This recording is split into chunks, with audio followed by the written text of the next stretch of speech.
Old? Why was it? I don't know yet.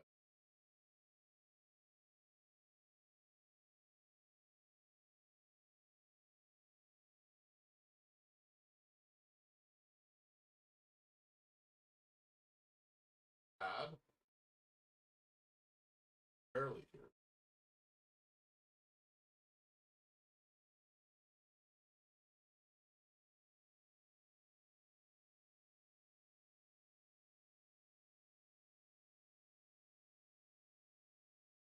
Is is that better? There, maybe? Better? Okay, cool.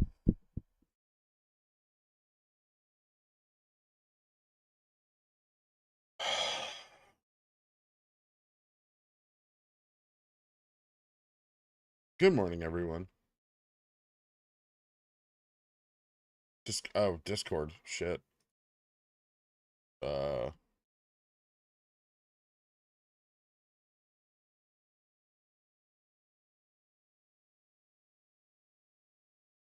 Check. Can you guys hear me on the Discord? Yeah. Okay, cool.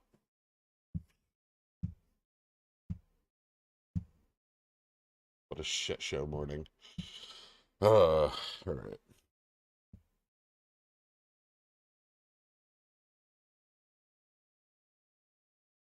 You know,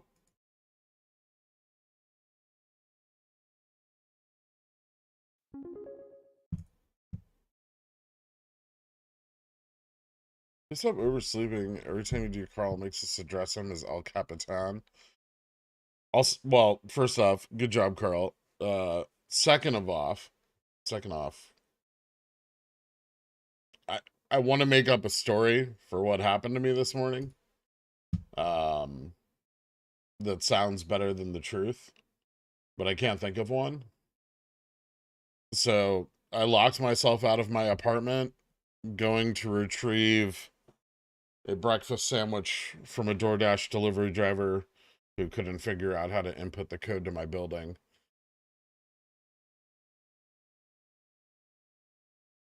I hope everyone else had a great morning today, too.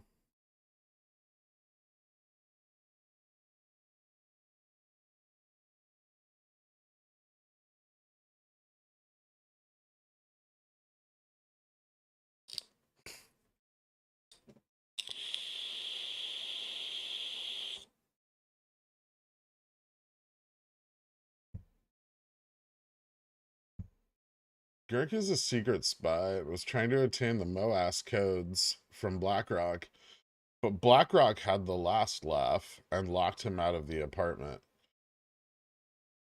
Okay.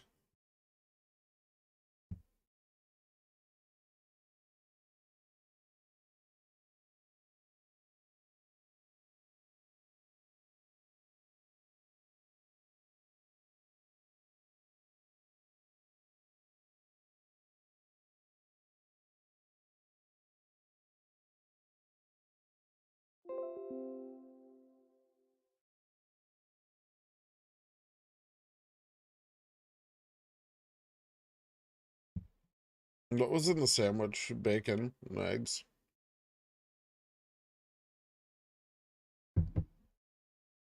Which forces are influencing this stock?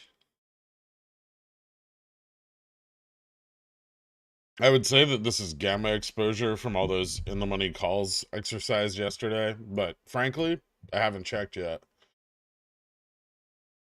So let's take a look.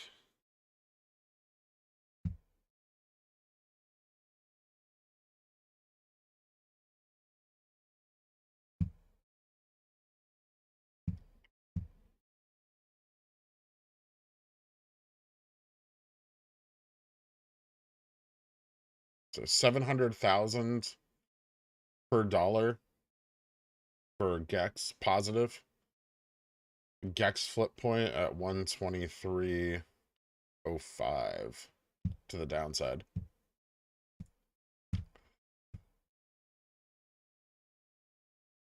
How'd you get back in? Oh, well, not landlord, but super, opened the door back up for me. They have extra keys.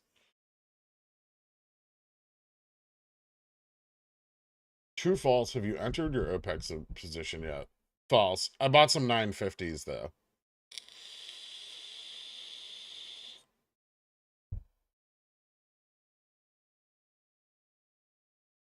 Did you just buy a call when you expected it to go down today? Who said I expected it to go down today? I sold my puts yesterday. How hard was it to talk JPAD down from the ledge this morning? Seems like it must have been a tough talk considering how late the stream started. He'll be okay. He's ready to speak. Once you wipe the tears off and get the foundation on, he gets in a better place.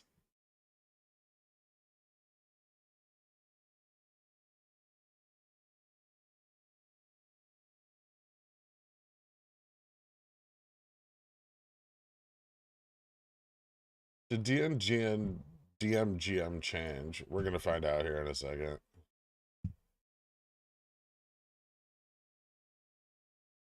Boop.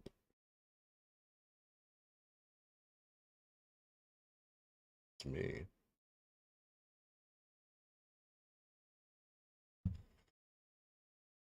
So GN and Delta Neutral's up at 130, which it looks like we tested and failed. Gamma Neutral at 121.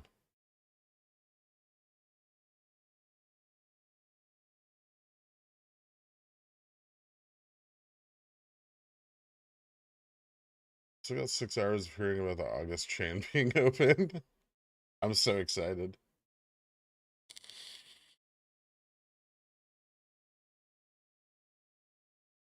I have never seen the movie The Super with Joe Pesci. Bought puts yesterday, $100 total premium. It felt good. Nice. 450K shares on IBKR. Think they use them? For what?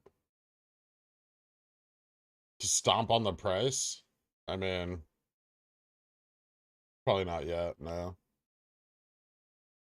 I think their goal is to still return as many shares as possible.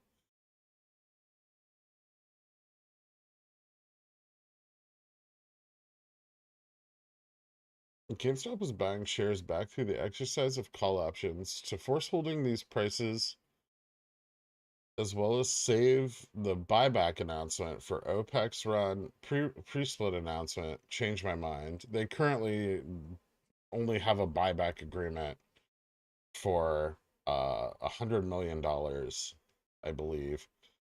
And they are not allowed to trade derivatives on GameStop. They have like a non-hedging clause, so they can't do that. They would just have to buy shares.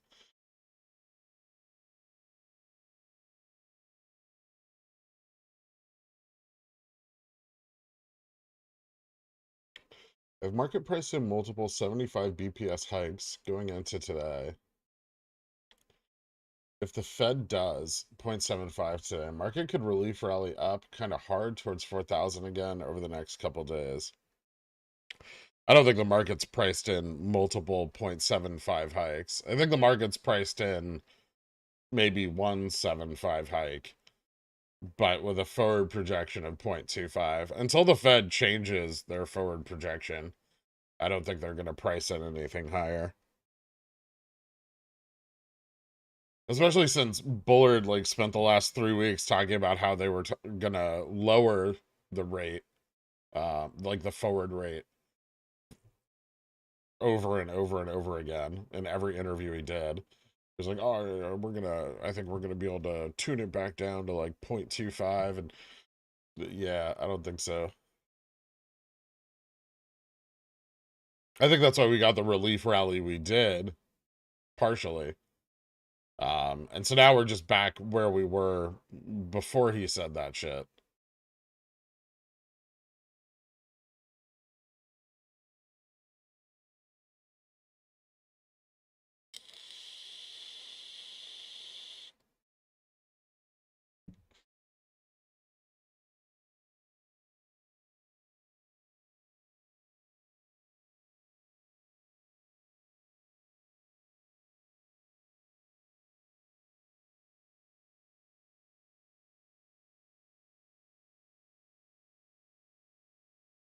I sold my VIX puts before FOMC. Up to you. I don't know. Which way do you think the Fed's going to move? Are my 135 CSPs safe? I mean, define safe. I'm assuming you want to be assigned at 135? You've said that in the past. Currently, yes, you will be assigned at these prices.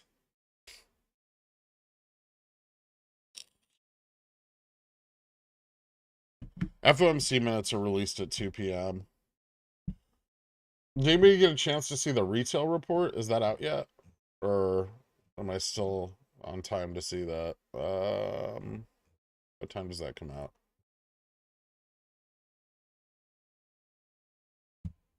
Retail sales came out at 8:30.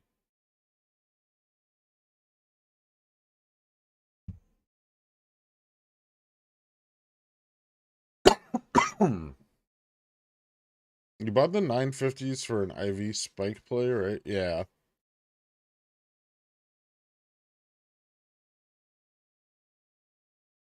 If it spikes. I guess it has a little.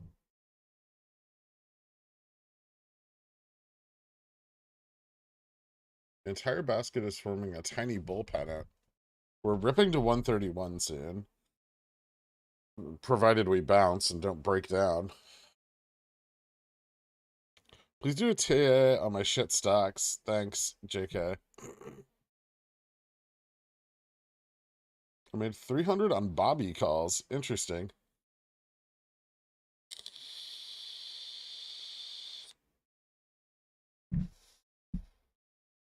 Yeah, I might get some sort of downside hedge later today.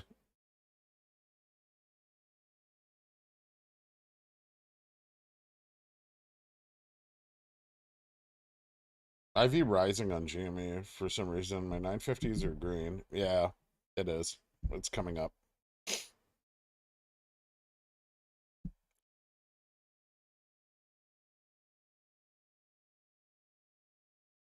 Did you buy calls the same? I picked up some 950s, like 35 of them. Not the best price on them by the time I got back in my apartment, but it'll be fine.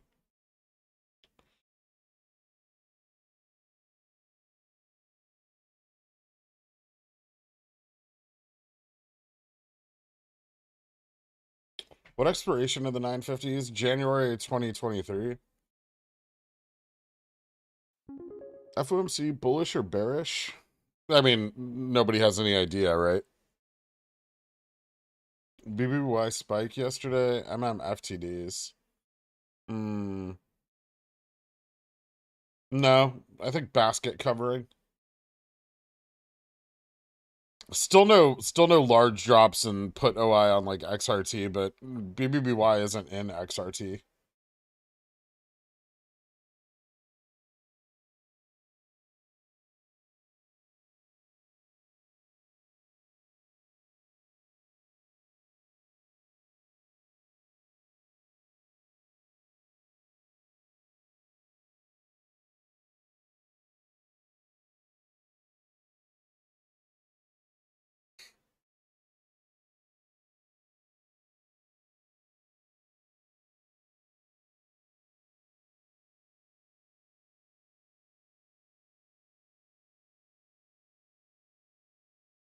What was the retail data today? I'm trying to find it.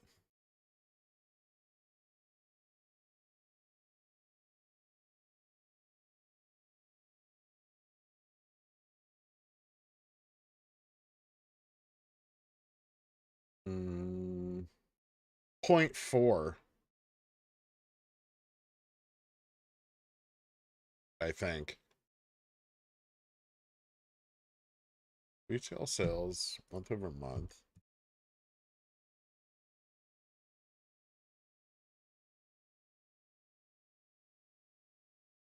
Maybe this was 0.9. No, it wasn't.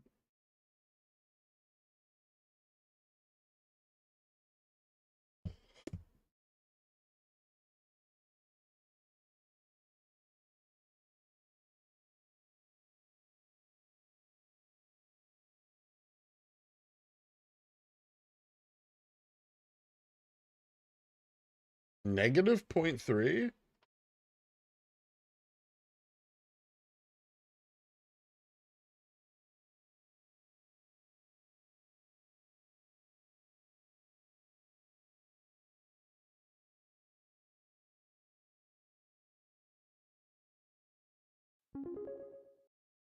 Okay. So it came in way under. Two cookies. Any updates on if the big boys have done anything with their puts? No, not yet. Does it make sense for retail to exercise in the money calls during a run? Would that compel MM to buy up whatever delta remained and apply max gex? Yes. That's how you get a gamma squeeze. Big diggler. Historically, that doesn't happen though. Retail generally sells their calls. Are we already priced in for 0.75? I think so.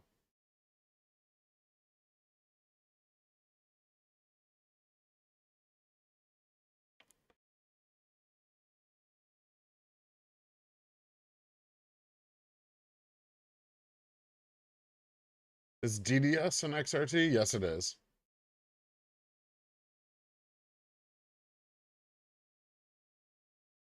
Yeah, retail sales missed by quite a lot, way under expectations. And the forecast, like the consensus the consensus was low, right, at 0.2, but it's negative 0.3. That's a big fucking mess.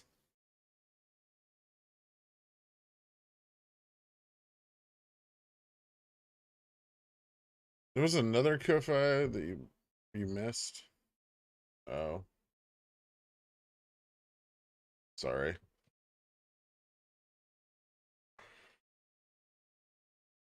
Put this towards buying yourself some lock picking tools.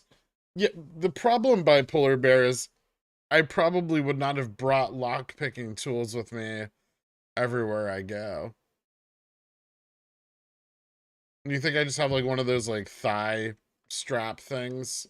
I just like keep things in it? Like a femme fatale?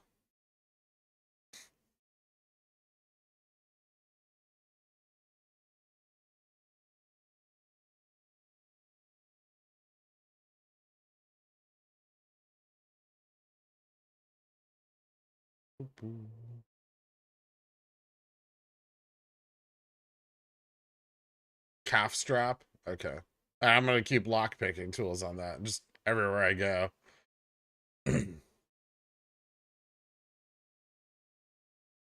Almost 750k FTDs on GME 531.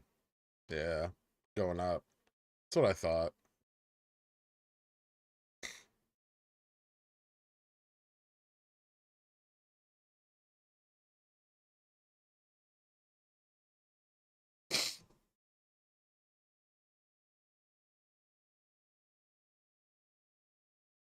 Hold on, I'm trying not to sneeze.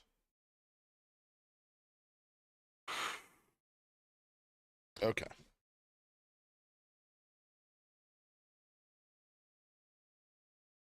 Is 680 my local Tesla resistance, or is there a more technical number in the area?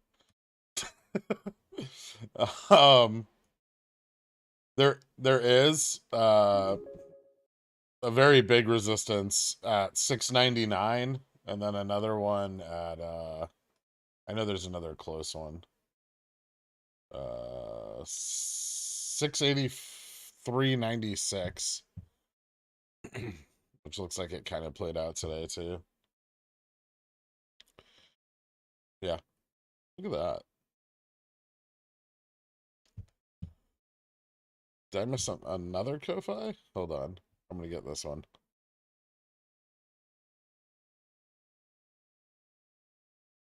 Put this towards buying yourself a calf strap. Oh boy.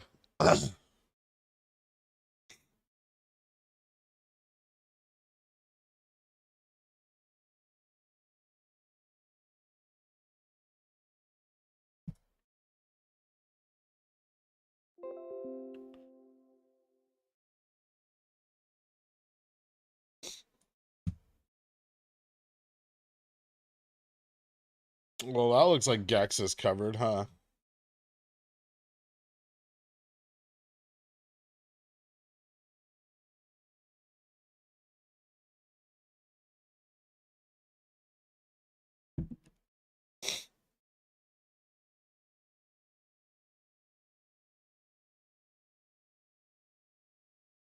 Curious.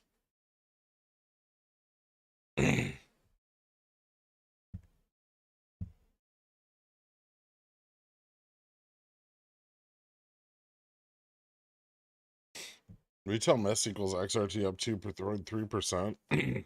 Right? What better time to cover than when everyone else is trying to short?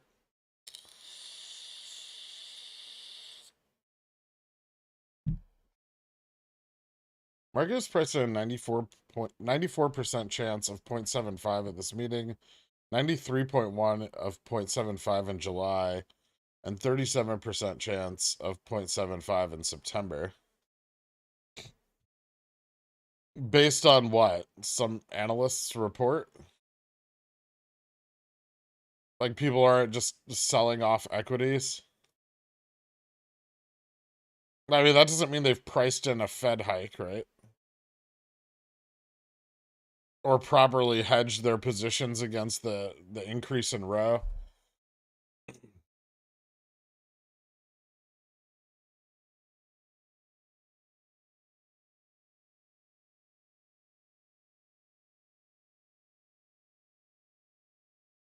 Calculated from the current yield rates.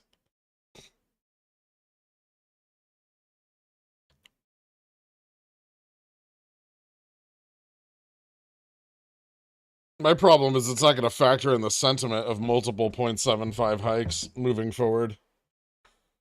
That can still just happen this the second they announce it.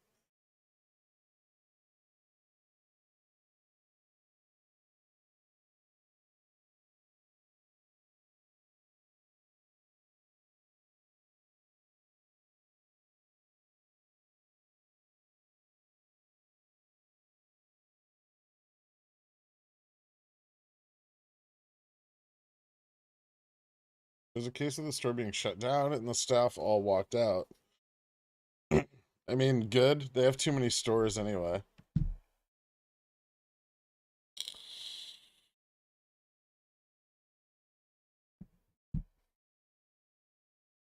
Can you explain your 950 play? Covers any IV bump that can occur if the price starts running.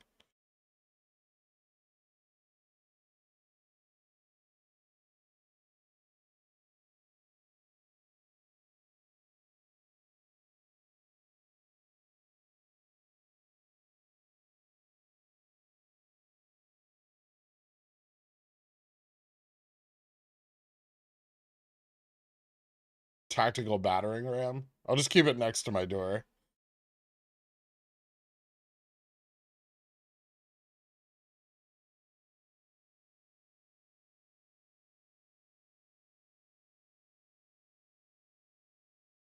What would be your bear case for BBBY? They have too much debt, and their current business model is unsustainable. And their board is bailing. Which I think they fully intended to do before Ryan Cohen bought in. Thanks for opening the August chain. No problem. Could you also make my GME puts print today? Not necessarily.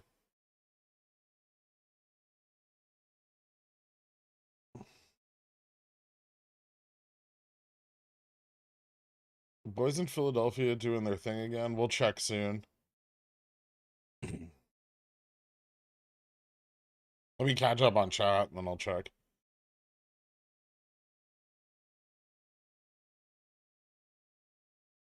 Do you think some of the returned IBKR shares could be whales moving over to IBKR to lend shares? Split is 50%. 50% interest is a pretty good return. No. Um, sure, it's a possibility, but I highly doubt it. Also, what you don't get, you only get a cut of that rate, right?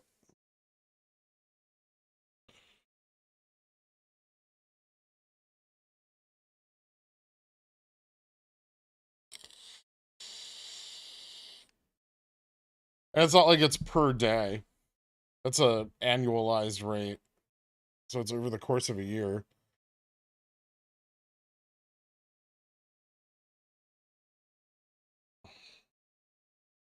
I think you're just getting closer to me stream after stream, or are you just sitting right next to the camera? I'm sitting right in front of the camera. When do you think GME cheaper? I don't know yet. Maybe later today.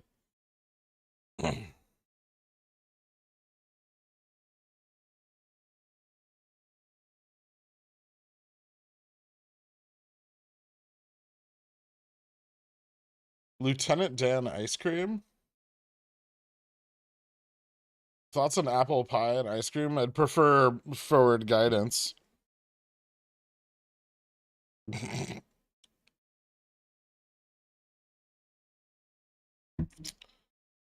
Why was Bob's GM calculation at 290 last night? Was that due to bad numbers? I think so.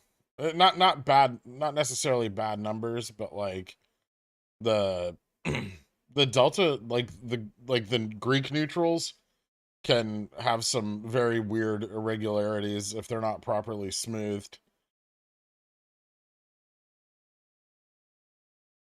So say there's a shitload of call delta exercised right at market close or bought at market close and immediately exercised. Like it can skew the data quite a bit.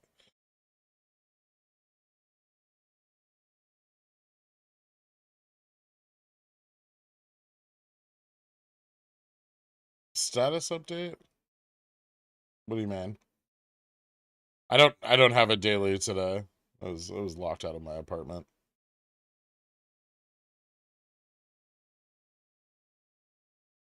Why aren't more people worried about those poor institutional $60 puts? What are alone, lonely, despondent? Did someone give them up? Did they let them down? I think so. I don't see us going back to 60, right? But they shed some of those, like last week.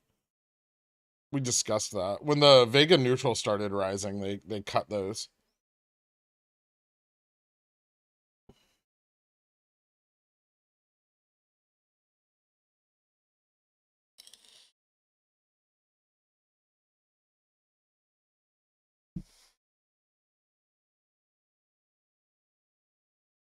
Are you gonna stream the August chain? You may have missed it because you were locked out. It's open. I'm aware.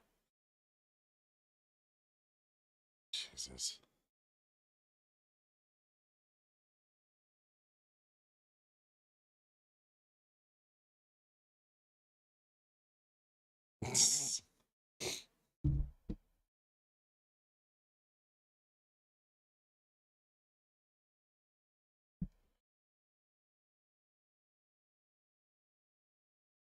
Do longs ever borrow shares just to hold them for a run? No.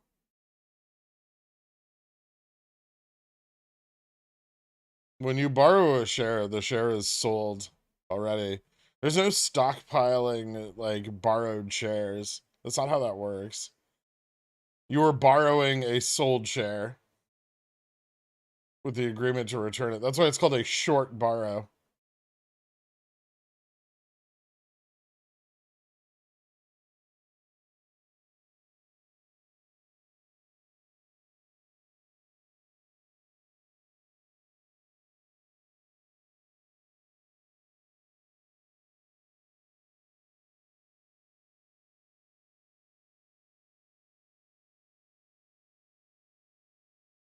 Girk's profile pic on Tinder, it's just his portfolio. Uh, that wouldn't be very classy, would it?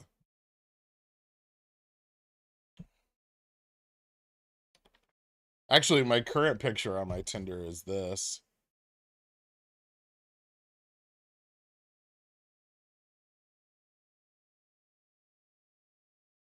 I wonder if I can find it.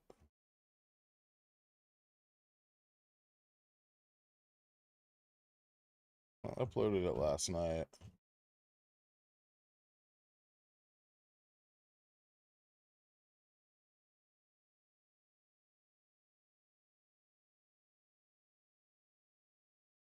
That's my current Tinder profile picture.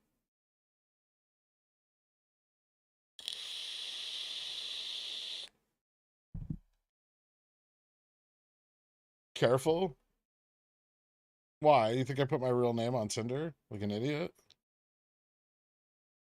That's a good one, right? That's very seductive.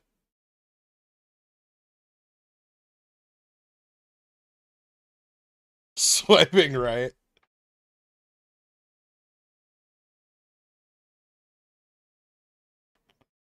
I would also like to understand about how out of the money in the money puts are used to mark long. Well, there's a couple SEC reports on it, but they're called a synthetic long position.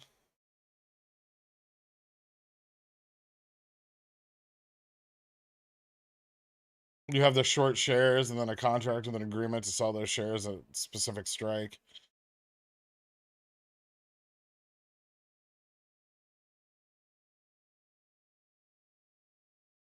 So since DN is 130 and GME is trading 126, does it mean the shorts have regained control of the chain?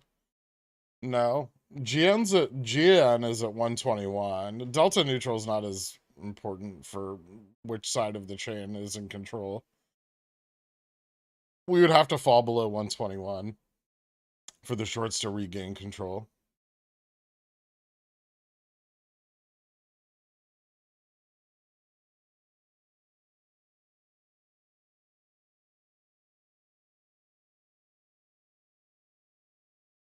Lots of 250C for this Friday bot. Are you sure they weren't sold, JMac?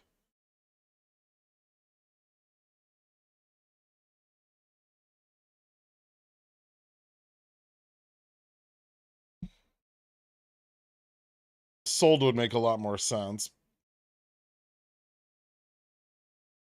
Thoughts on Bobby's share spinoff with Bye Bye Baby? RC Ventures valuation has Bye Bye at $18 a share. Spinoff gains could wipe BBBY long-term debt and further share buybacks. Yeah, it'd be very profitable for them.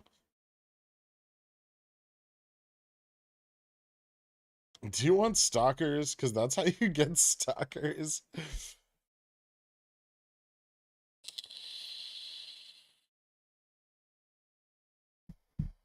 Would you swipe right on your crazy neighbor? If I didn't know her, yeah.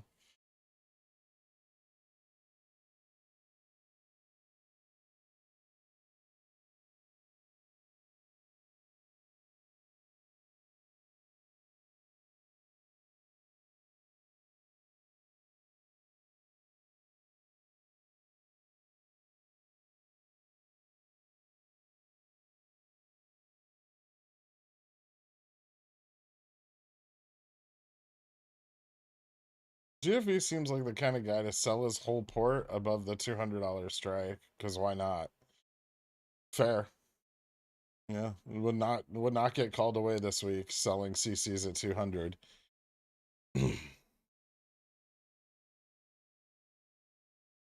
Calling you now, G may be shorting ahead of time to match the SPY drop later today. They do this frequently on FOMC. Reduced SLD impact since everyone sold off earlier this week? Not necessarily. Well, the biggest issue with SLD is they take money that's on the table and they pull it off the table. And they generally don't do that until they have to. Because when you pull money off the table, it's no longer generating you income, right? Almost no debt or position is covered in the market until it has to be. No one ever spends money ahead of time. No one ever pays a bill on the 1st that's due the 15th. This is not your household budget. Seeing your pic made me prego, and I'm a dude. Thanks, Young Soon. Young Song. Thank you so much. um, just so you know, you're not getting any child support.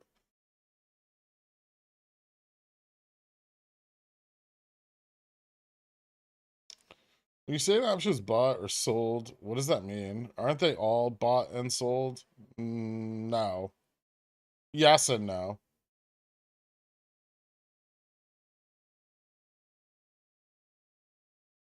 Maybe you would prefer short and long. I would suspect that 250 calls coming in today would be short calls.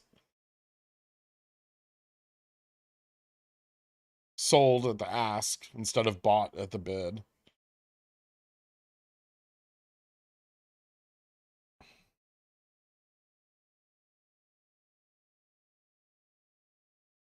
Your neighbor thick as a goose? Not very thick.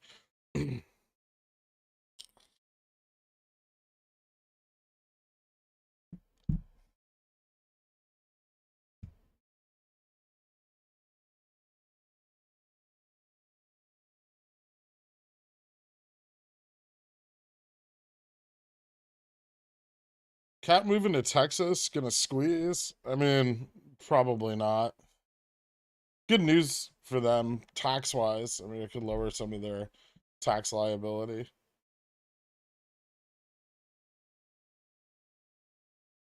But I'm sure there's a lot of cost in moving their headquarters. You sold your 130s. Are you thinking it'll go lower? Yeah. I mean, I just bought those in case it broke out on the VWAP test, which it didn't do. IV's still elevated though.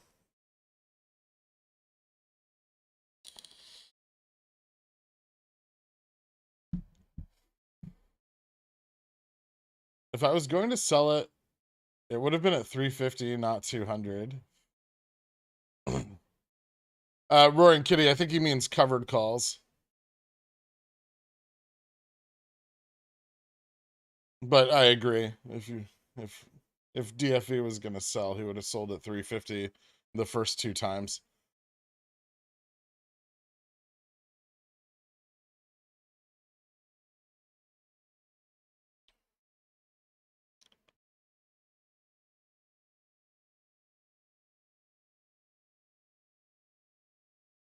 Is Jimmy FTD data being reported on Twitter new? Yeah, the report came out today.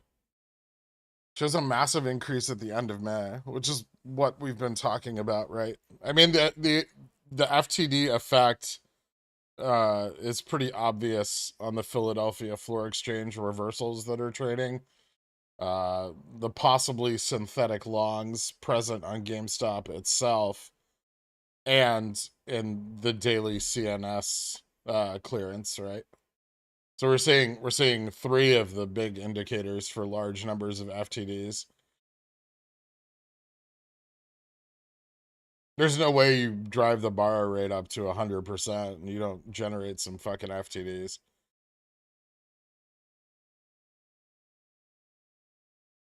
Which is cool. We haven't had FTDs on GameStop directly since last June. They're coming back.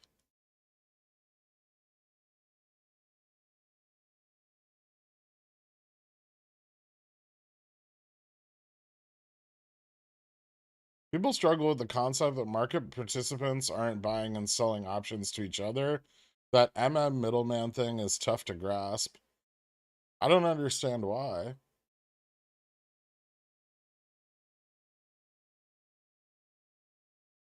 Is there is there a way I can explain it better?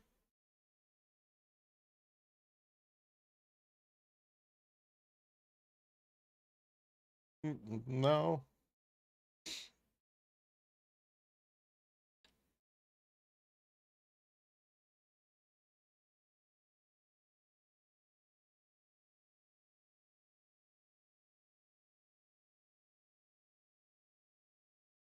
I'm very quiet.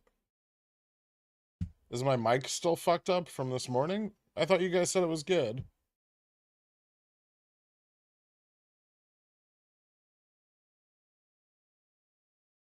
Well, I can't turn it up anymore, so I don't know what to say. Mike's fine? Oh, okay.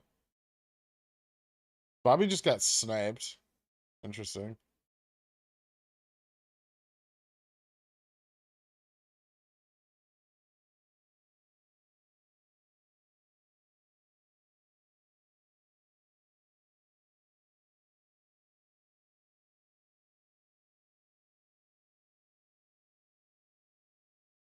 It was not meant to be, Petzel. Does that matter for ETF OPEX? Does what matter for ETF OPEX? Please, if you guys have questions, ask complete sentences, because I can't remember the thing you said after I read the things 500 other people said.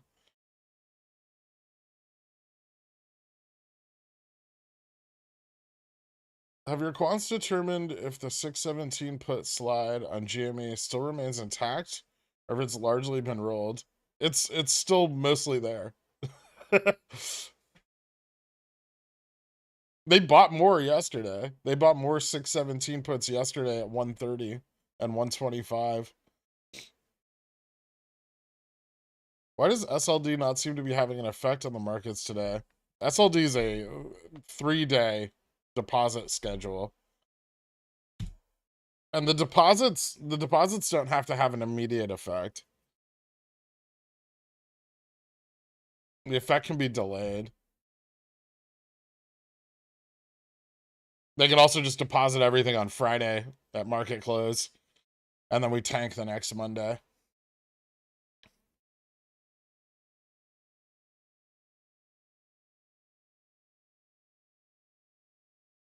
Audio's great. Okay, thank you. I wasn't sure. Ah!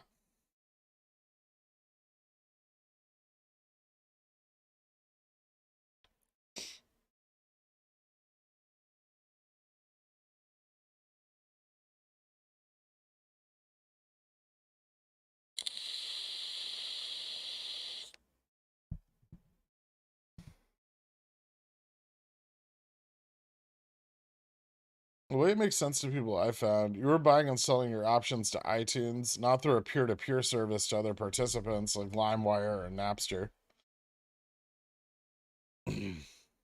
That works, yeah. Think of the market maker as the distributor.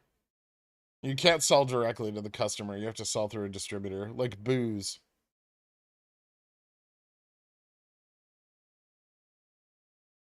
I can't wait till Gaff wakes up in New Jersey and sees the FTD report and full ports into Jamie again. I mean, if he wakes up, he's going to be up pretty late, right? Me and him were bullshitting on the Discord until like 4 a.m. And he probably sleeps like a normal person. Are you still waiting on your OPEX buy-in? I picked up like 35 950s this morning.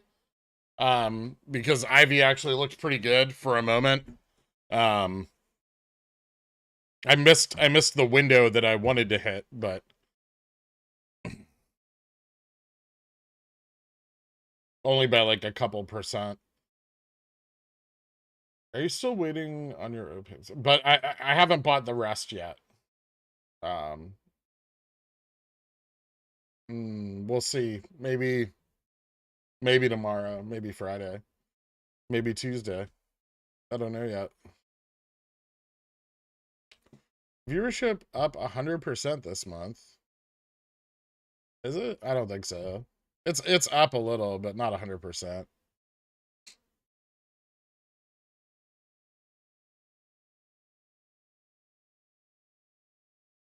YouTube usually sends me a notification if I've achieved some sort of, I don't know, thing. They like you to try to achieve things. They're like, this is your goal. And then I just ignore it. How do you know it's not retail buying those puts? I mean, retail's not buying $50 million blocks of puts, Ryan. That's why.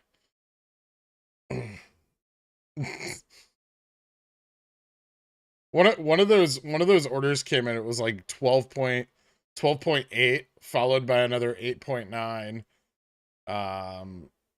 So it's like 12.8, 8.9. These are the 120s. 12.8, 8.9, and I think it was like $13.6 million notional value. That's not retail.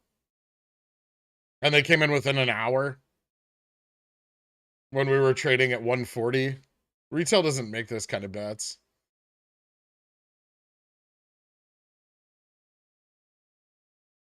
Too big.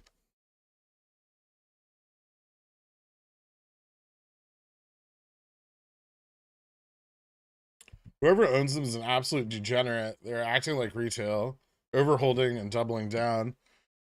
More interestingly than that, I think there's a possibility that they're being used to mark long, right? So some of those may not be puts in the idea. Well, they are, but they're not being used for what we think they're being used for. We assume they're being used to short the stock, but they're out of the money, right? And if you think about it positionally, generally they don't buy out of the money puts unless they're buying in the money puts.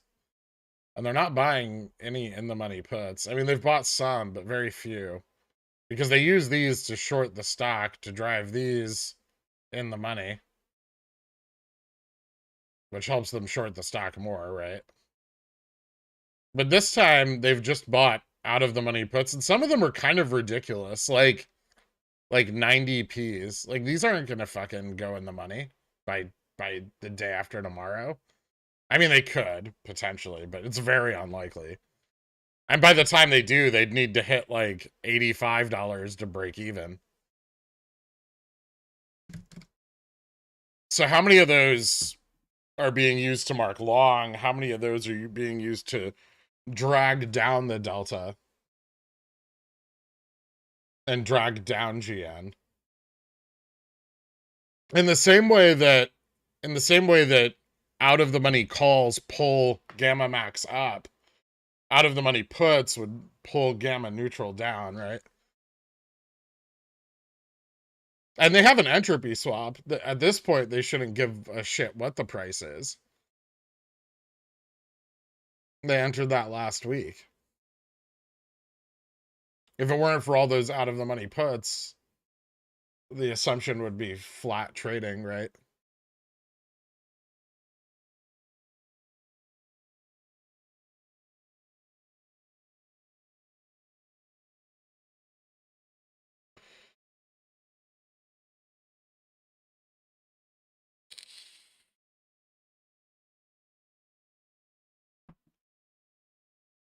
How do institutional traders learn how to day trade? Well, usually they have a desk.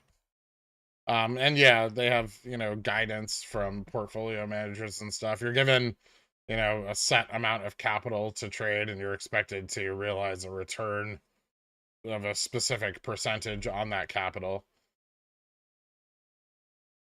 You have risk management strategies that you're expected to enact. Trading desks are picking up a lot of popularity right now with the big banks. Lots of hiring. Market's volatile. It's very good to be a trader in a bear market because being in things long-term buy and hold isn't near-term profitable. Especially when things are trading at less than they were 52 weeks ago. If you look at JPM's last earnings, their profit from their trading desks, I think outweighed some of their other divisions. They made a shitload of money trading stocks, which means more risk from the primes as they tighten up risk on their funds.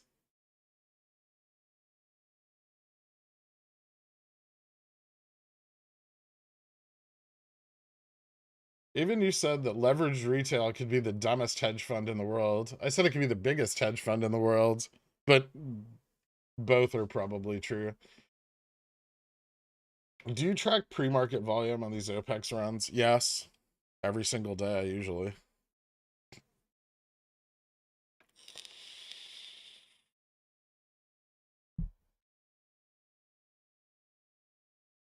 What does it mean for future price action if they're using those puts to mark long?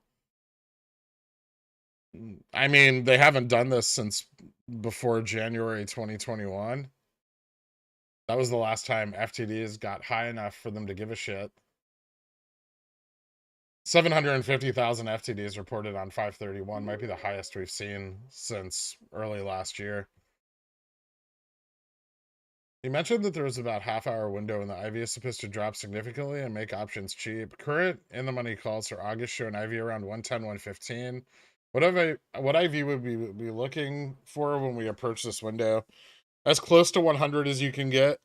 Sometimes it dips below 100. It's very short-lived though. IV on August calls at 115 is a pretty decent deal. I don't know how many August calls I'm gonna buy. Like a few. If we continue to trade flat throughout the rest of today, it'll continue to drop.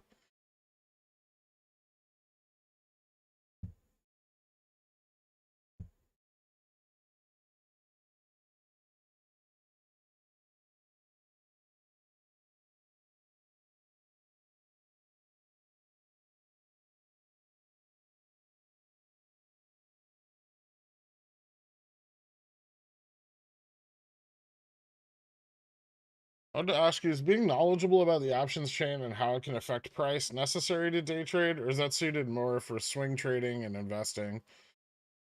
It offers an edge or an advantage to day traders if they understand it. Not all stocks are extremely affected by their options chain or their delta volume, right? Something far more liquid than GameStop, for instance, would be mostly unaffected by its options chain. That's something that's the options chain driving price improvement is something kind of unique to GameStop. Not unique, there's other stocks that it does that with as well, but it's far more rare.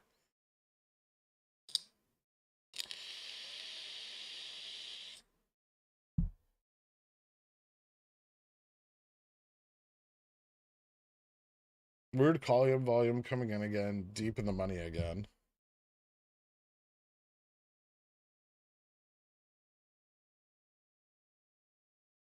Remember the other day, and I was saying that $10 calls, 1.7 million, $80 calls, these might be sold. Bids dropping hard. Yeah, I don't think the 80s are being bought. Those look like some part of something separate. But the 1.7 million and $10 calls, those are fucking absolutely reversal trades.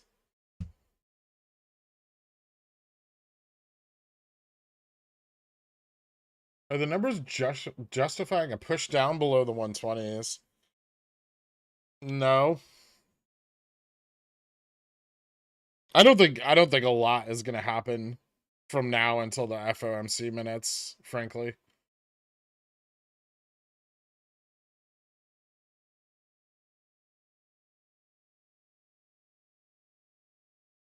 Maybe two major players, it's possible.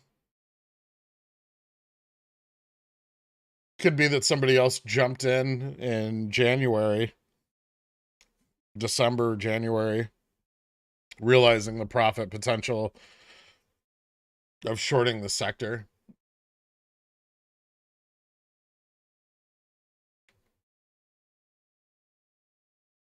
A lot of new shorts made in November and December, right? Not necessarily on GameStop, but possibly. So are they hiding FTDs to not attract retail attention? Are they going to do a big rug pull? It's impossible to say. What's your intuition saying? I mean, it's not that they don't want to attract, they don't give a shit about retail attention, right? It's limited in scope. Mentions of GME are shadow banned on like every social media platform for the most part anyway. Um, they'll continue to push the news narrative that is what most people read and see about GameStop.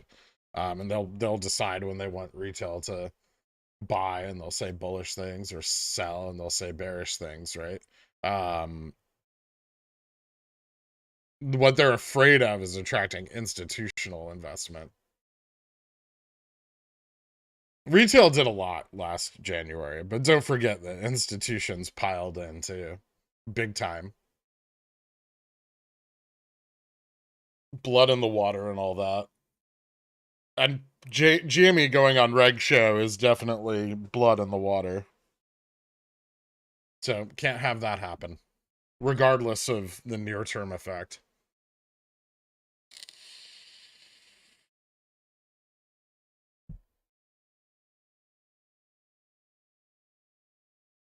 If they spike the IV, wouldn't Ho's 90s have possibility to go in the money?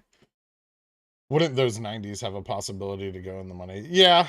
I mean, not only do they have to spike IV, though, they have to drive the price down below like 120 to get the market. So they have to fight against buy pressure and the market maker for a $6 move to the downside, which takes a lot of firepower, right? Like, you don't want to position yourself counter to the market maker. That's not ideal. You have to short so much more.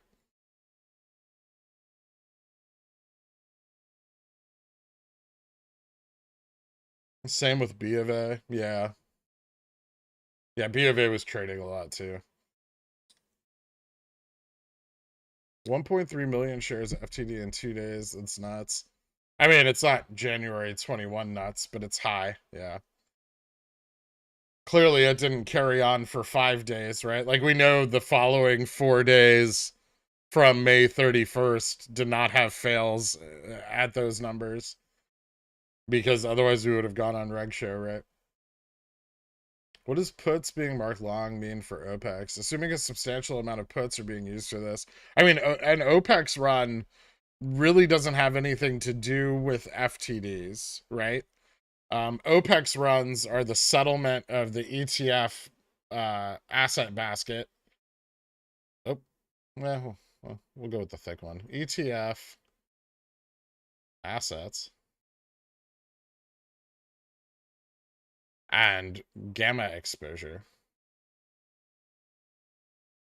So this is cash buying from ETFs and purchasing of gamma exposure by market makers.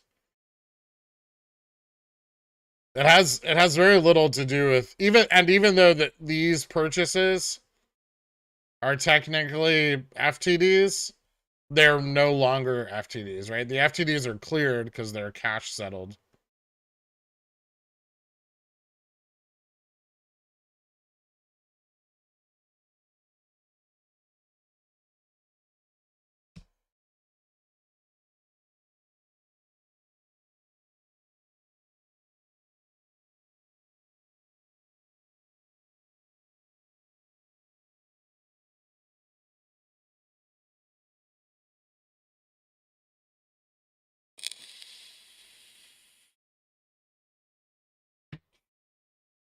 I mean, it doesn't necessarily mean anything for our near-term price action, but it'll be very interesting following June going into July when those FTDs come due again.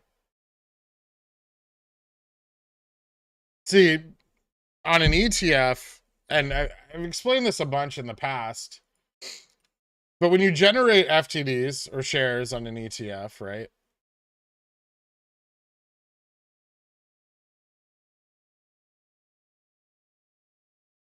There's infinite liquidity.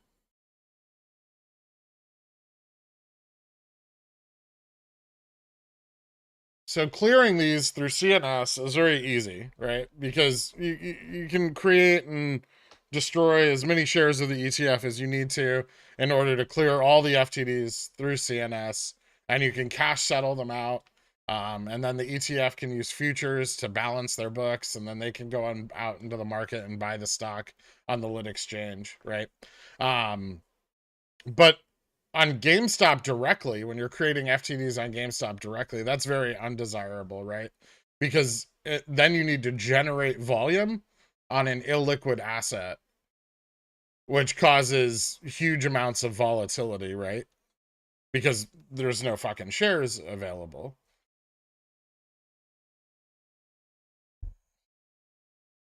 You're generating volume on something with a bid-ask spread of 40 cents. You're going to have a lot of slippage, right?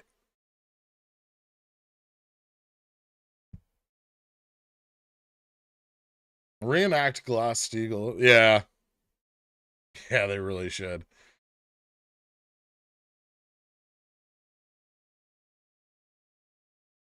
Boring, but they should. And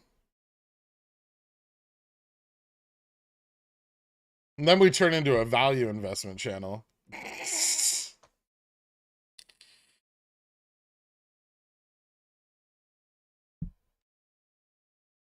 If they're using puts to mark long, they don't give a shit.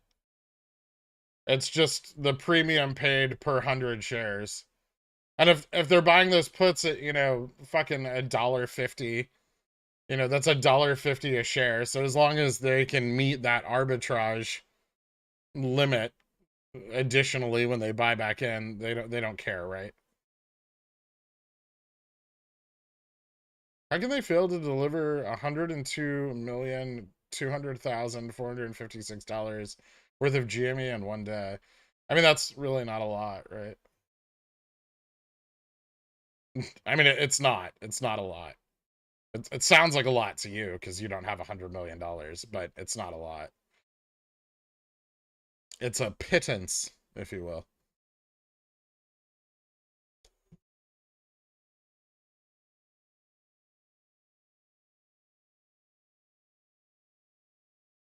Media seems to be pushing the 0.75 real hard because Powell had previously stated that they will increase if CPI came in higher again, and CPI did, right? Every index was up over the previous month. That they would be increasing to 0.75 and they would be changing forward guidance to 0.75. And for a little while there, the market was pricing in a pullback in the rate. 745,000 fails on 531. I've been talking about it for like 30 minutes, Marcus. Or maybe I'm just really far behind on chat. Probably both.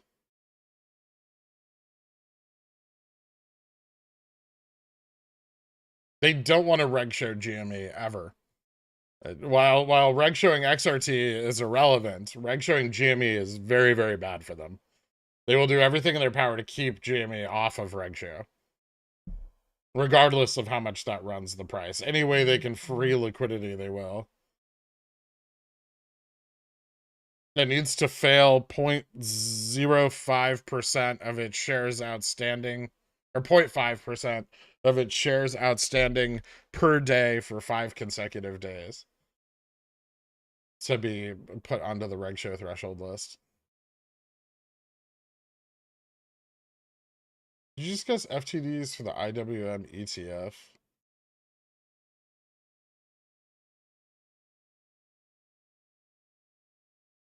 What about it?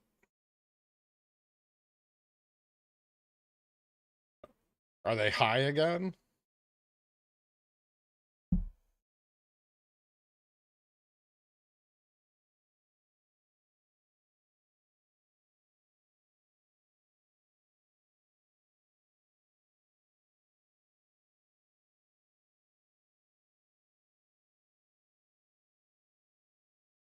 Would you care to postulate on why large FTD numbers would be coming around again for GME? Because they're borrowing GME shares.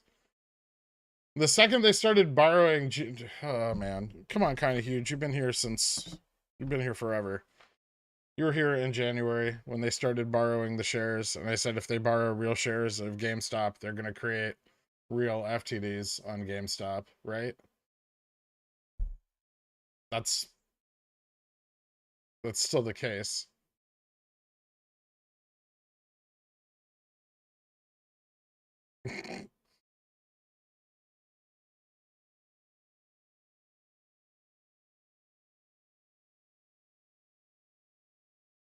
My CCs are like $8 in the money. How have I not been assigned yet? When do they expire?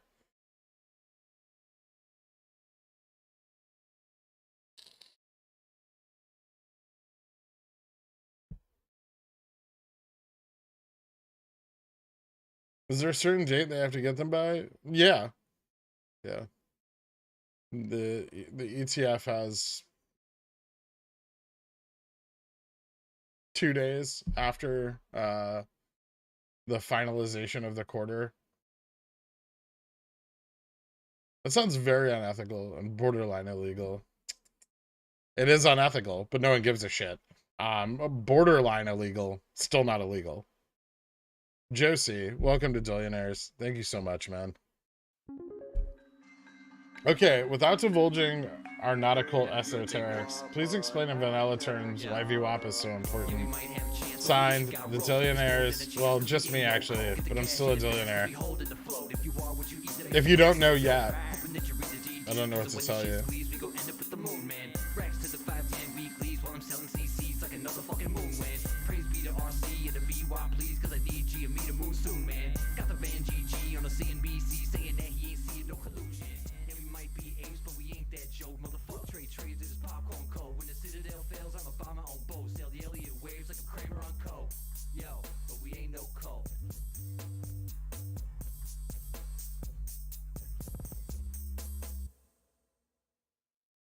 Glass, it's not Glass Steagall, it's Glass Steagall, and it's already been repealed. It was repealed a long time ago.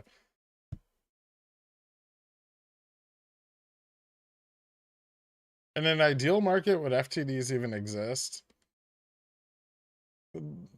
They help create efficiency in a system of delayed settlement.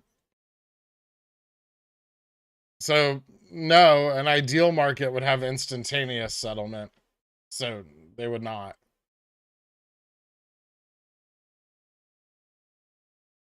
So, to be clear, IWM has 6 million FTDs. I'm not adding them up. That's on 524. That's a decent chunk for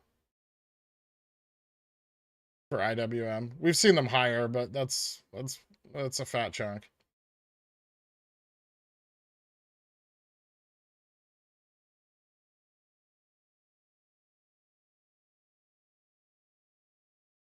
Is it worth holding December puts on the SPY through the FOMC meeting? They're up roughly 70%.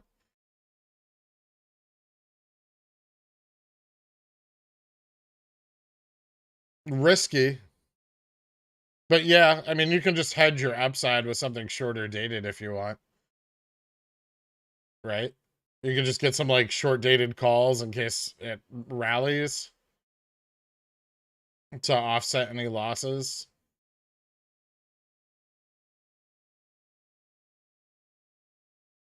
Few million and 30 and 40C now coming in.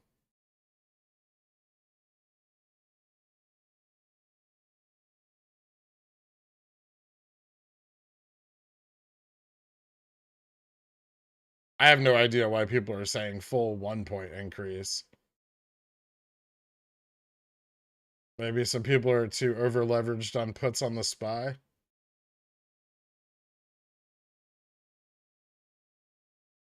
I'm not saying 0.1 increase. And if you're getting your financial news from CNBC, all the power to you. You probably would buy options based on the IV30 number or individual option IV. The option IV also.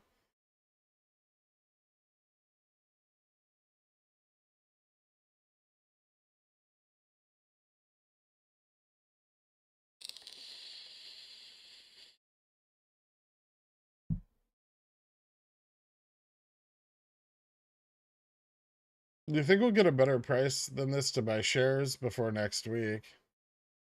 Maybe. I mean, maybe a retest of 116. I feel like 116 was our floor. It came a little early, but I don't know if we'll go back down to that. Unless Powell pulls the bottom out of the fucking market today. Do you know why we saw FTDs on the 27th and 31st? I got some screenshots for you. 27th makes sense. So does the 31st, right? There should be T+2 from where are they? Are they in Quantcord?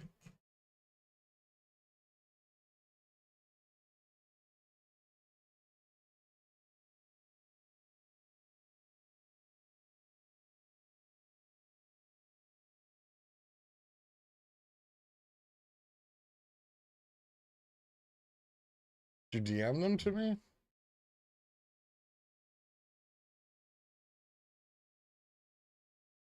Like, aren't those the two T+2 kickbacks from May 25th expiration? They should be, right? Let's take a look.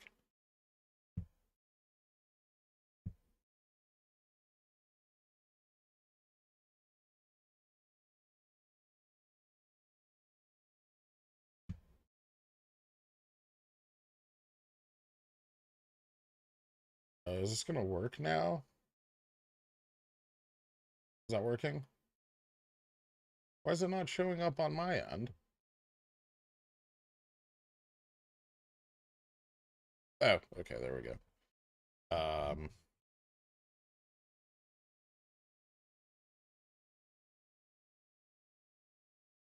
So May OPEX, so 25th.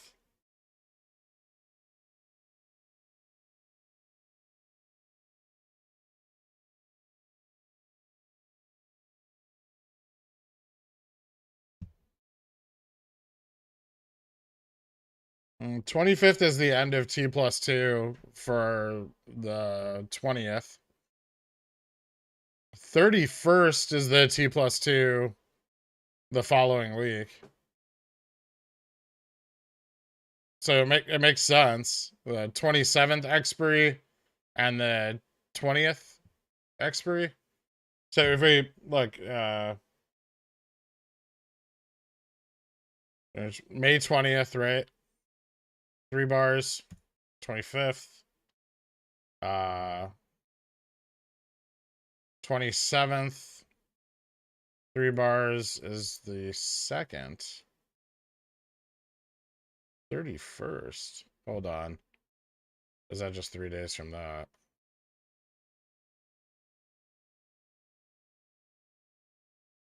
It's T+2+2 for the market maker exemption.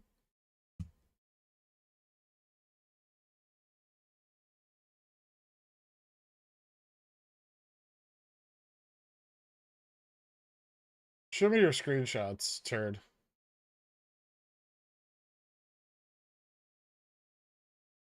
The 31st makes sense, but the 27th I don't get.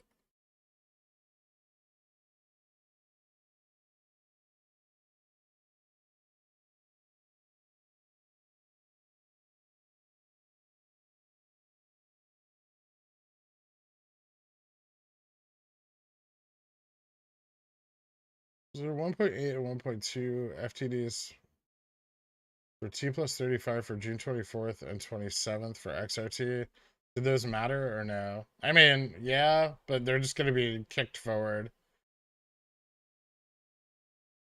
Also, T+35 is not a correct evaluation of the settlement time.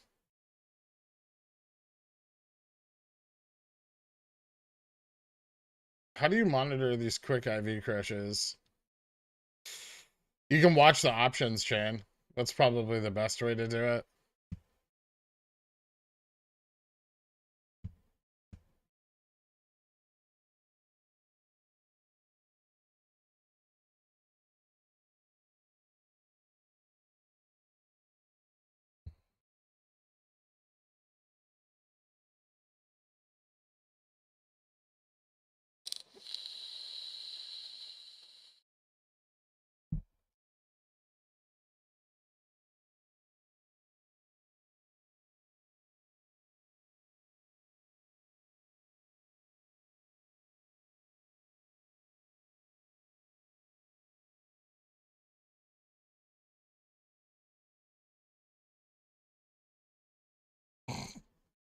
So the new FTD report bullish? I mean, yeah. But we're not on Reg Show, so irrelevant until we are. Hey, Gert, question about the cat headquarters moved to Texas. What does the company do with their properties when they leave for a new location? Do they sell it? I have no idea what they're going to do with their properties. But they can sell it, yeah. They may keep it. They could lease it out to someone else.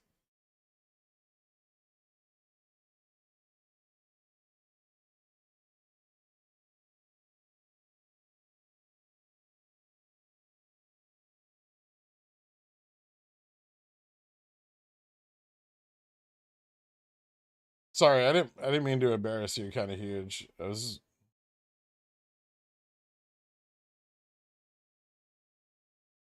Any thoughts on EDU? No. Who's buying calls and who's waiting? I'm still waiting. I mean, I bought a few, but I'm not buying the rest right now. It's not just 2 days. They have at least 4. They don't have to cover shit like Tuesday or Wednesday of next week. Digging into the new 30 and 40C commands, some of them were for 617, others for Jan 23. They came from different exchanges, so it seems 2 people may be in difficulty. That's possible. Or just being routed through different exchanges where arbitrage is more beneficial.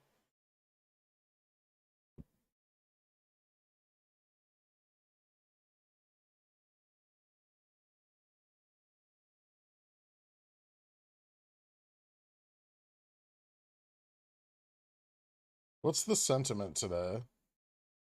What do you mean? In regards to... What an odd question.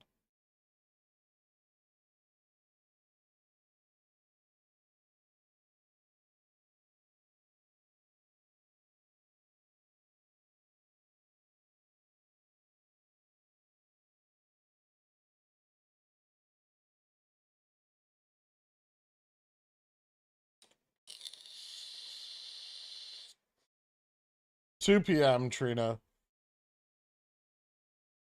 Mark Long. I hear people have been mentioning me. How can I help?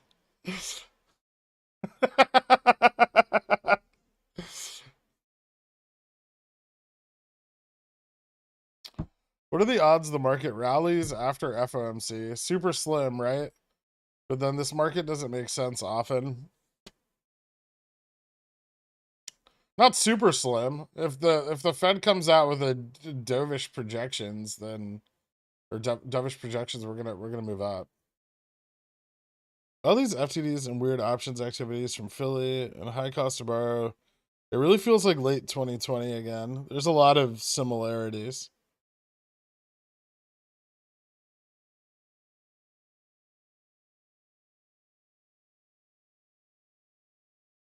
XRT FTD is highest since December 2021, similar to Feb 2022 levels.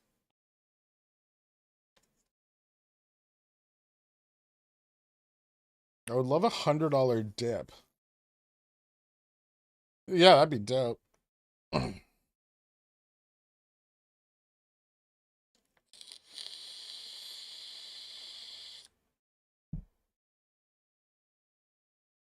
When puts get marked long, it's not the puts that get marked long, it's the FTDs. When does that 35C actually start and end? The trade date?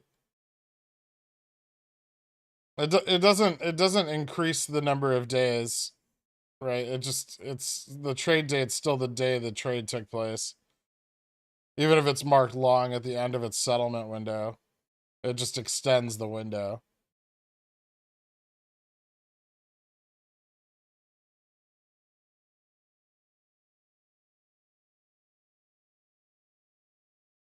Thoughts on LRC's divergence? Oh, I really don't care about loop ring. It's got a low float, right? And I think most of its coins are already released. So it's going to be a little more stable. It's also, very, very cheap already. Not much value to lose there.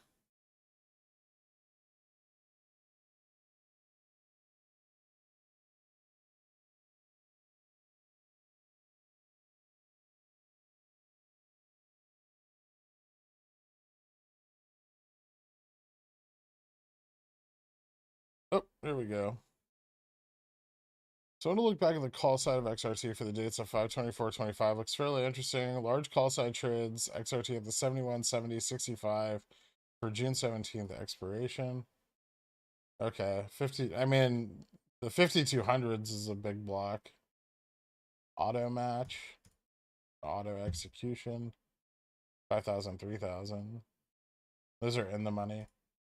Put away drops. It usually correlates to a price increase, but sometimes also it fails.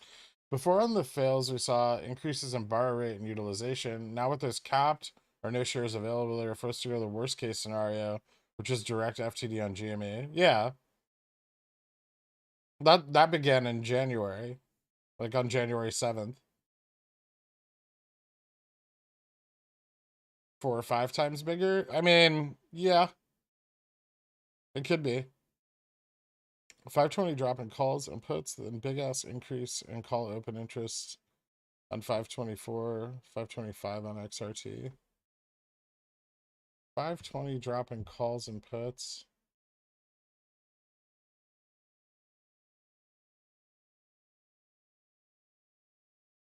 Yeah, that was the 21.5% drop that I talked about. I mean, that's what drove the May OPEX action.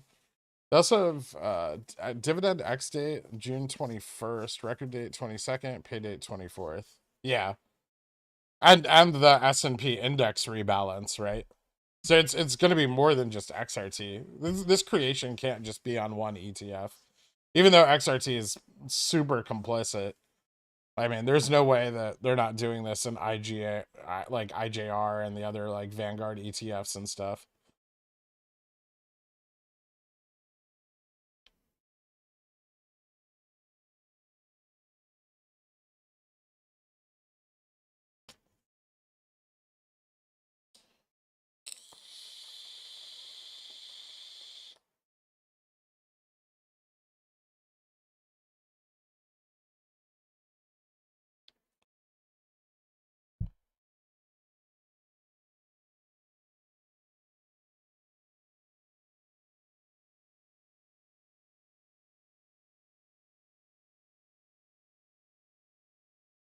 How do you learn so much about market mechanics?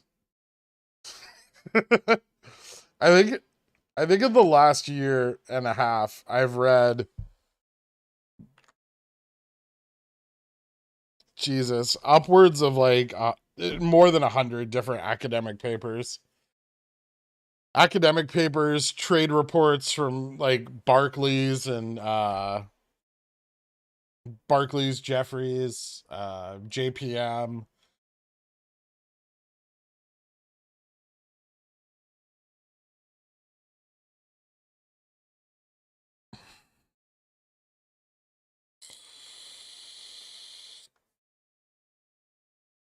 If I was still holding 120s, yeah, I'd wait for the Fed minutes. But I did sell out of all my puts yesterday. That's why I kept averaging them down, so I would maintain that 20% loss, right?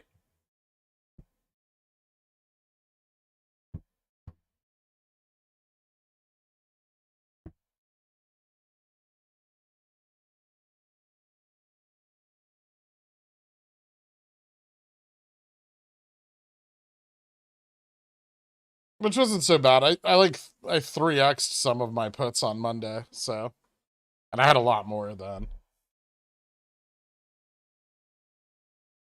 It would have been nice to 3x them twice, but greedy. But if Fed is dovish, could the market sentiment perceive that they aren't doing enough? Yes. Yep. There is risk there. Especially if they're too dovish. That I think too dovish or overly hawkish are both big risks right now. I think if they don't, I think if they move forward with a 0.75 increase and continue to wait for expectations and maintain a forward rate of 0.5, then nothing. I think the market will be stable in that event. I think 0.75 with forward 0.75 down. I think 0.75 with point forward 25 or 0.25 forward also down. Like not enough to address inflation, right? There'll be no confidence if they're overly dovish.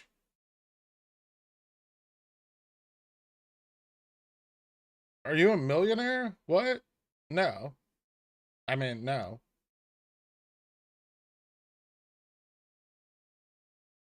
Define millionaire.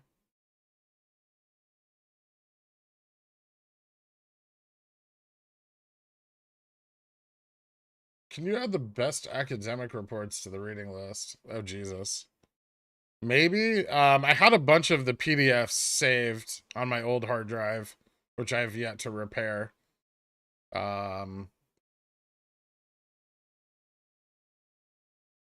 Yeah, I can. I think one of the big ones is on there. Like the Wharton report on ETFs.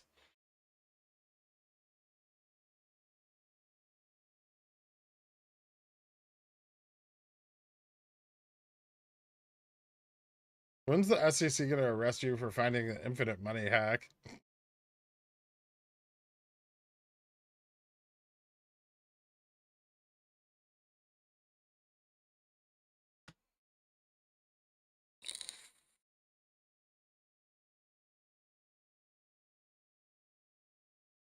Why would institutions not be stoked for a lower than anticipated rate hike?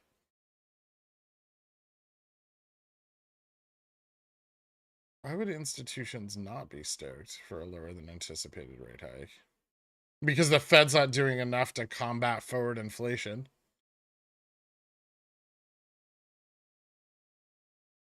Which means the next CPI report's going to be even worse.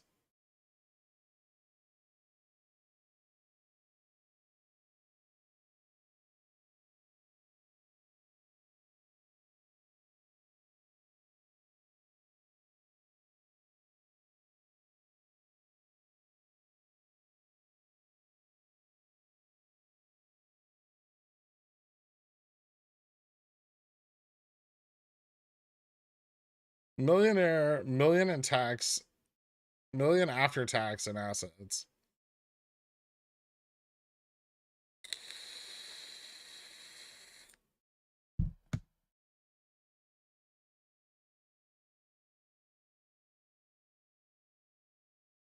I don't have $1 million in cash.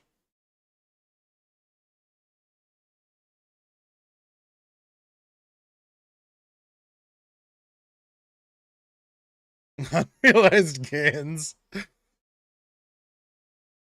Wharton.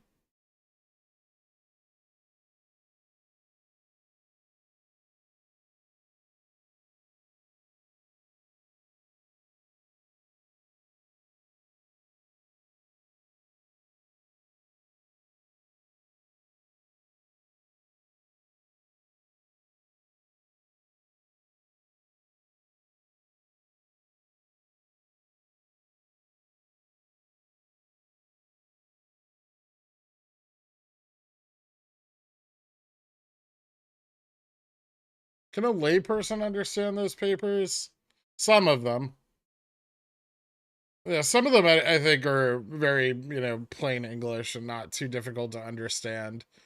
Some of them are far more complex, obviously, especially when you start to get into like these obscure derivatives like volatility swaps and entropy swaps.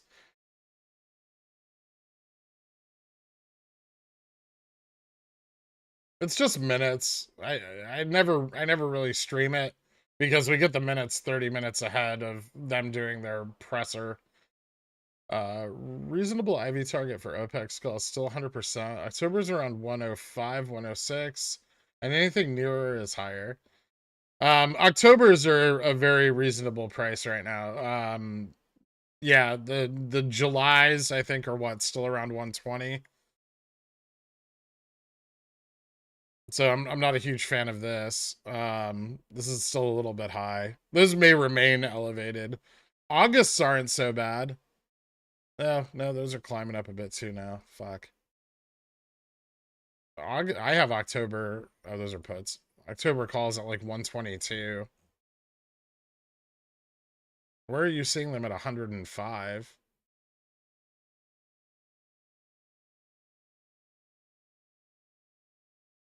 October 390s are kind of interesting.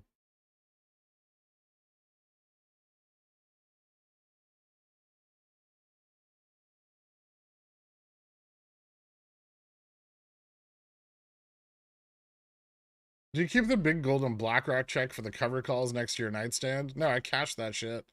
Saddest part of becoming a millionaire for a brief moment is short-term capital gains tax just to give the government 500K. Ouch. Yeah.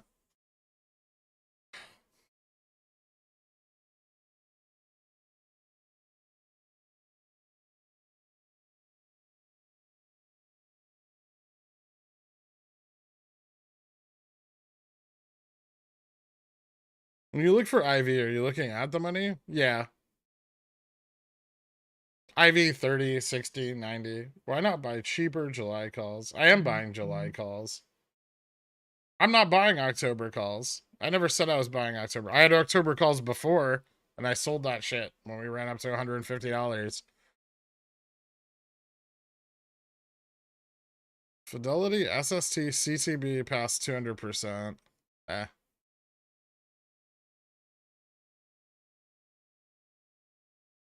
How significant of a difference do you think there is between managing a portfolio at 10K and 30K?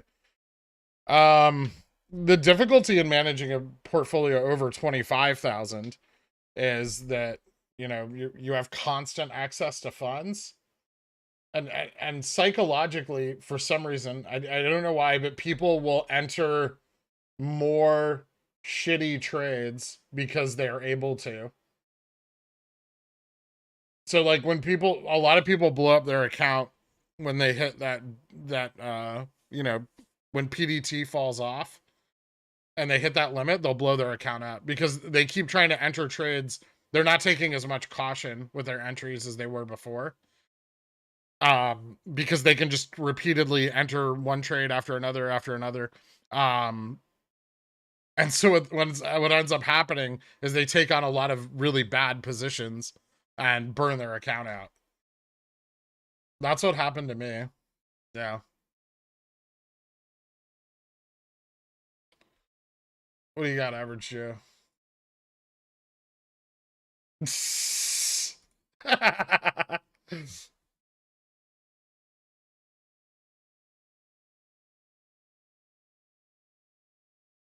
That's great. I guess average Joe found my Tinder.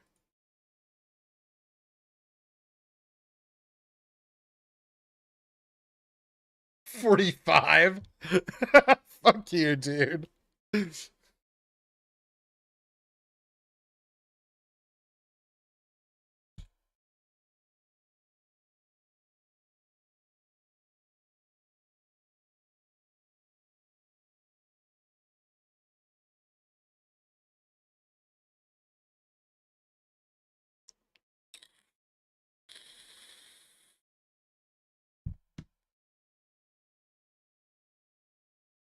Assuming if this is the dip before OPEX, we could run higher than last OPEX. Yes. Or because we never got hit with short attacks this time, the run will not be as high. That has nothing to do with how high the run goes. Them shorting into OPEX just allows them to position better. It has no effect on the extent of the run. I think the effect from starting at a price this high is that more retail will be priced out of options, which could limit the like increase in gamma max.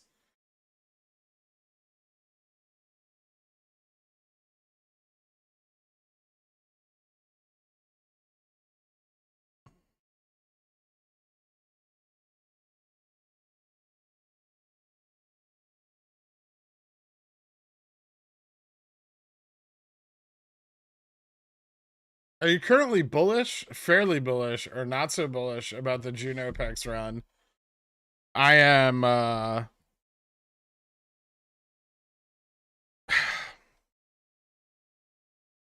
what's the best way to describe how I feel about June OPEX psychologically? I feel like I'm in a room naked, bent over and strapped to a table and blindfolded. And hopefully I don't get fucked.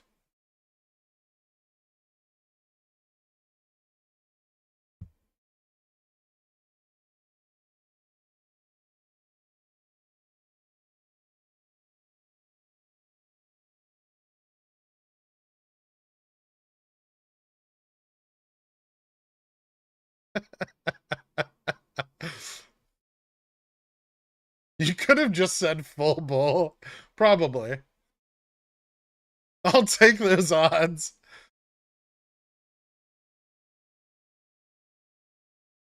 I'd call that cautiously optimistic. Scare roused.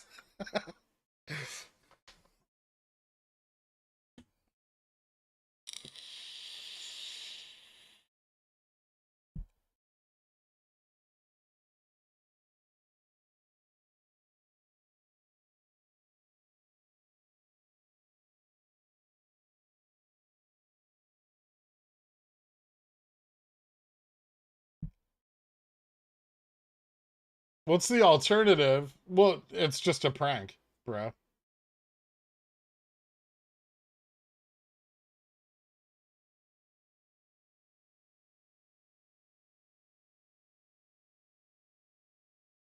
March felt easier. Are you kidding?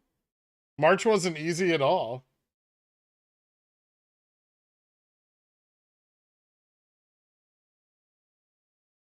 I was in $300,000 worth of options and down to 300,000 from rolling.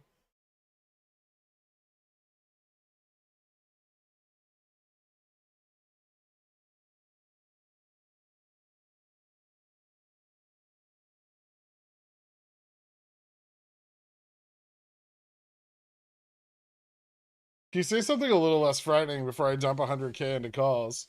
Nope. The level of fear that you're experiencing right now is probably not high enough. You should be prepared for anything.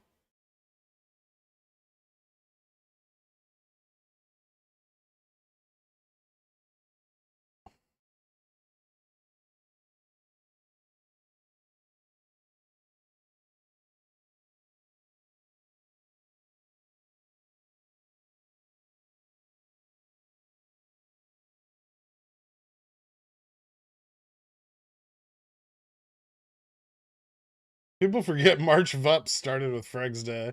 I mean, they didn't for me. I didn't buy in until after December. And most of the position I bought in January, right? And then I rolled it in Fab.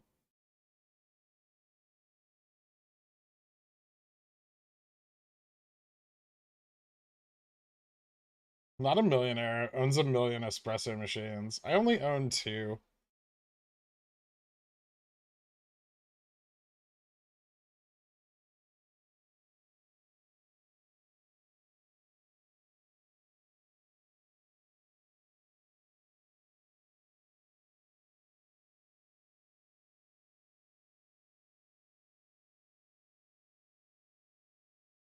Think it'll increase by 100 BPS? No.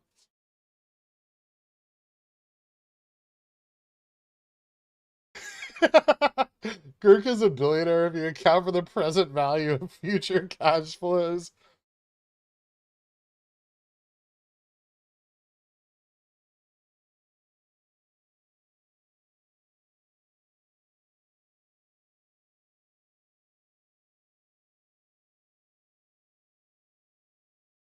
Why does everyone think Pickle is BlackRock and not Vanguard? Shut your mouth.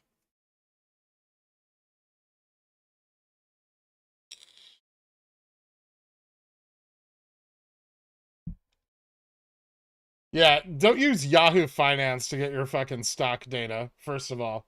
Good tip for everybody. Yahoo Finance's data sucks. It's provided by Morningstar, it's delayed, and it's shit.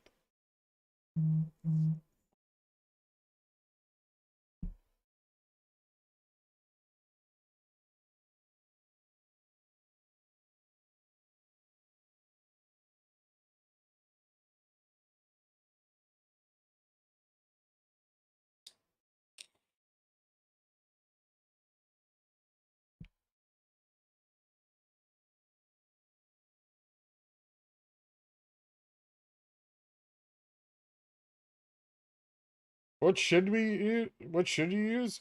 I mean, your broker A is going to be better than Yahoo Finance. I don't know why people aren't looking at quotes on their brokerage.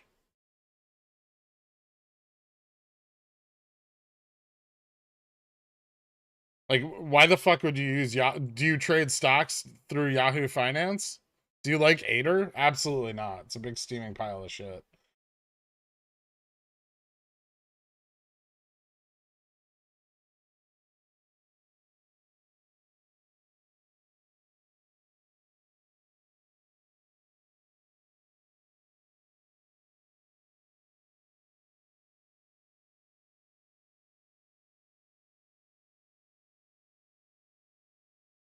Yeah, still just netting off FTDs.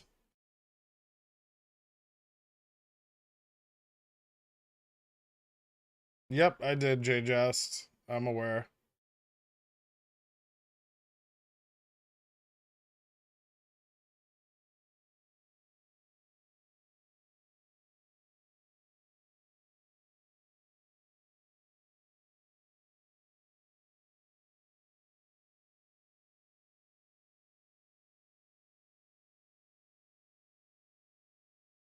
What's different currently compared to the pre-March OPEX run? What do you mean? I mean, not much. The price is higher.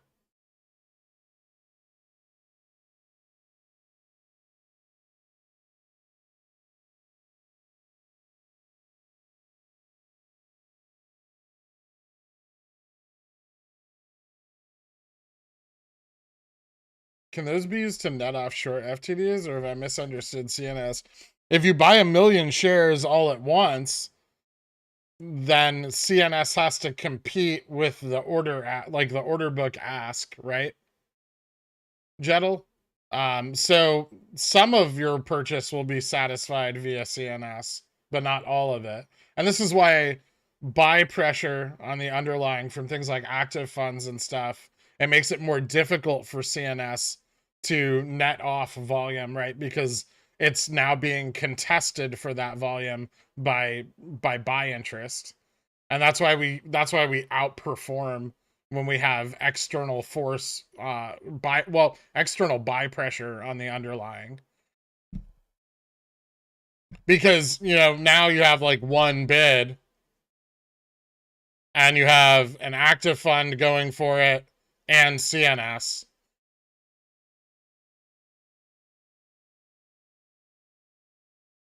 So this is the ask, right?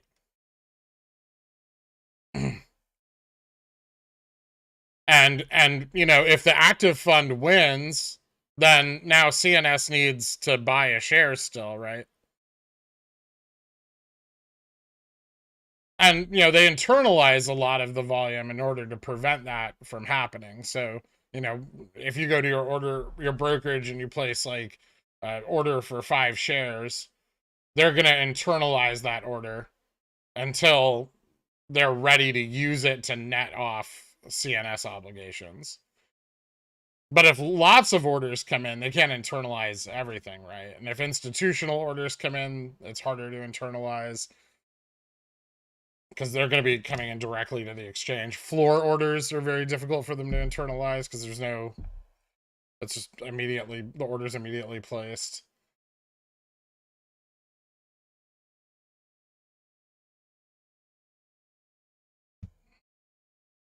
No problem, Girk's neighbor.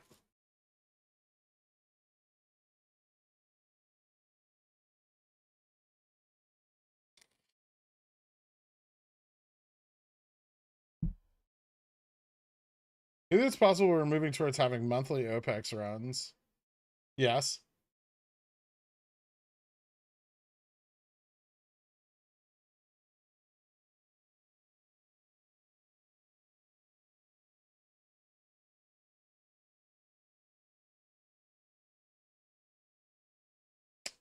What makes you wary about June OPEX?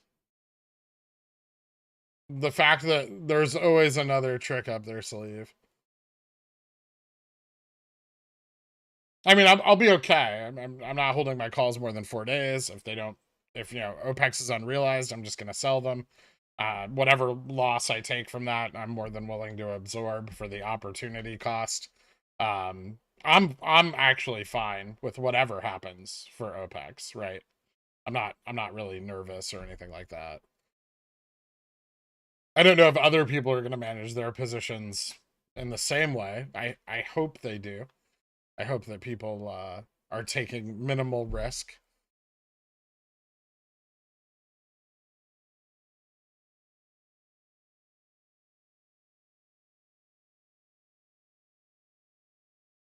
Does it still seem like covering?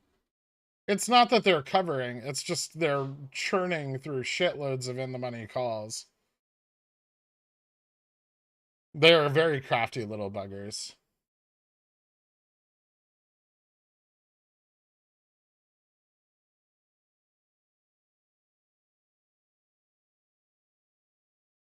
How do you YOLO and have minimal risk? I mean, I'm not YOLOing, right? I'm buying moderately far dated calls and holding them for a very set period of time.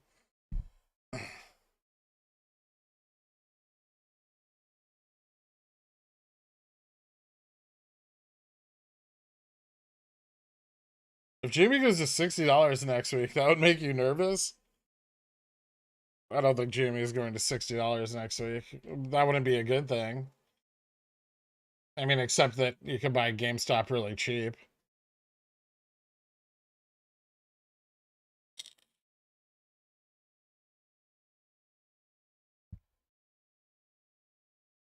Full port 617, 200C, minimal risk. Jesus. That's not even for the right week, DJD.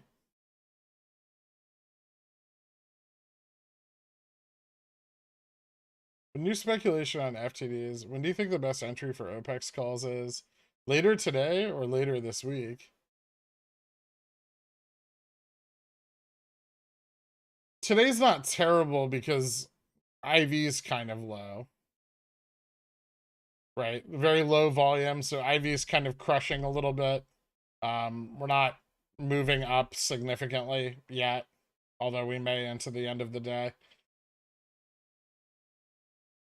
You're picking up calls now, not worried about 2 p.m. FOMC. I'm not picking up any more calls today. I bought 35 January 950s this morning.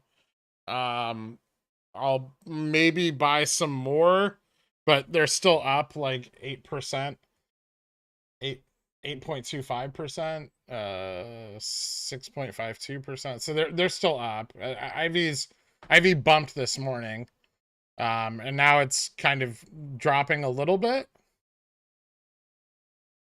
So if I see a cheaper entry on those in the next 2 days, I'm gonna double down on that position. So 70 Jan 950s. And then, you know, tomorrow, Friday, Tuesday, Wednesday, I'll move into closer dated calls and during that period. So if it just breaks out and rips right now, I'm protected. What's the idea behind 950s? They're an IV play.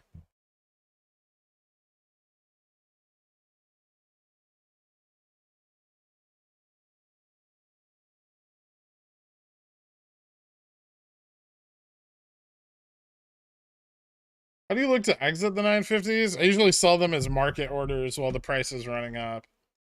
So when the price is climbing, like say there's a resistance at like a big resistance, like 158.50, and we're just rocketing up through like 154. I'll start dumping these before it hits resistance.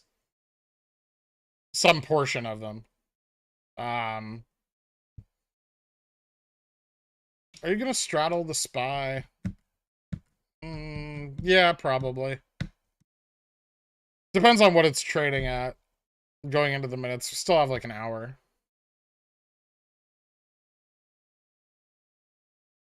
If the straddle's offset, I probably won't. But if there's a good bear side opportunity, I might.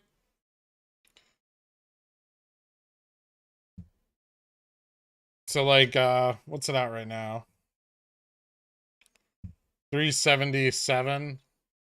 So this I wouldn't like, but if it was at like 370, 750, And I could do, 378, 377. I might do it.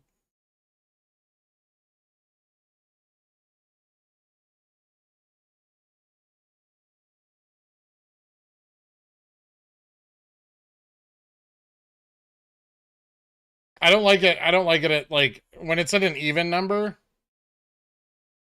you're paying like a lot of additional premium on both sides of the trade.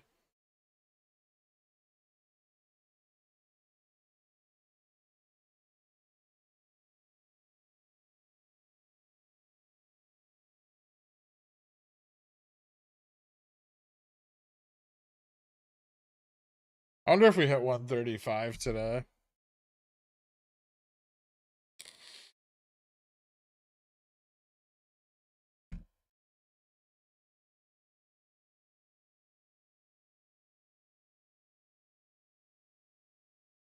Do you ever just watch JPEG videos when you're alone at night? Sometimes.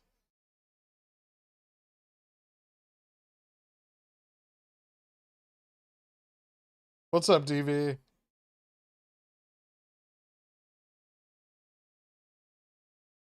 How much do them IVs 950s lose in value if we go down? Not a lot. That's one of the benefits of the far dated ones.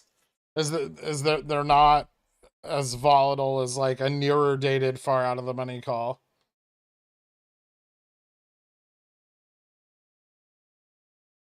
So like they can drop in value quick. You can lose 20% in a second, but you're not going to lose all of the implied volatility value at once.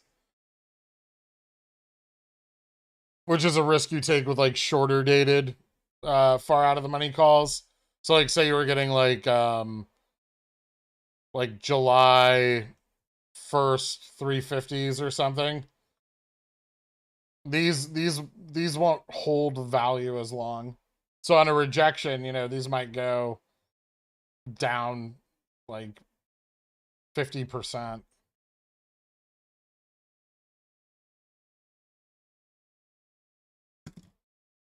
Gamma Max is still at 169, yeah. No, I'm not in all of my OPEX position yet.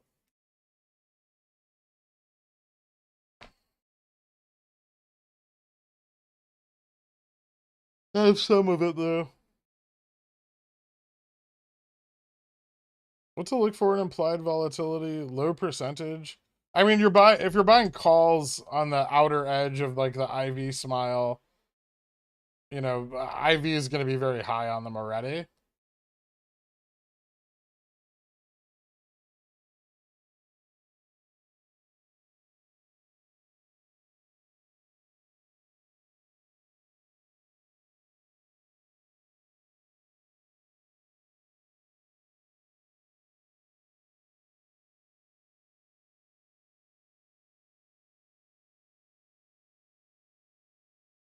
Are 170s for July 15 a waste of trying to make the most possible?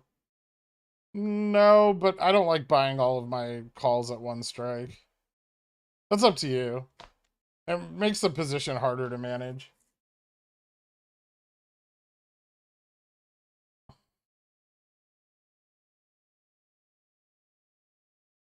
Jesus, what's with these stock pump bots?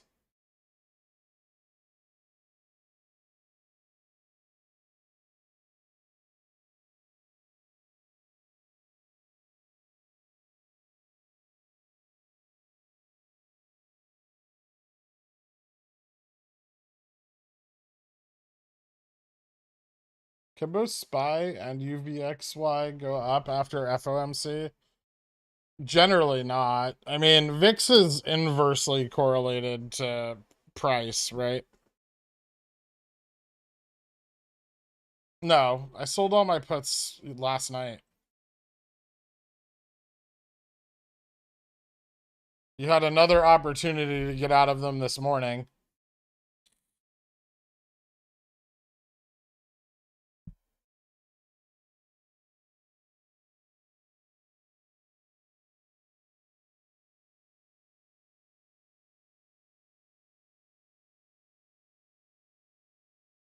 Can you explain why we have two OPEX runs in a row? May, June. Why is it happening one after another this time and not every 3 months like before? Compounding obligations.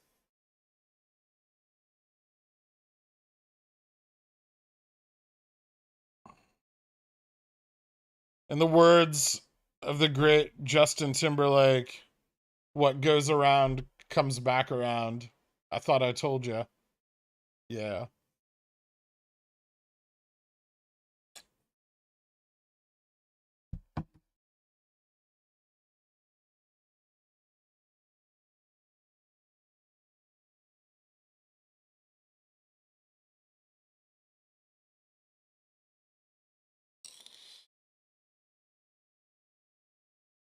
We usually cross Gamma Max, but prices above Gamma Max are unstable.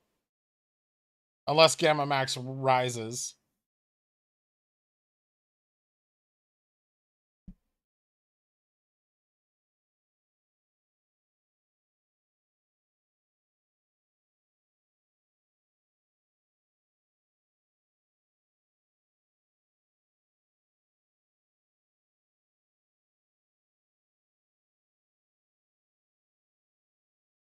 Is it really possible to shed $15 at 2 p.m. after FOMC? Has that ever happened to us before in a 2-hour period? Yeah?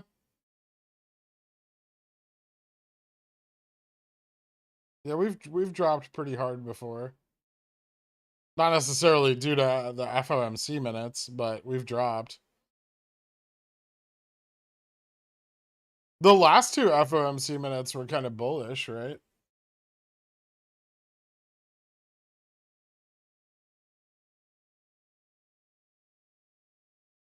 I can't believe we're up 4% with retail sales month over month being what they are.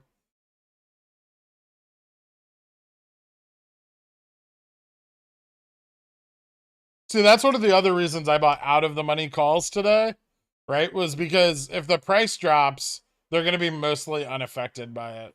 They don't have any intrinsic value.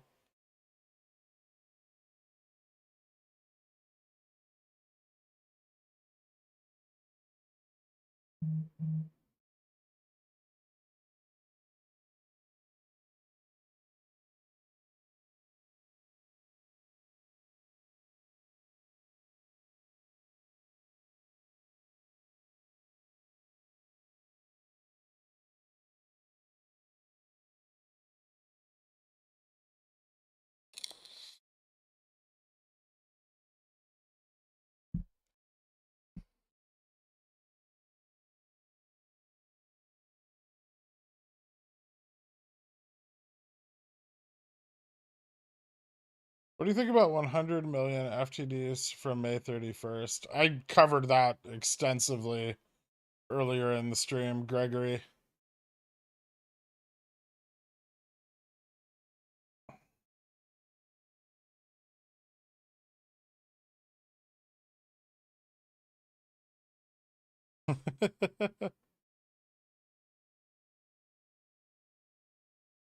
Nice, Corey.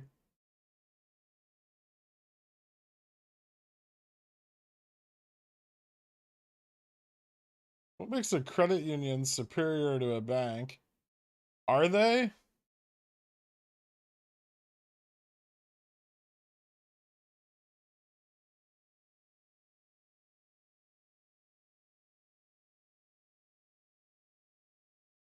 Do you think June puts were to stabilize price and drop IV for them to enter swaps? It's possible. But no. I don't think those are really the best options to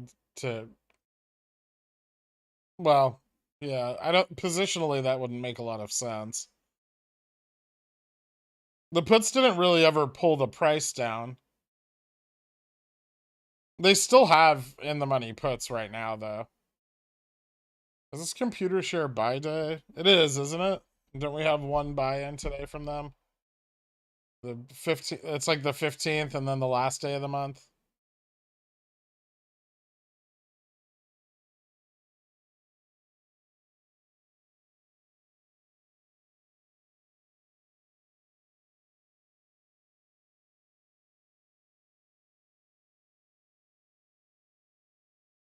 If 130 is our launch pad for OPEX, is 250 a real possibility? No.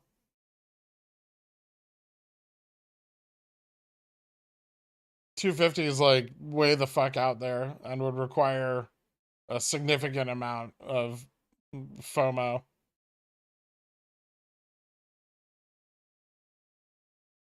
Sorry if you already answered, but what's with this FTD clearing and not OPEX covering? You think the puts are being marked long is the main reason?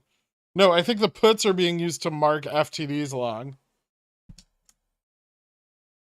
So you have 100 FTDs, right?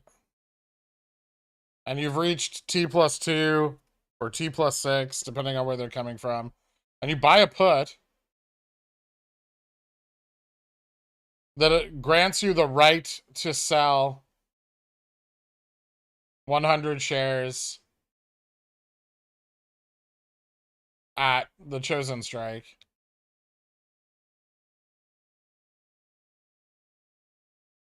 And this gives you an additional 35 calendar days to settle those FTDs.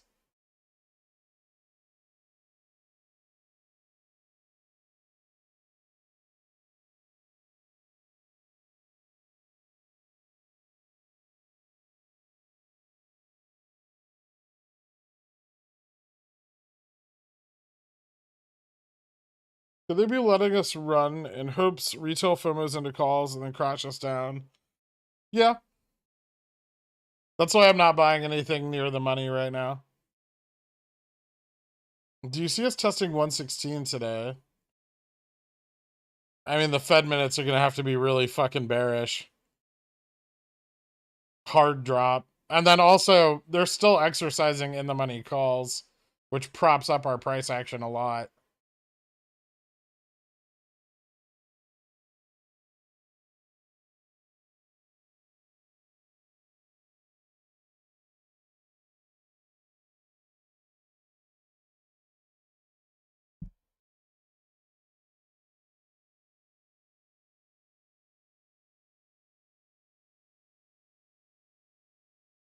How many bank runs have there been in the last 100 years?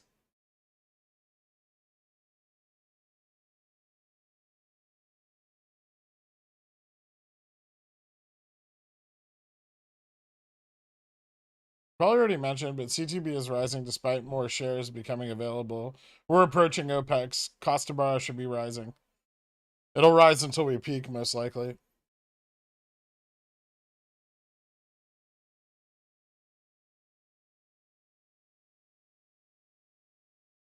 AMC to 100K. Not in a million years. This and next week, we're going to see big ups due to the OPEX run, institutional interest, shorts positioning out, dividend split. I still don't think we're going to see any institutional interest. I don't think we're going to see shorts bailing, unless they intend to.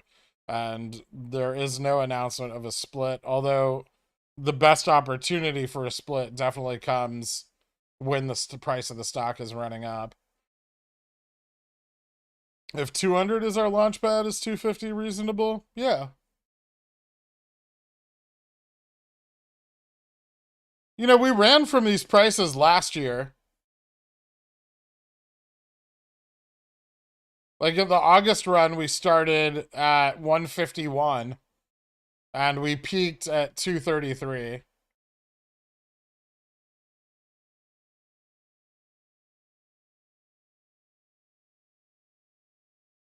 November technically started from 209 and peaked at 252. March was bigger. This could be bigger.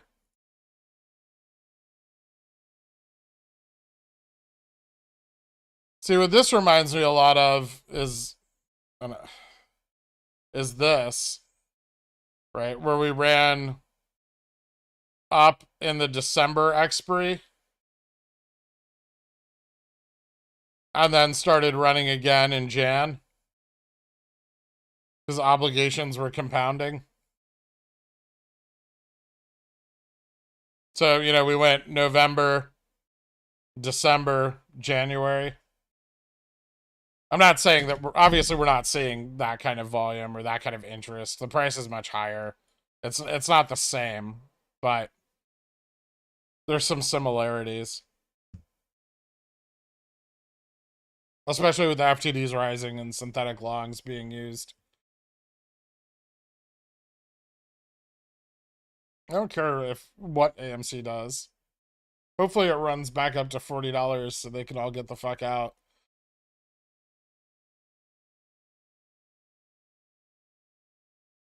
Why do you get 35 additional days? You still didn't give them any shares. Because that's how Reg T works.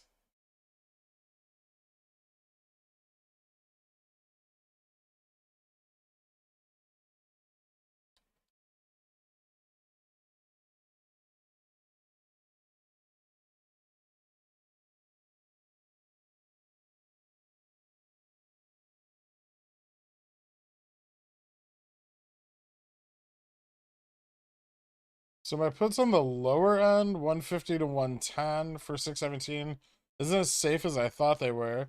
I mean, 110 was never safe. That's why I kept asking people why they were buying puts $30 out of the fucking money. 150s should have been great. You should have made a shitload of money on those. Especially Monday. I mean, I sold all my puts on Monday, right? I closed them out. I got stopped out of all of them. I bought some more the following day because it looked like they were still going to push us down, and shorts had control of the chain for that brief moment. But if you were buying puts last week and they didn't print Monday, you probably shouldn't have bought them so far out of the fucking money.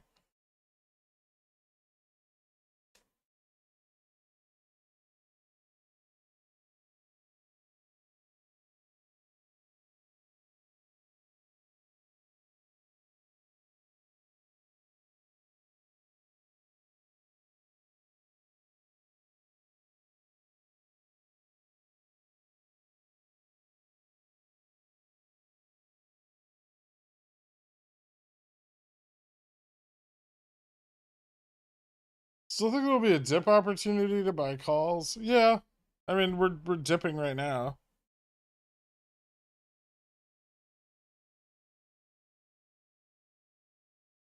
This cycle max 200. Yeah, we could go a little bit above 200.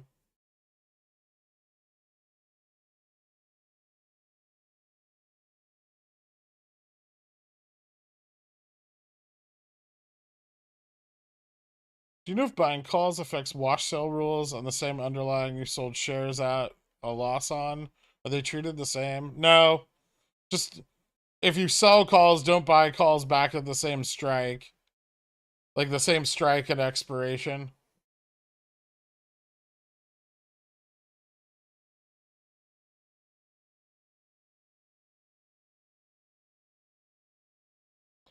Yesterday you mentioned them being deep underwater on GME. Do you mean that? Yes. I feel like they're just tossing GME around with complete control. I don't think they have complete control. Actually, as a matter of fact, I think they have less control right now than they've ever had. They still have a lot of control, but they're taking on a lot more risk, right? They had to take on a lot of risk to get XRT off threshold. That required the compounding of FTDs on GME, which presents different risk for them, right? Bigger risk, which is something they've managed to not do since June of last year.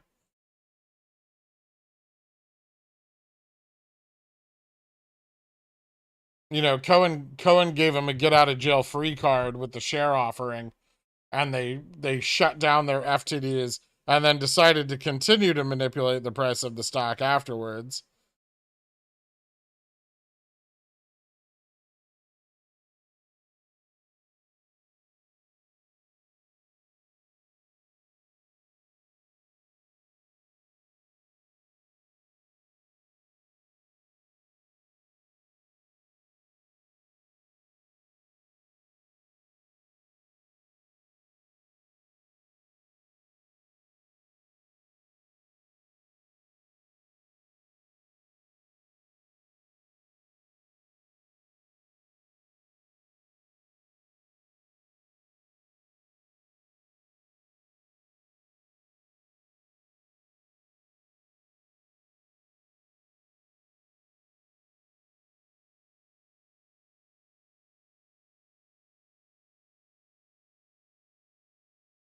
I think GME FTD data is out. Can you look? It is.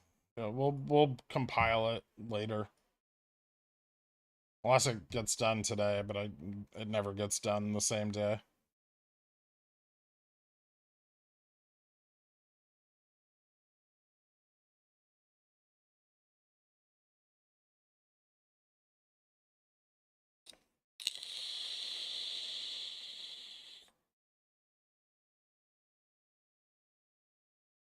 What's a good strike range for OPEX? 0.4 for safe, 0.3 for moderate, 0.2 and less for risk. Yeah. The further out of the money you are, obviously, the more risk you're taking.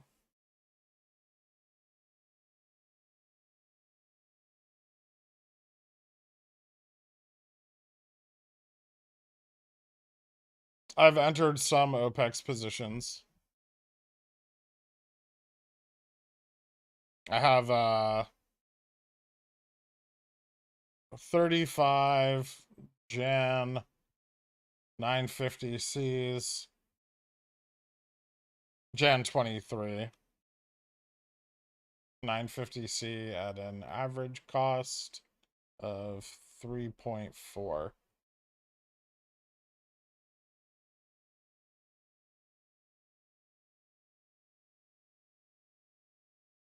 I'd like to double that if the opportunity presents itself.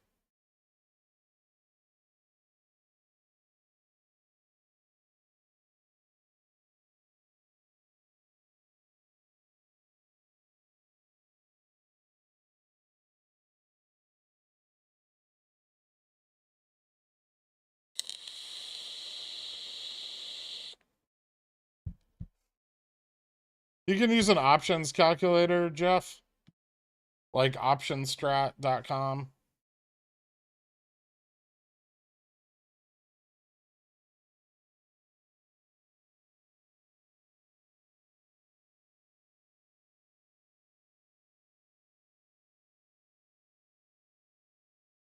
He gave a get out of jail free card because it gave his business $1.5 billion. I know. But they fucked up, right? Or someone else took a short position in November and fucked them. Either way, there's FTDs on GME now.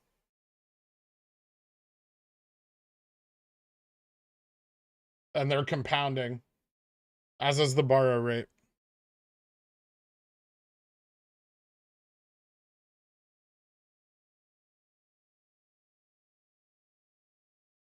So they need to de-risk and bail,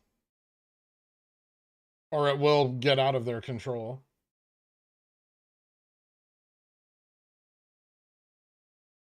What the heck is this icon next to my name? I know it's for 6-month members, having graduated from being a Cornish hen. Thanks. No problem, man. It's like diamond hands.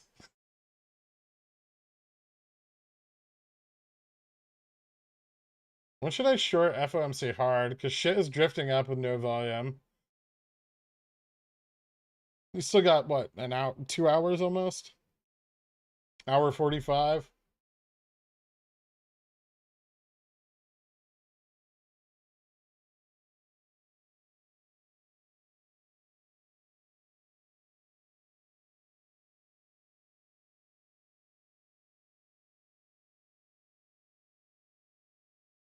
You never forget people you faced adversity with. I remember our time together post GME for the rest of my long life.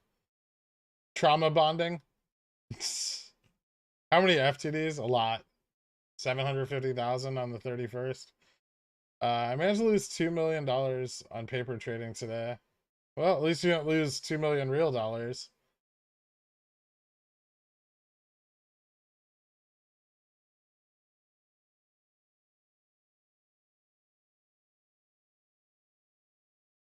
Does RC do another at the money offering for another $1 billion? I mean, they need money at some point. They do have a runway. And it is burning. What's your target IV on those Jan 950s? Probably like 3 to 5x price improvement.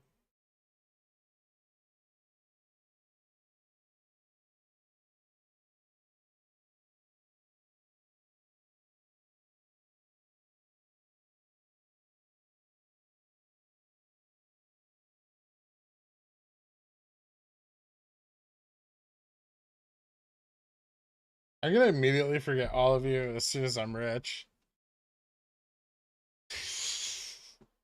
You're a gem, Pickle Man. Thanks for being here for us. Love this place. No problem, B Watts. Thanks, man. Since my icon is better than Carl, does that mean I can tell him to time himself out?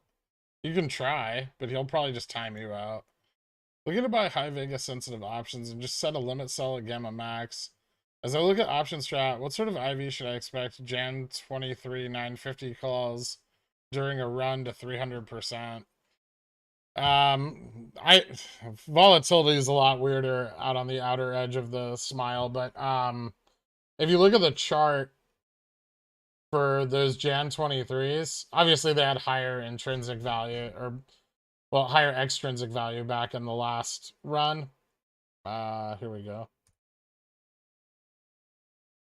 But if we go back to the March run, these went from like 199 and they topped out at like 1368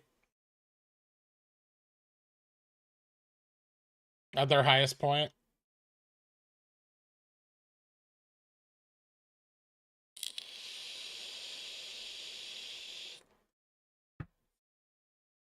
But look how slow, like look how quickly they lost more than like 50% of that value. By the next day they were 0.6, right?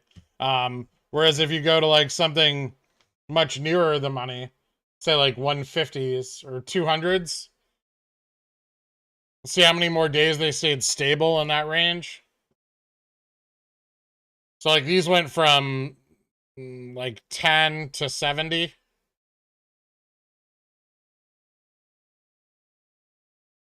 Sorry. But see, like for like 3 days they stayed relatively in the same range, and even the day after they didn't drop half their value. They did lose quite a bit, but once we started to fall down. But these are a lot more stable as the price runs up. So the nearer the money you are, you know, the more stability you're going to have, because you're going to start to get, like, these started to see intrinsic value as their delta value went up. Whereas those like 950s, like they're never really going to pick up any delta.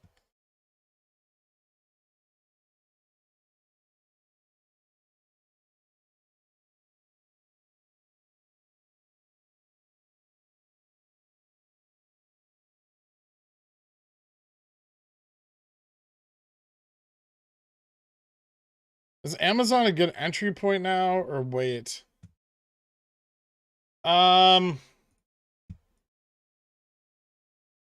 It's a good question.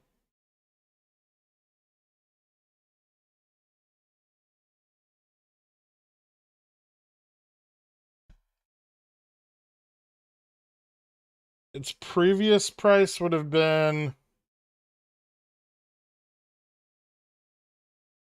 what, roughly 2,000 something a share.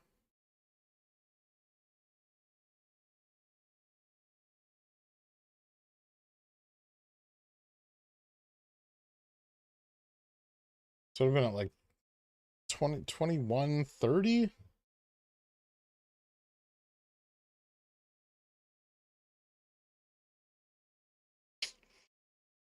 Um,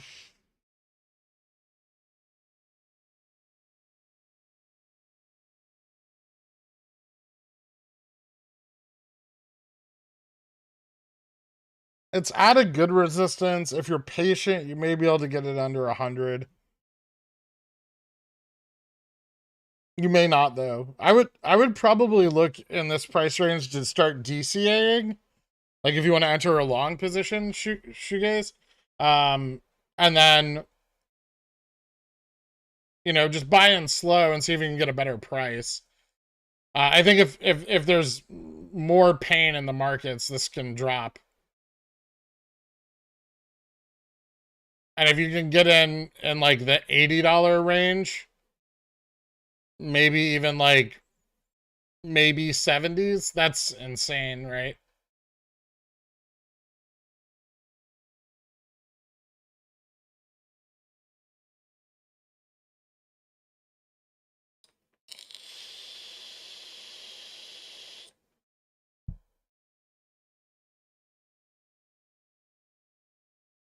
Why not July 15, 500 Cs? I might pick up some of those as well.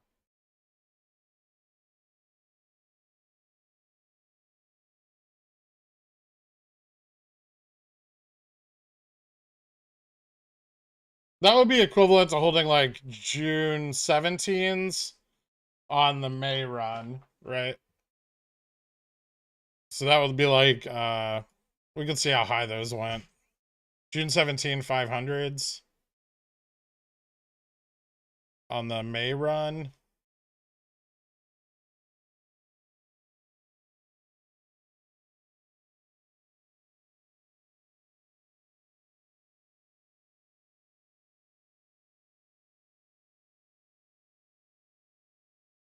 These went from 0.42 to 0.18. So, I mean, they're like 2x'd. I know they're cheap. That's why people want them, but cheap isn't always best.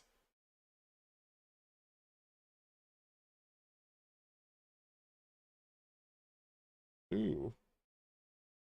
No, probably not gonna get another chance on that. Oh well. I don't mind buying more.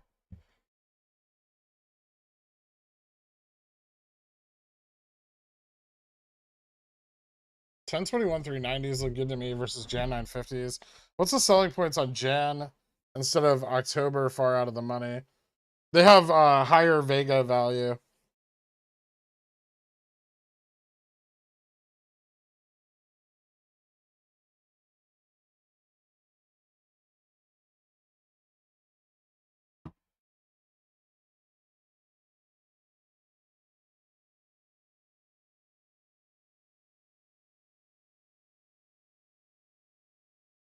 Yep, the FTD data is very spicy.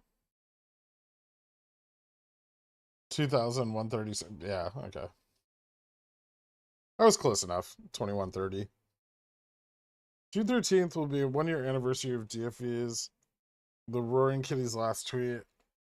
I hope that was the beginning of some 1-year gag order that ends in a few days. It doesn't have a gag order. What gag order would there be?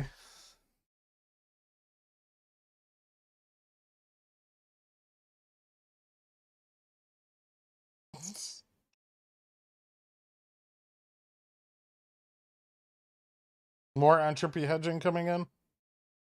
Thanks. Was it just like one 950 or was it like a big block of them?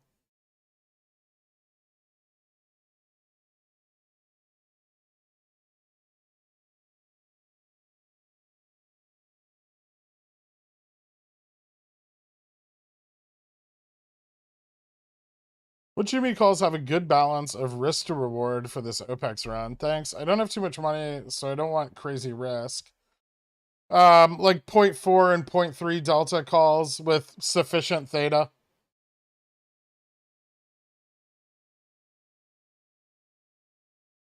How are BBY FTDs looking? I remember you saying that they were very high last month. I haven't checked them at all today.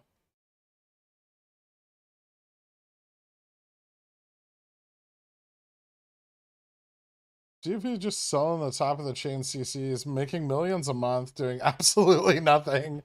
That's what I would be doing if I were him. I mean, I sell my fair share of top of the chain CCs, but I don't have anywhere near the number of shares he does.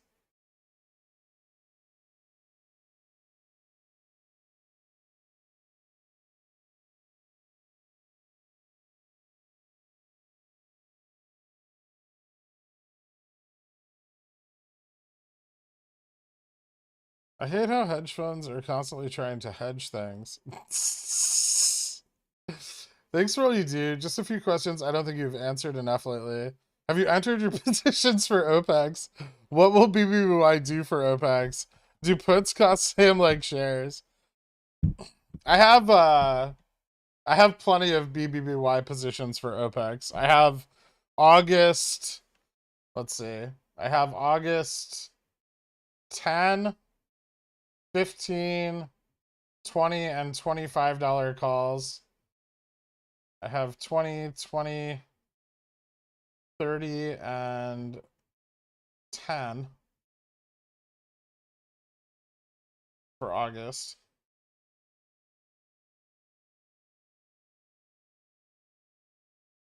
These are down. These two are both down about 50%. These are actually up a little. And these are down 17%. I might pick up some more of these because I could average these down very, very nicely. But if OPEX doesn't hit hard on BBBY, I'm selling all of this shit and buying more leaps.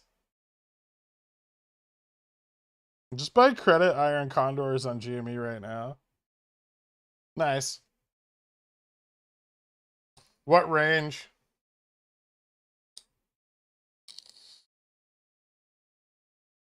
Did you find like a... You're buying them? Why not short condor? Or just like the in the money put risk?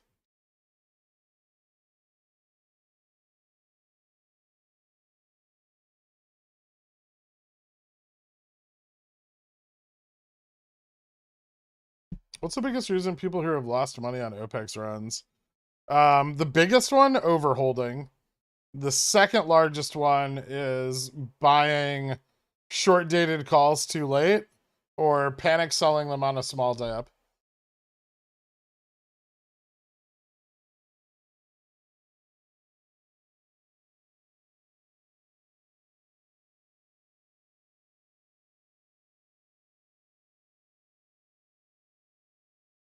So they buy short dated calls and the price moves against them for like 10 minutes and they lose, 50% of the value in their contracts and panic sell. Do you hedge your bets on BBBY or are you full bull? I mean, there's no downside to hedge, and puts are priced more higher than calls, so the downside hedge is kind of irrelevant. What do you mean run hard? What's the target? $18, $20?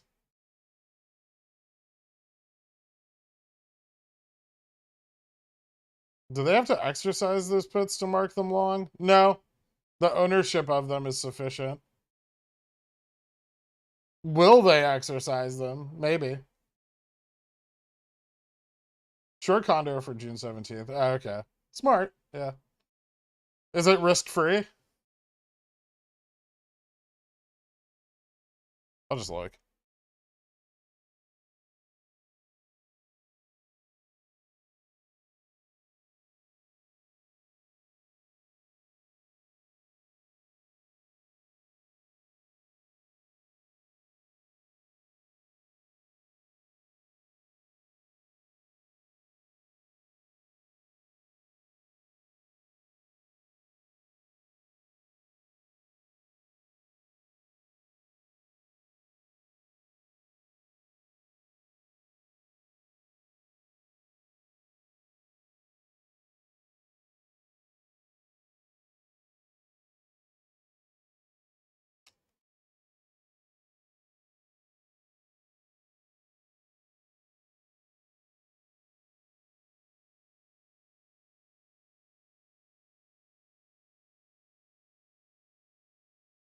$125, $155 are kind of nice.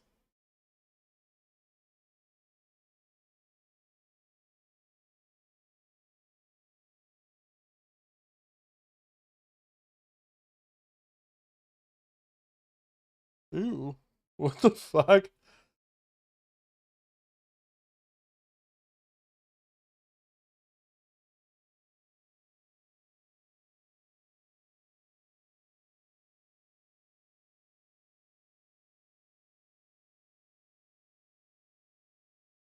Oof.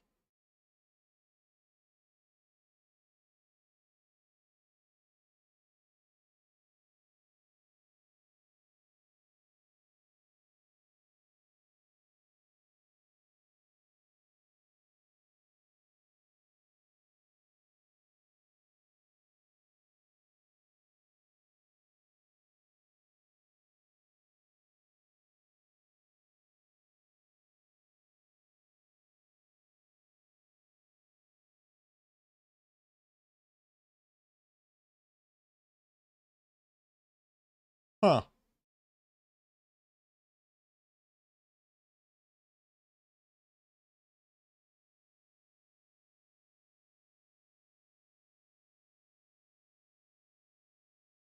Not risk-free, but 70% edge.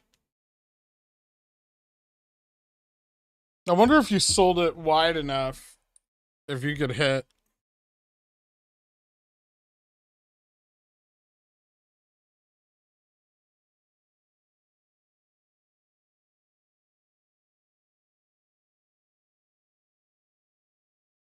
Let me see.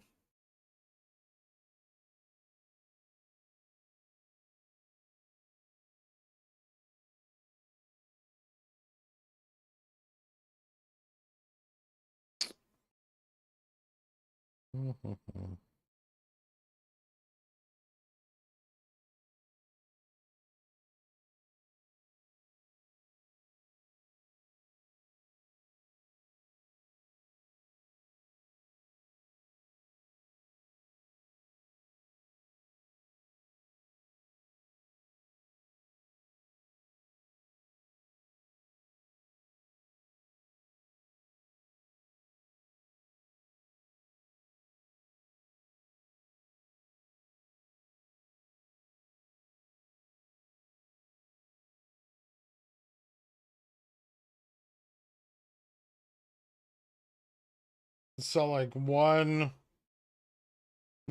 180?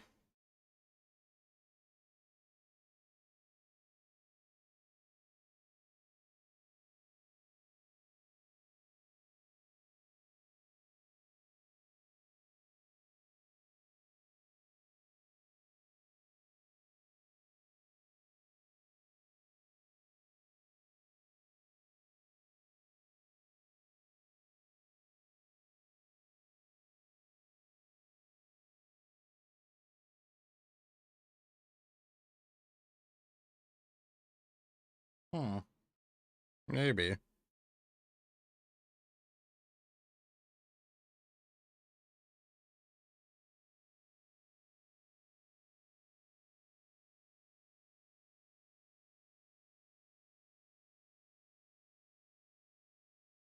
No. No. Yeah, I'm not seeing much better than 70%.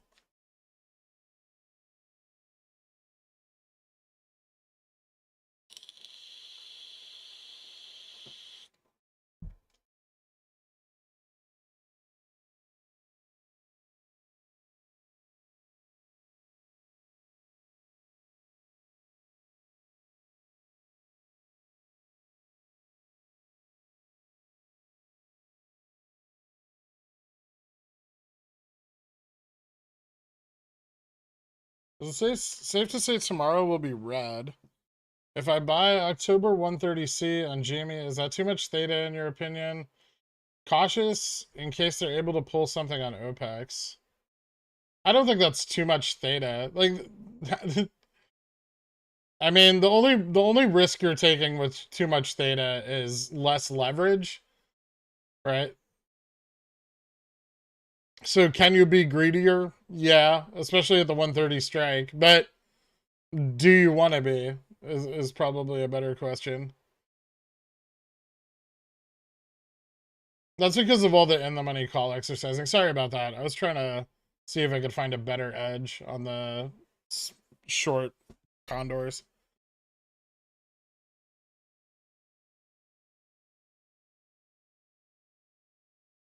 Do you expect a relief rally on the SPY post squad witching? Yeah, I think short positions will reposition.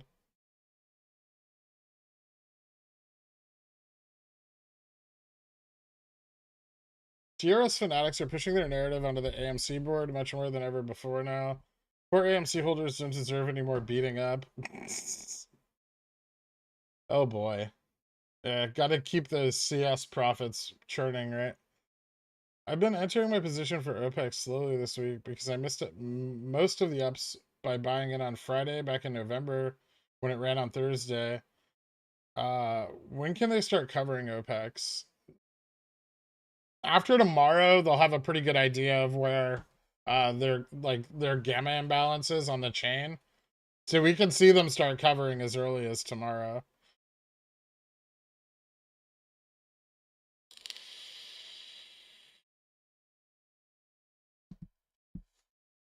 Are July 1st calls for an IV play bad? Yes.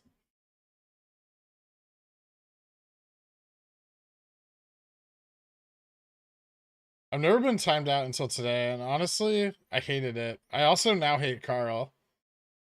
Cool. Crash on Fed minutes? We could. Got another hour and 22 minutes. Still turning the volume on those calls. Yep. Can't let GME hit reg show. I can't emphasize how important it is that they do not allow GME to hit reg show for them. And it's not because of retail, right? It's because opportunities are slim in the market right now. And even though a prime may not take on the risk, there's plenty of hedge funds with, you know, whose newest investor might want to or might be very interested in a GameStop position if that was the case. You know, they can bring the capital to bear through avenues that allow increased risk if they want to. GME being on reg show would definitely drive some incentive to do something like that. Not as much as January of last year. Funds aren't going to speculate as hard as they did then, no matter what, but they can still bring a lot of capital to bear.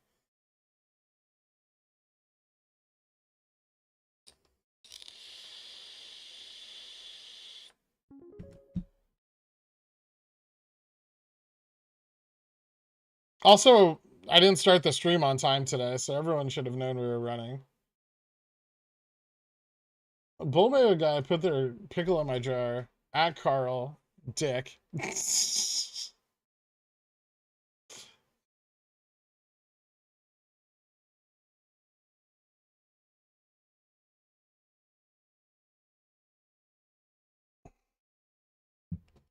BBY reached $28 in March OPEX. Why do you think we would be much lower this time? Is it because of the much lower price? Yes. Also, institutions sold millions of shares of BBY when it hit $28.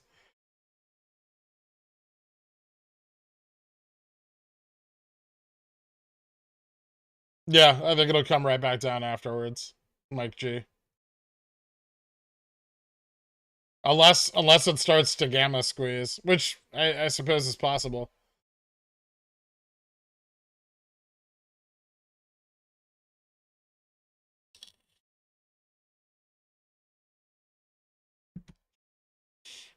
GME could fall back to 116 if FOMC is really, really bad.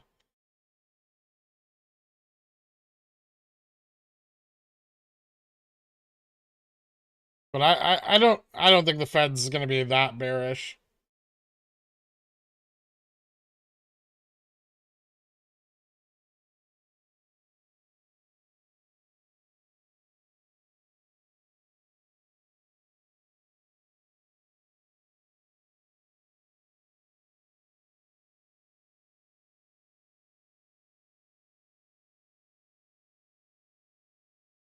What are the most chicken wings you've eaten in one sitting? I've done at least 30, not to brag.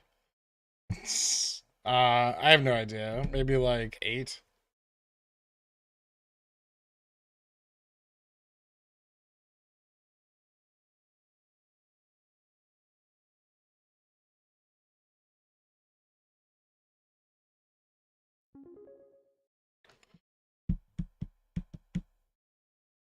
Ban evader. You can get around, pro tip, you can get around bans by paying a $3 fee per message at Carl Dick. Are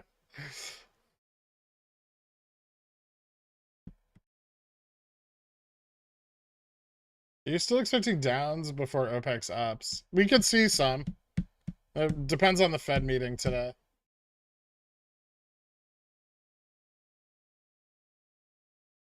My brother works at the Fed. He told me JPA's cranking it right now, trying to get that post-nat clarity. Apparently, the Fed still hasn't made a decision. Interesting.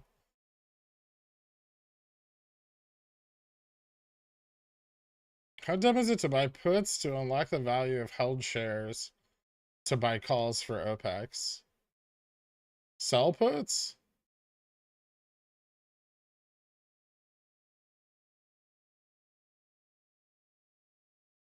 Do you want to phrase that differently? I don't know what the fuck you're talking about.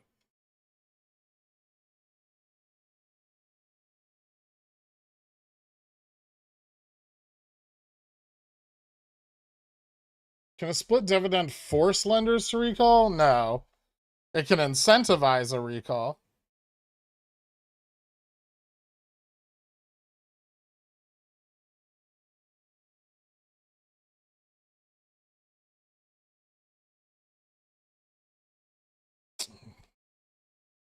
It's 0.5% of shares outstanding.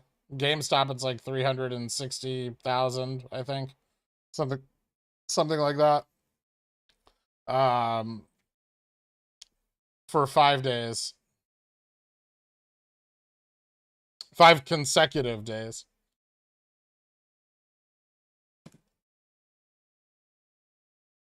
Bought some short-term SPY calls to hedge my long-term SPY puts. How only 8 wings? I don't know. I don't like them that much. I get bored with eating them.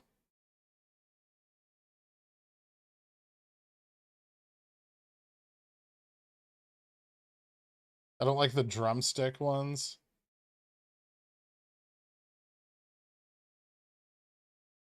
They're just not as good.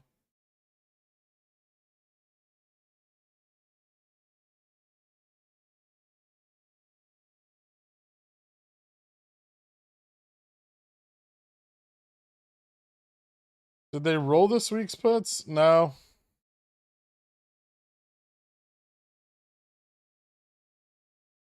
Is it unusual for puts to outnumber calls traded by almost a factor of 3? No. I mean, it's a lot, but it's not unusual. It happens. Are you referring to GameStop?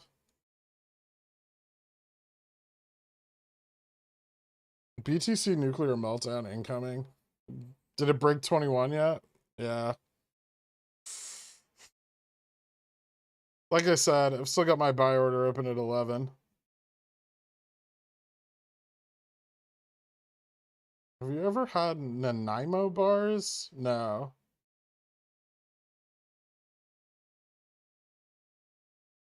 Flats are greater than drums. Exactly.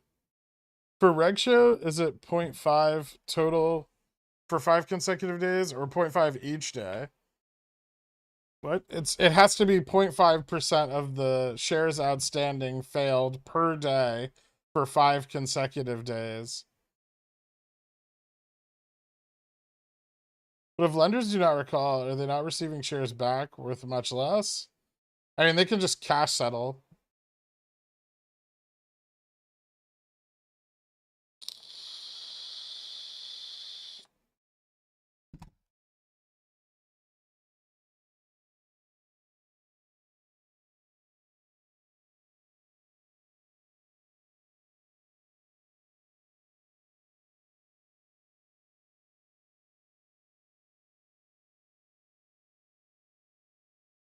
It's less meat, but it's better meat. Dry rub or wet? That depends. I like both.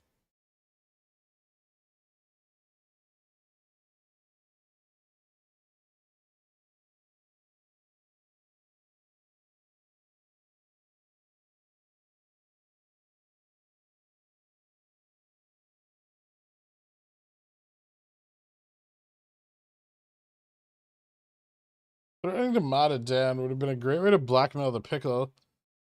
Fucking Carl can't mod people.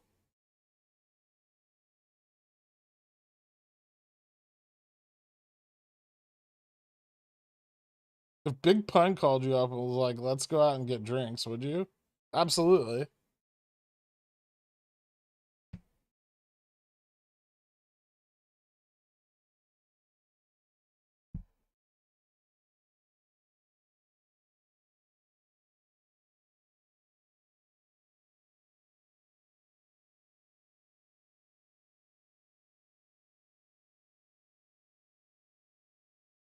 Isn't Big Pun dead? I have no idea.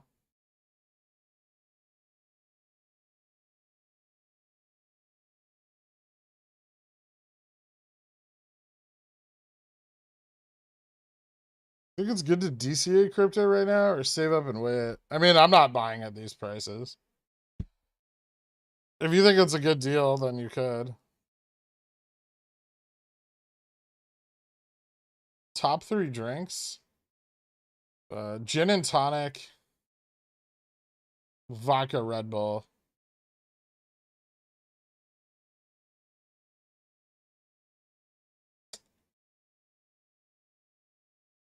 And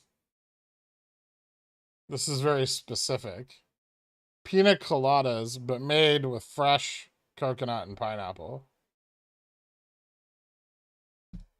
And a good rum. Which is hard to find. Usually they're just made with like that shit that comes in a can, which is disgusting.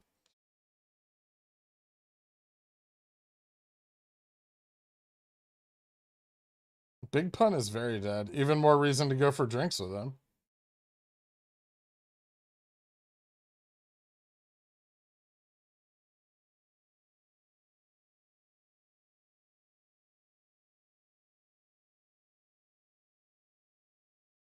Eating preferences trigger me more than they should. Always saying you don't like all the food the poors eat. That's not true. I like plenty of poor food.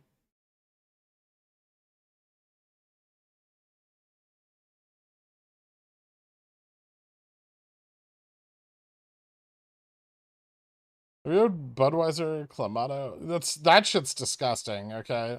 Beer and tomato juice is foul.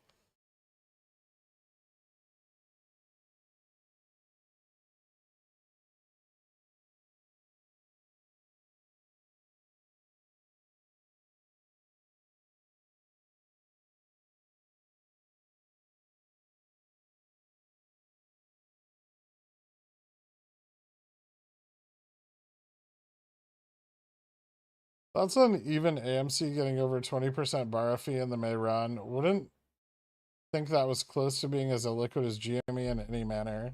I mean, it's not.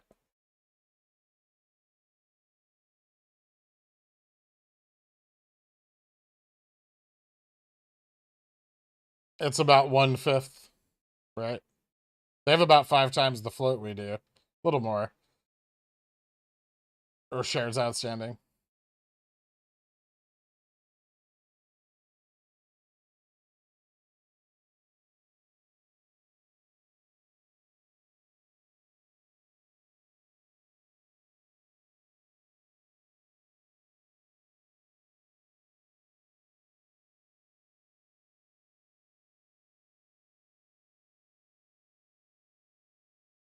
Your drink list is giving me diabetes. Use sugar-free Red Bull.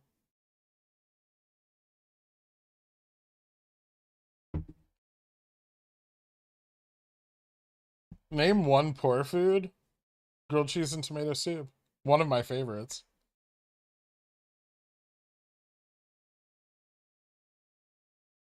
Have you gone off for Loco? I mean, Four Loco is not what it once was. Like,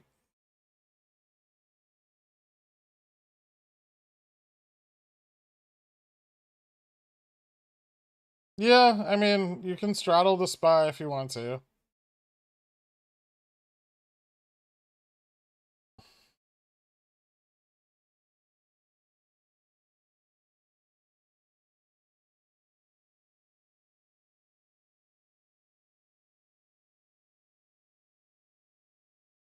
Interesting.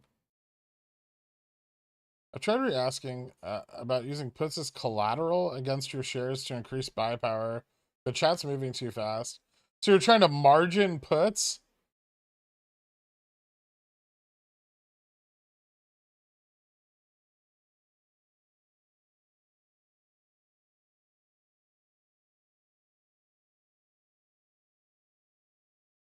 Is that what you're asking, Dave? So you're gonna buy puts to use for margin?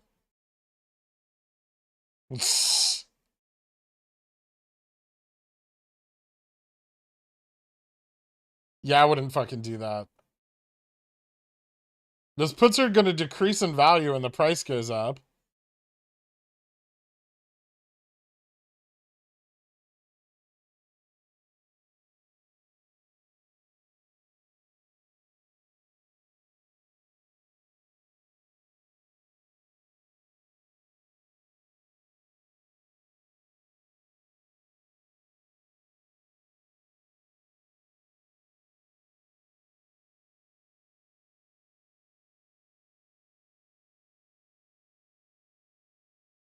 I can clearly taste sucralose and aspartame in drinks. It's nasty. Yeah, I don't like artificial sweeteners either. Fried bologna sandwiches are amazing too. But you gotta splurge and get the beef bologna. GME is a poor food.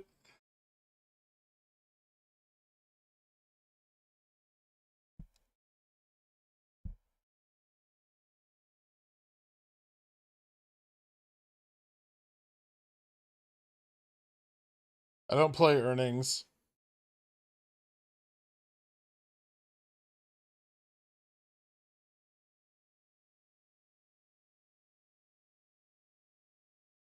Fuck you, average Joe.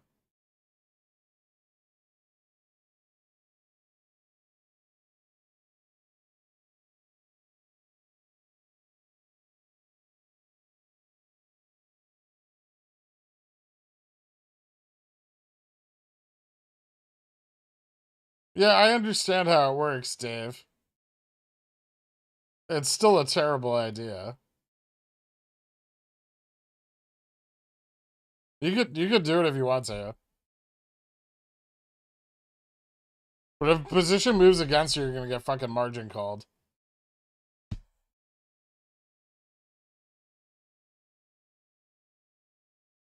It sounds like someone's asking you if they should get margin called. Yeah.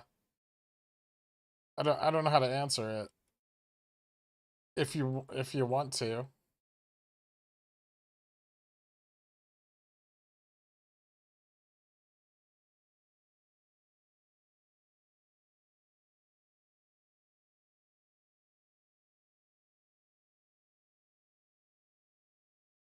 But you can't take a total return swap. You don't have the capital.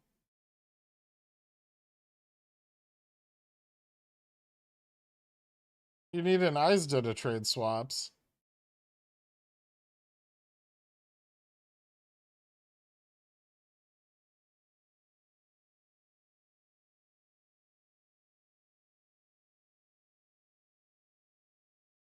Quick reminder to like the stream. Oh yeah, if you guys could drop a like, it means a lot to me.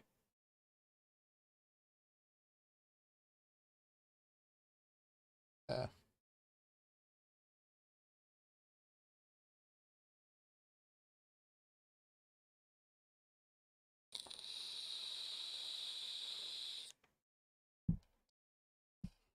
Hot throbbing red candle inbound. Maybe. We're coming up on 1269, but it looks like a bounce.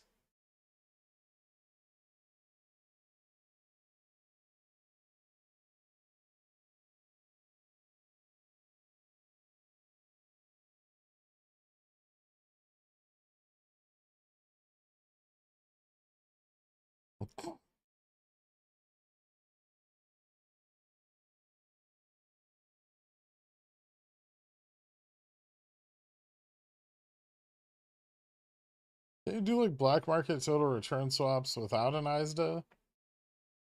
No?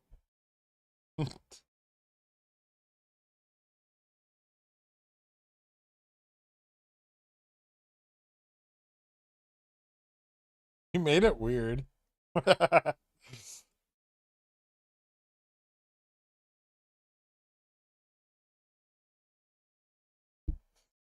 Unsubscribed.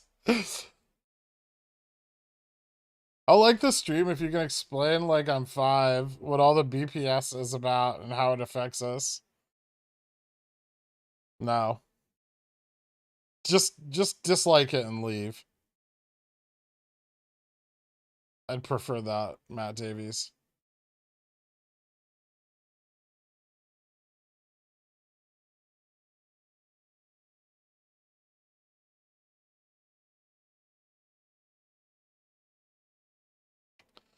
What's the most days anyway? Aside, Segan. I put in more than 7 hours a day. Hitting the likes hard. You have to minimize the screen. You have to go out to the menu. Sometimes you gotta slide that stupid thing up and then hit like. It's a lot of work for people, all right? You know? And also consider the audience. You have a lot of people who bought a stock thinking they were going to be rich the next day. It's not the most patient crowd.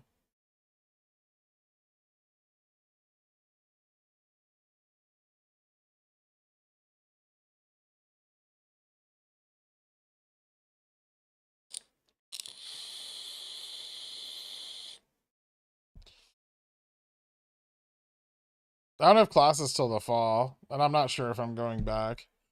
Hitting the 50% like ratio of viewers to likers. More deep in the money puts. Those drive the price down. They also hedge entropy.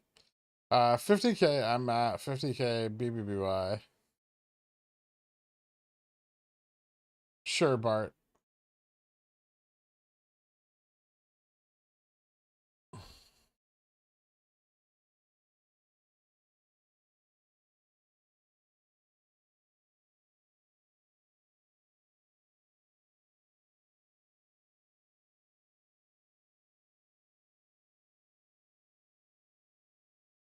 Even when you try pouring, you can't.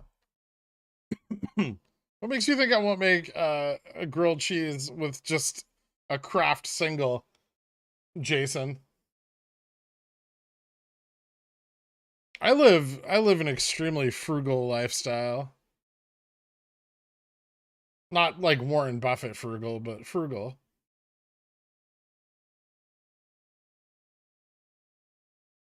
People attacked it was supposed to make me rich the same day I bought it.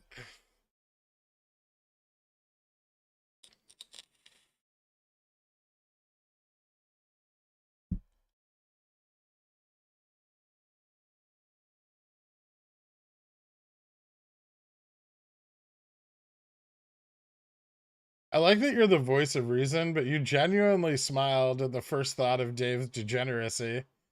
Well, I mean, I'm a degenerate, right? Like, is that even a question at this point? Deep in the money puts for Jan 2023 came in. Is that for the entropy hedge? Probably, yeah. They're being sold.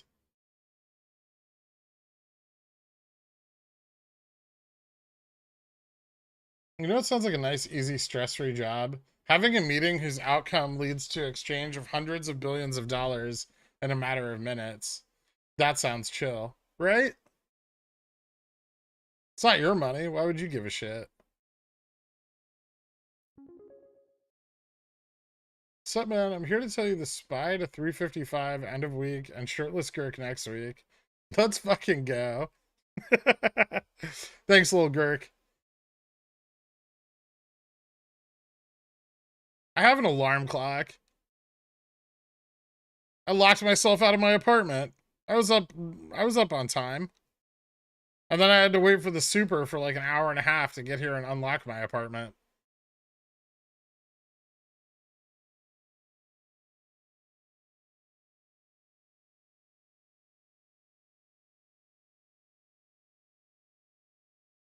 You gonna fry both sides of the bread for a grilled cheese? No. Ew. Well, no. Maybe. Like, I kind of like where your head's at.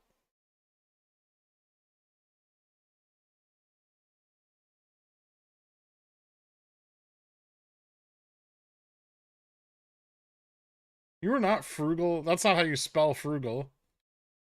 You order takeout every day. Have you been to a New York City grocery store? Believe me, it's not that much of a difference. Also, time is money as well, right?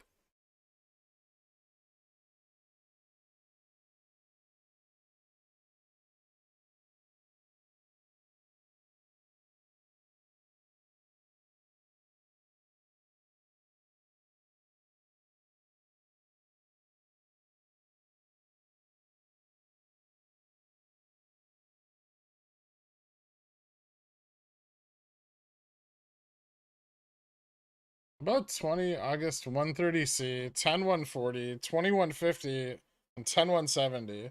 Is that a good option strategy? Yeah, it's solid.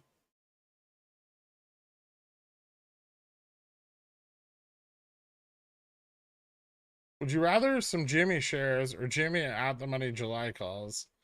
Thanks, man. I mean, I don't know. Do you want shares or leverage?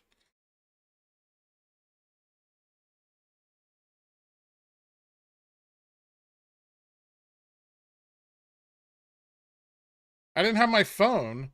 I had to go down to the fucking security desk and have them call the landlord, which they did not want to do. And then he was in some other apartment, like fixing a toilet, and he's like, I'll be there in 50 minutes. And now they're going to charge me a $170 fee on top of my fucking rent this month for unlocking my door. And the worst part about it was that the breakfast sandwich I ordered, they didn't send me the right one.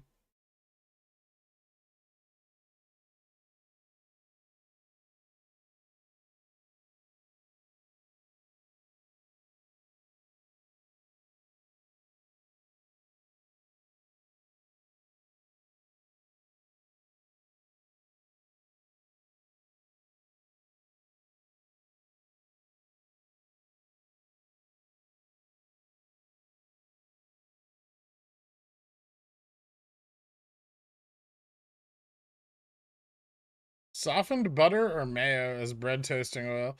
Softened butter, but grass-fed butter. I don't like the way mayo grilled cheeses taste. I've tried it before. It's just not as good. Butter is better.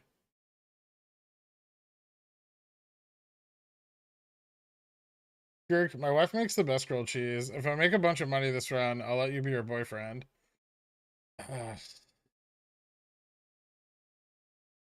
See,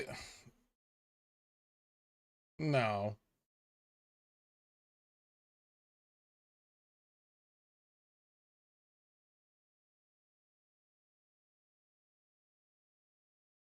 Every time I comment using my voice command, my comments look like English is not my first language. So just type them.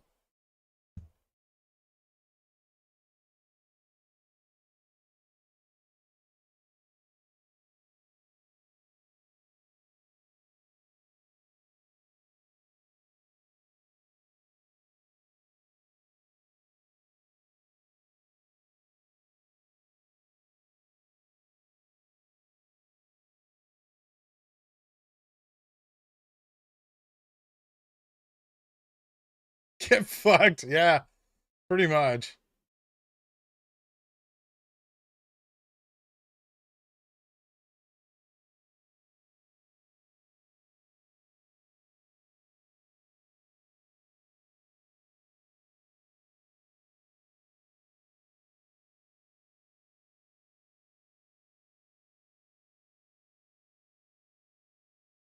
This is why you should always keep a spare key boofed for emergencies. Probably. This is why I should remember that my door has an automatic lock, which I sometimes accidentally press in. It's got like a little switch on the side of the door, and if you push it in, when the door shuts, it locks automatically, which is the stupidest feature.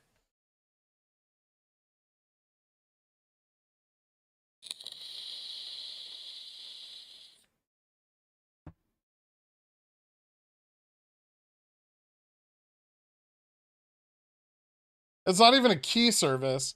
He just came up and used his key to unlock my apartment.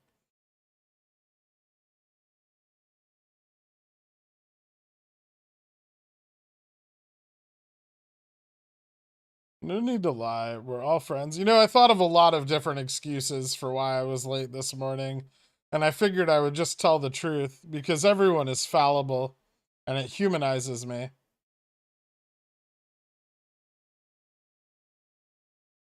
Everyone can lock themselves out of their apartment. It's not that hard to do.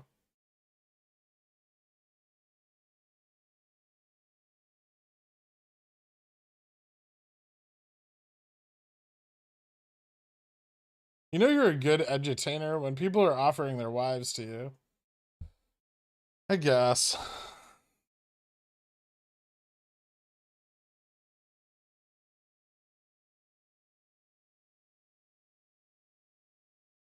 How much theta do you buy when you straddle the SPY? Not a lot.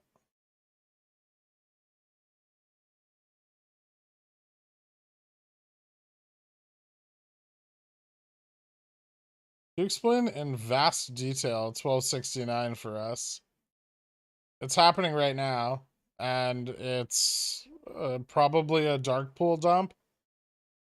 There you go.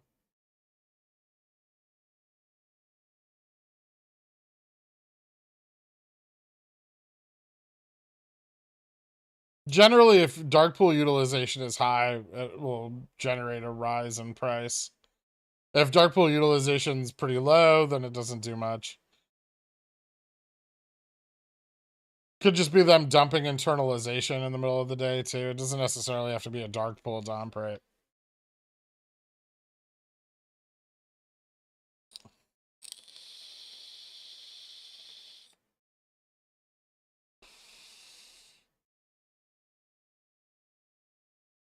Human after all.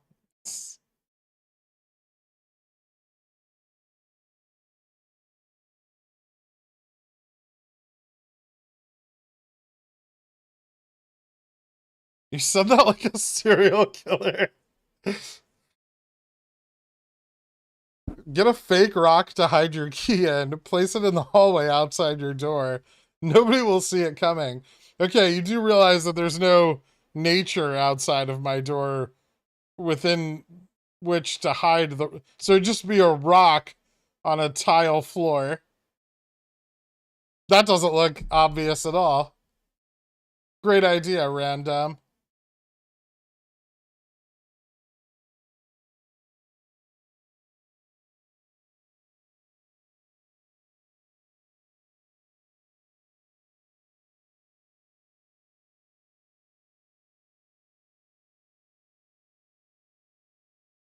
I've locked myself inside my apartment before. Okay, that's hard to do.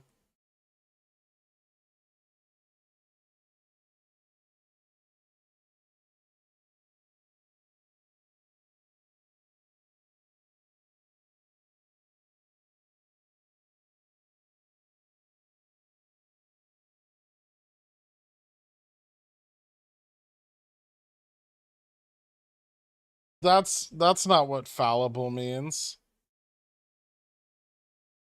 It has nothing to do with chickens. I don't have a wife, but my mom is up for it if you are.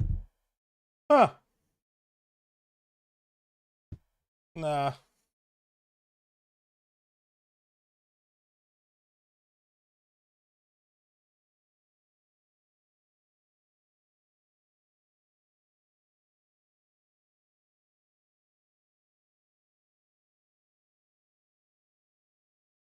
But one day my grandma locked me on the balcony and then she locked herself outside the apartment.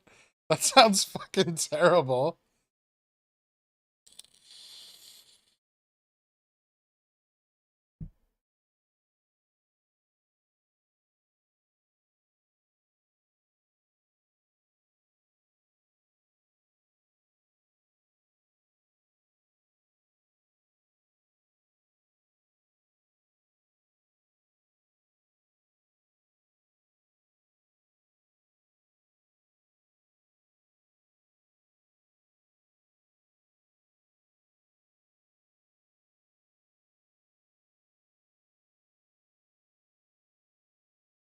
Yeah, I'm definitely not leaving a key with my neighbor.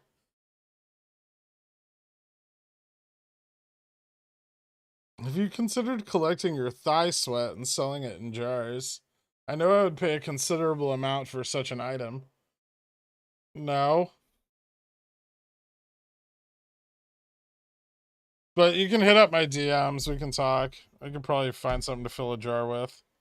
Probably not thigh sweat, but you know, I'll just tell you whatever you want it to be.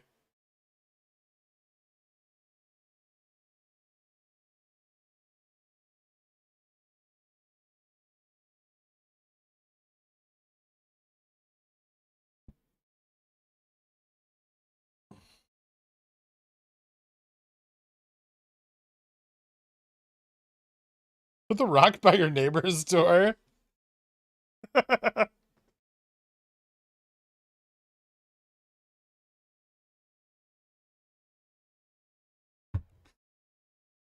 Fed minutes drop at 2 o'clock. I left my phone in my apartment, so that wouldn't have fucking helped me.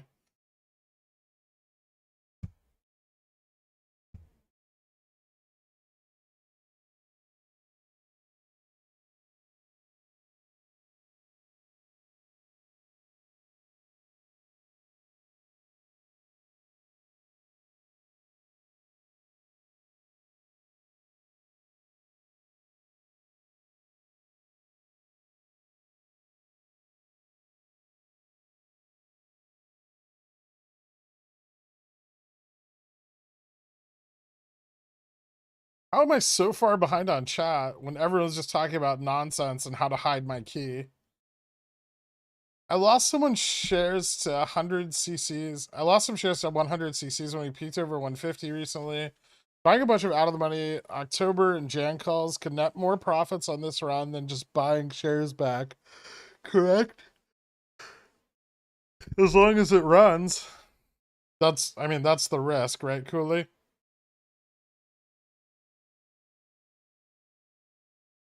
I get knocked down, but I get up again.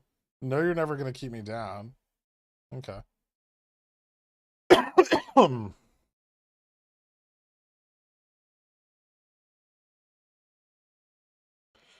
If Batman were to skip church, is it safe to call it Christian Bale? Ha! Ha! Ha ha. Okay.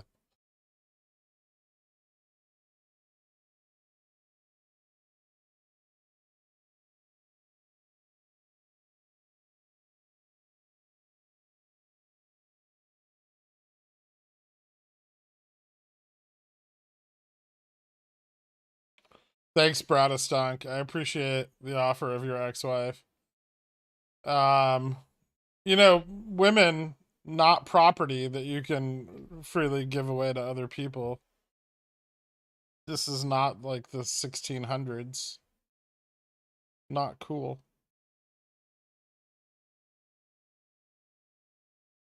Even if it's your grandmother.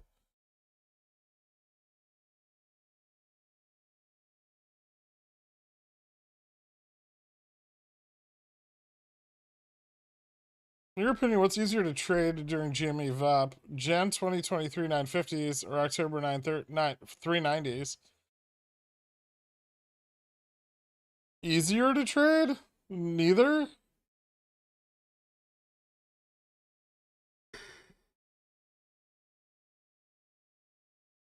$390s are a bit of a different play because they start to get some delta value after like a 180 cross, right?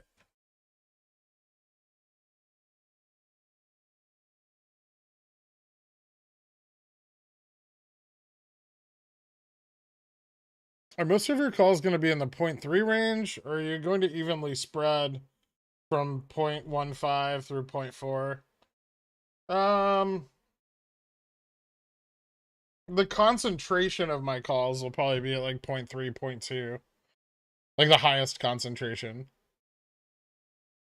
Notionally, not leverage wise. Leverage, my highest leverage is going to be on far out of the money calls.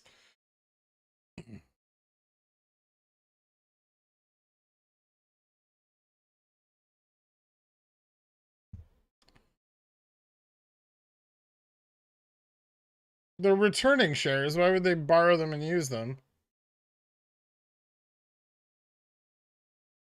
Did you say they're going to charge you 170 just for some dude to walk up to your apartment and unlock it with his existing key?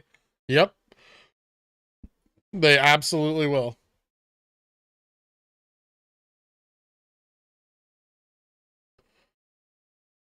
Yeah, nothing really new going on, Dominic.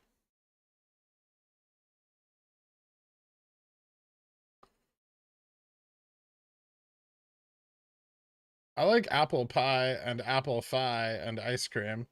Thank you so much, Sitting Bull.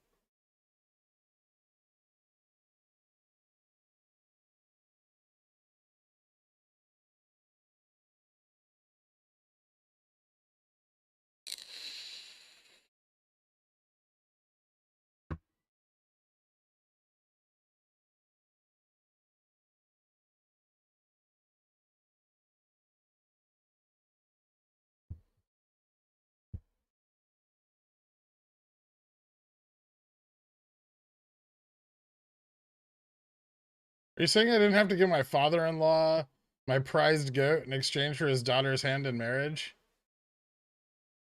Yeah. I mean, I don't know. Maybe you did. But were you born and raised in New York? Yeah. If FTD T plus 35 lands on a holiday, do they cover the day before or after? After. By the morning. It has to be covered by the morning of the following day. So before market open, the orders have to be placed. That doesn't mean they'll be executed immediately, but they have to be in place at market open. When ETF rebalances at T plus 2 from expiration or as they are rebalancing, they have T plus 3 to rebalance from the beginning of the index rebalance. Dad put their pickle in my jar. Proud of you. Thanks, Dad.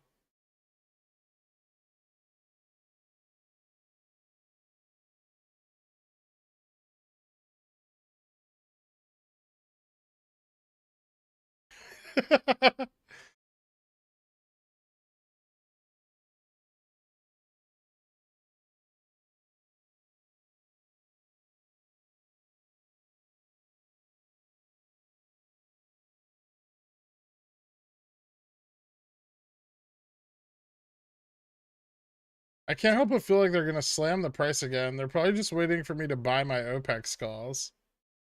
Maybe.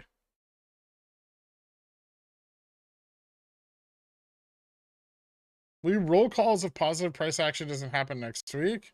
Or will you close a position and take the loss? I will close it and take the loss.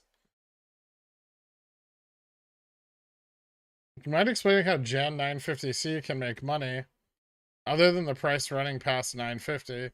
The value of them increases based on the increase in implied volatility. Jitsi poo.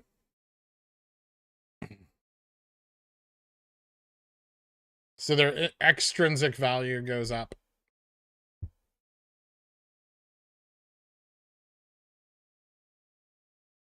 Could we run after the meeting, or are you more bearish? I would say I'm more bearish because there's more bearish possible outcomes to the meeting than there are positive ones.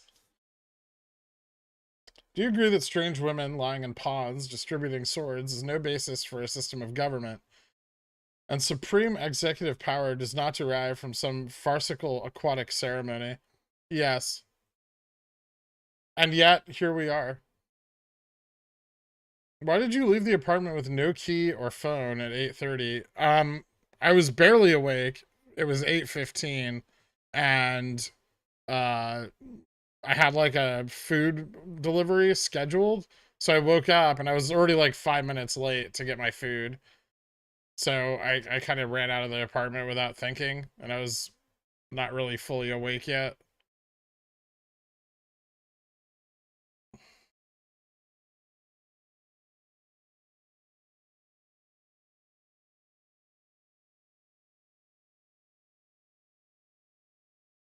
Did he have disgust on his face when he opened the door? Not really.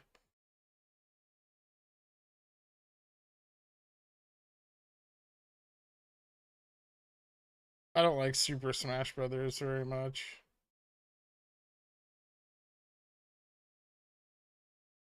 But Kirby.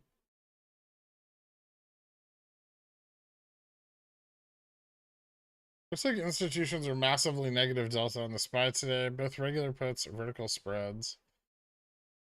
Yeah, could be. I mean, yeah, they're pretty bearish. Can you remind the chat that serious option traders wear adult diapers while the market's open? No, they don't. They just have cell phones and they go to the bathroom. His dad is dead. This is true. I apologize profusely for asking again. I can't tell if you saw it earlier. How long does it take for price action to react to the FOMC? Instantaneously? It doesn't end. They just release the minutes. There's no like period of time it continues for. They release the minutes and then people reposition a bunch and the SPY gets super volatile and then it picks a direction, and that's usually the way it goes.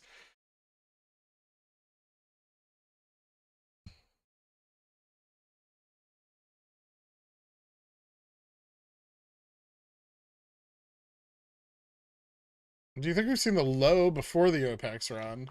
Maybe. It's possible.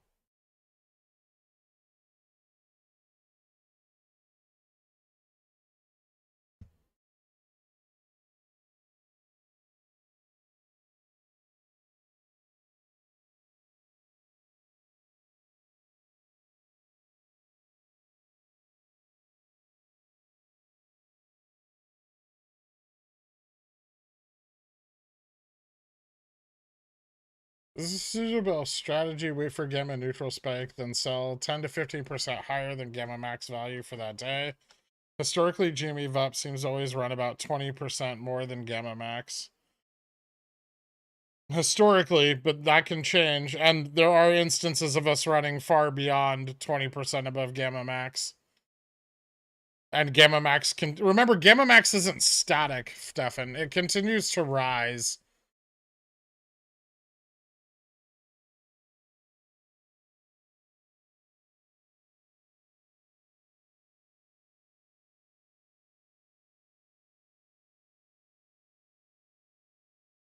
Do you ever make your own food? Yeah, I like to cook. I just don't really have a lot of time to do it.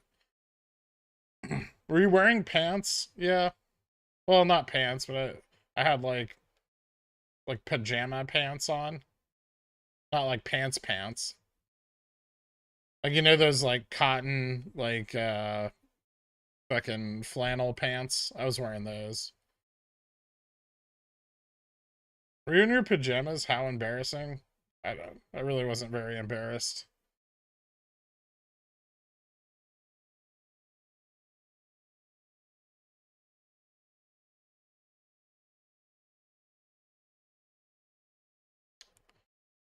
So you spent $200 on a breakfast sandwich that wasn't even the one you ordered. Roughly, yeah.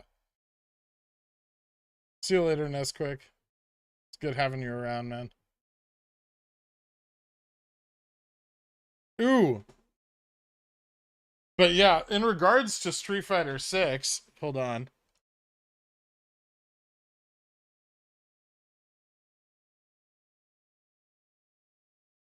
After 2 months, I finally got a fight stick. So, I'm ready. Even though it doesn't come out till next year, I'll be waiting.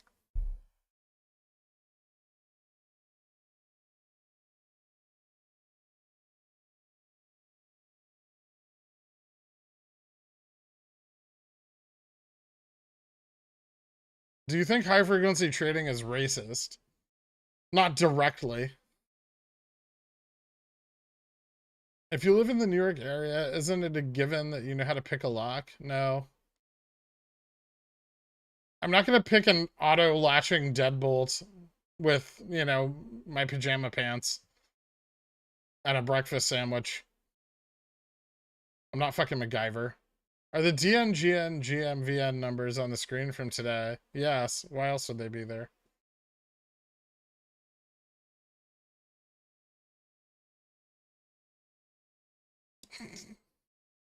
What's a jort? Oh, jean shorts? I don't own any. I barely own any denim clothing at all. But the denim clothing I own is not in the short variety or jacket nature. There's no stick on that. It's a hitbox. I've decided to move away from the fight sticks. I have one of those already, but I have to buy a new joystick for it because the switches are broken on the left side.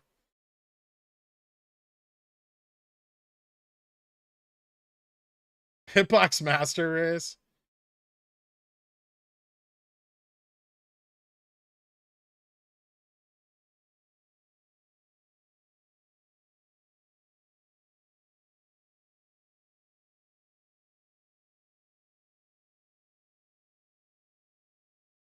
Admit it, you sleep in one of those nightgowns like Scrooge with the nightcap. You know, I bought one once because I was like, why did people sleep in these? And I saw one for sale at Bloomingdale's. So I bought it, and it was just like a cotton gown that you wear to bed. Never again. It's like being tangled up in 2 sets of sheets. I don't suggest it for anybody.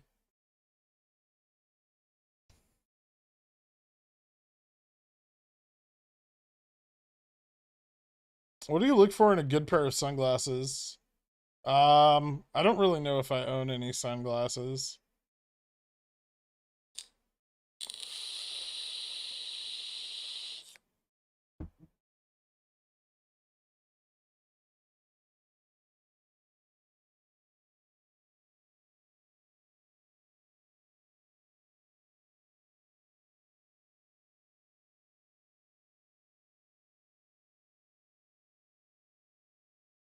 Seriously, Girk, we super appreciate your sense of humor, intelligence, honesty, and magnanimous sharing of time to teach us. Thank you, Moonman. I appreciate it.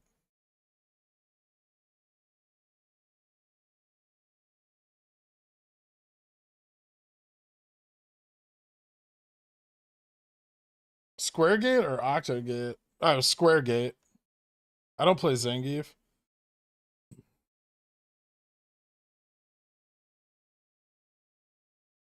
Even if you play Zangief, you don't need a Octogate, right? Because the switches are inside of the gate. Like I don't know what kind of trog you are smashing your stick into the gate over and over again, but that's not how to do it. You know, you just need to hit the switches.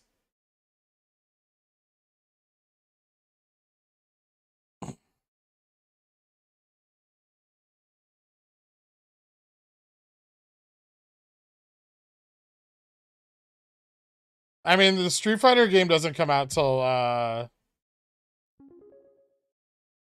2023. Appreciate all you do for us. Maybe you can use the funds to pay for the ridiculous fee they charge to open your door. Better yet, go buy a faux rock. Thank you so much, Nino. I appreciate that, man. I will. I'll go buy a fake rock. Maybe I'll just like buy a bunch of them and stick them to the wall like a mural, and then no one will know which one the key is in. Only I will. That's probably the best way to do it. And they're like, "Oh, what an ugly art piece." No, not an art piece.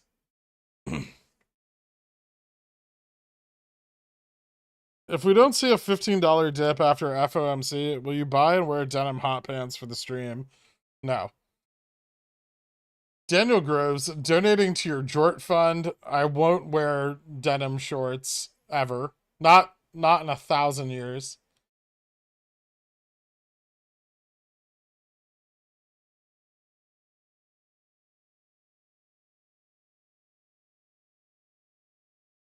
Could the 617 puts have already been sold? Not so far.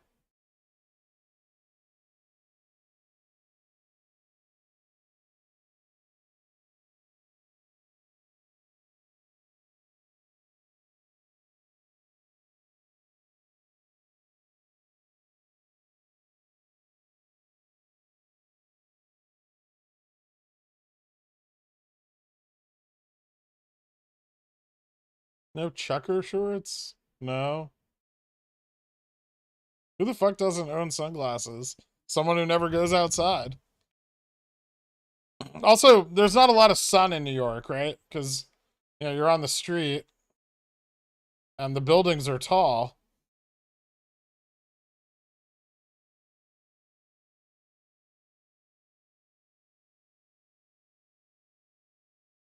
So, you know, if the sun's over here and you're down here, you're kind of good, right? You don't need sunglasses for that situation. And that's like all the buildings, right?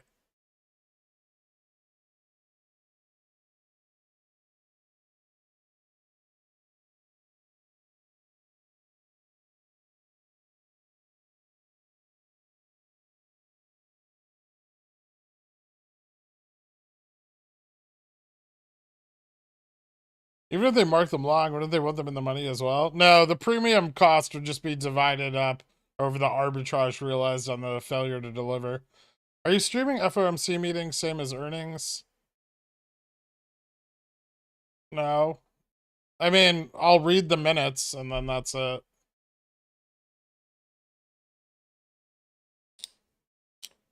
If you have colored eyes, you should definitely wear sunglasses. I do, they're brown. Like a dark chocolate brown. I live in them at home. Pajama pants are the best. Oh yeah, they absolutely are. Thanks for constantly awesome knowledge. Keep being cool, Gurk. Thanks, Carbon Based. You too, man. How far behind am I right now? 3 minutes?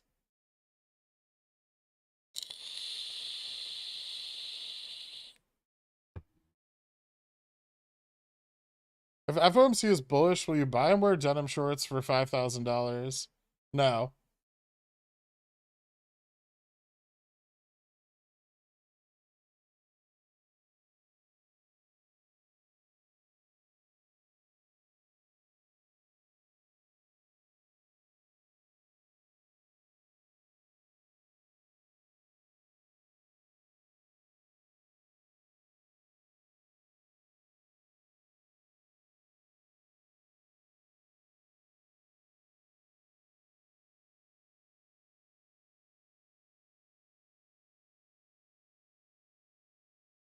The guy who got a perm draws the line at jean shorts. Yep.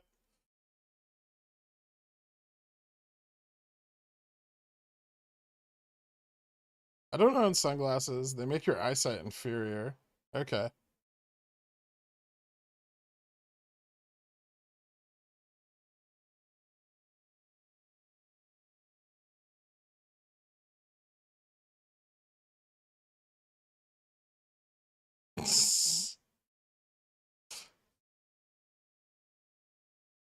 Ridiculous toilet wine.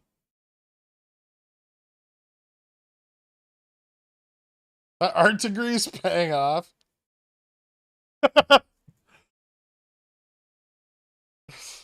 Are you closer to Battery Park or Central Park? Good question. I don't know. I've never measured.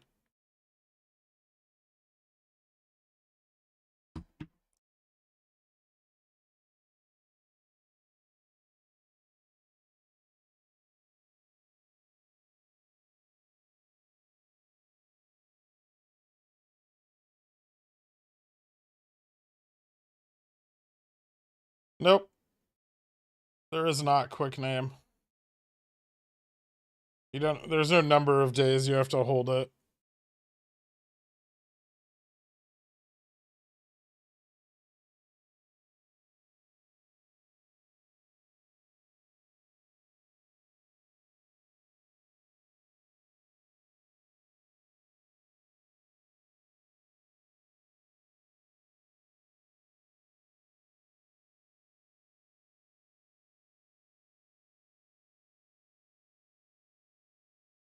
Will you read the minutes? Same like Goodnight Moon? Maybe.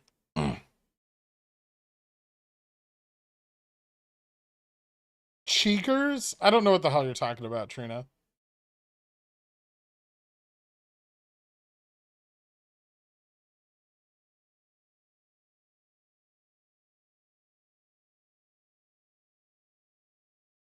Will you wear Jinkos at the yacht club? Yes. I heard those are coming back. It's time for me to go dig through storage.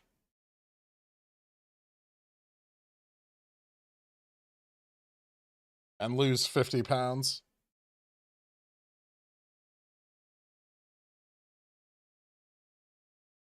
My new friendly strategy, Jamie Vup OPEX, wait for gamma neutral spike, then sell 10 to 15% higher than gamma max value for the day. Cool.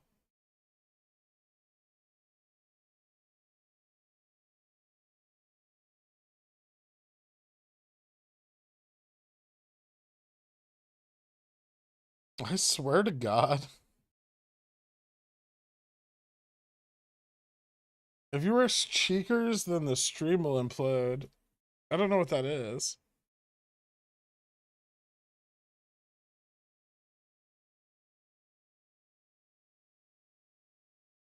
Oh, by the way, my Google feed's been listening in. I'm getting science confirms that drinking pickle juice is good for you articles. Yeah, sorry. I've been spending a lot of extra money on FUD this month. Tinder was getting a little dry, so you know, I figured I put out the pickle juice articles. It's a net positive.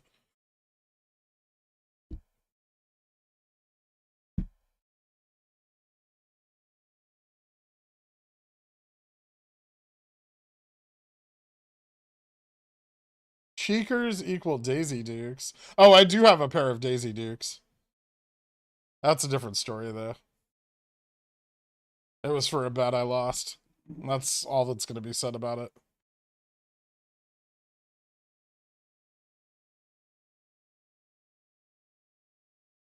Yeah, it looked pretty good in them, honestly.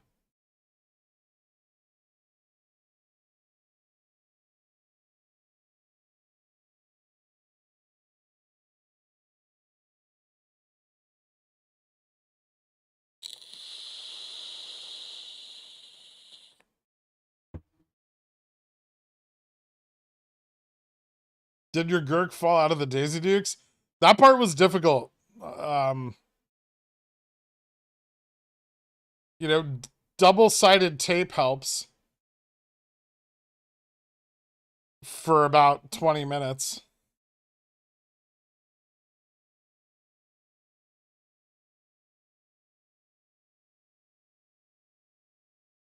Then you got to use the waistband.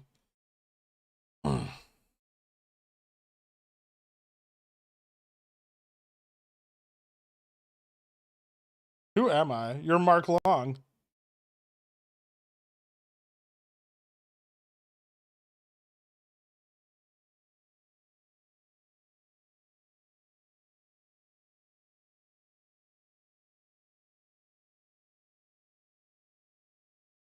Can you read the minutes in your best pickle voice? I don't have a pickle voice. My voice?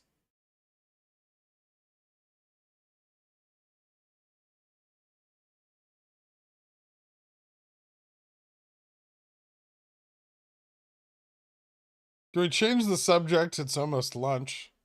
Just don't have hot dogs. Won't be a problem. Right?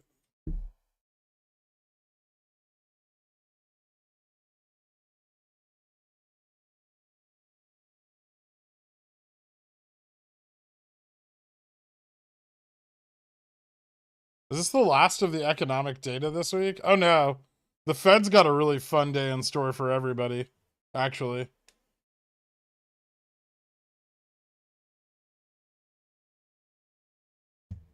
We've got the Fed interest rate decision at 2 p.m.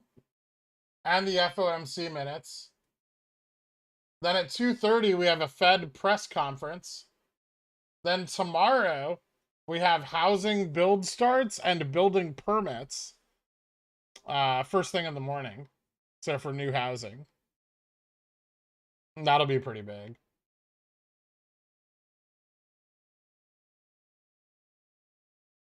The Philly Fed comes out with the manufacturing index tomorrow. Jobless claims are Thursday. Yeah, jobless claims are tomorrow for June. And then Friday we have a Fed speech by Powell at 8:45, and then industrial production, and then the eco finance meeting for the EU Friday afternoon. Which July date do you like for GME calls? Probably the 15th. No, I wouldn't roll them. I'd just close them and wait.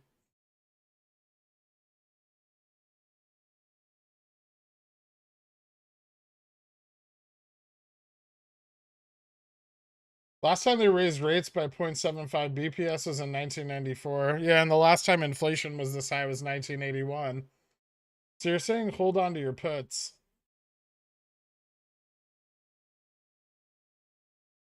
Sure.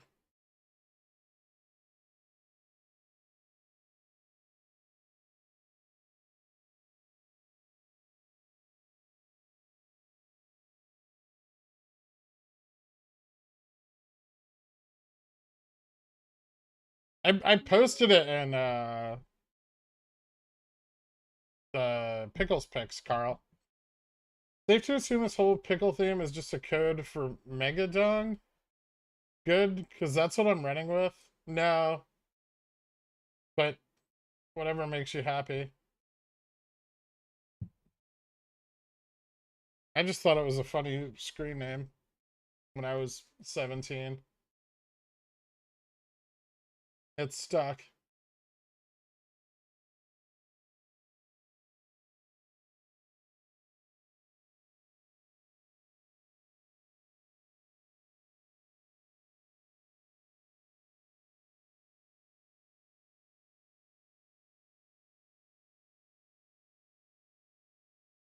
I can't wait for Powell to make more calls to lower worker wages, right?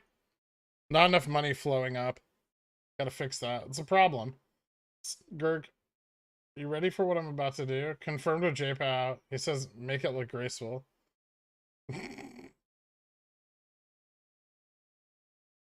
Will you straddle before 2 p.m.? Maybe. I don't know. I'm thinking about it. Probably. Oh shit, I'm an idiot. Thanks. No problem, Carl. Don't be so hard on yourself.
Mm,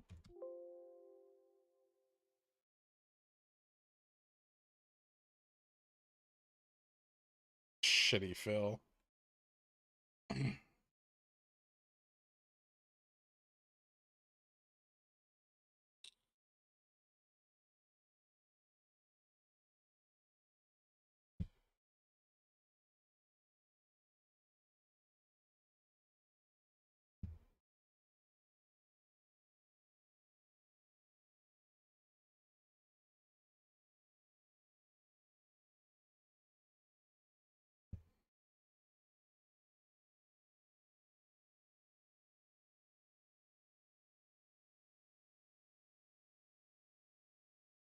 I don't know if there's a sitar. Yeah, I think it's a violin, viola, and cello.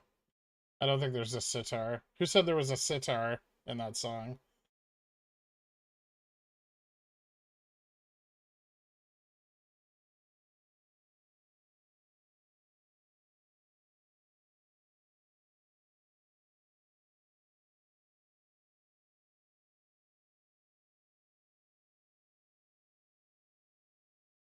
Buying 0.4 delta at the end of the day, then lower delta the next 2 days, a good strategy.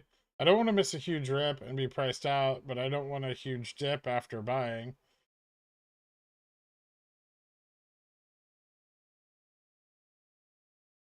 Good question.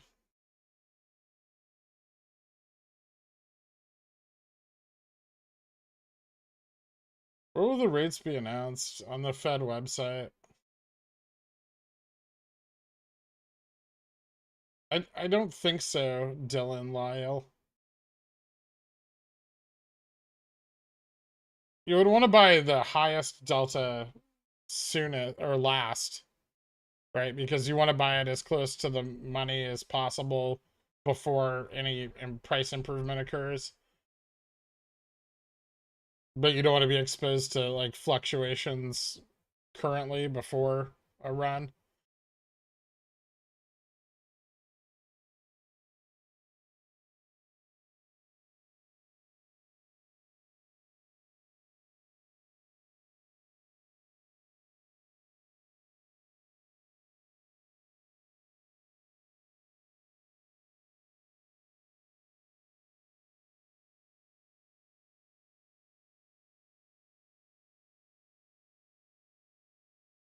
Where do you think we see SPY end of year?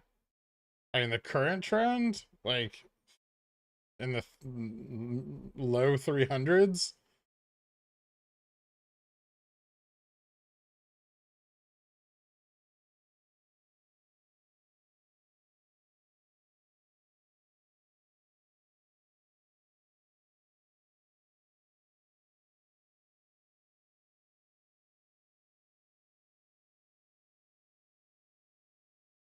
Regarding the put wall, could Hezzy just slam GME hard, get as many puts out of the money as possible, then roll the remaining?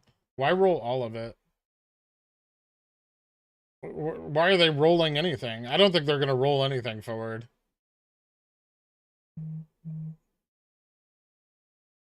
I bought a paper spread of negative 0.3, negative 0.4. Gonna add to the spread and extend it to 0.6 tomorrow. Alright. Pure hopium to think GME will go down with the market after the FOMC meeting. We haven't gone down with the SPY the last 2 days. Yep, that's accurate. But if liquidity is released, that may help them clear FTDs. And if they get their FTDs settled for the day, we could drop pretty hard.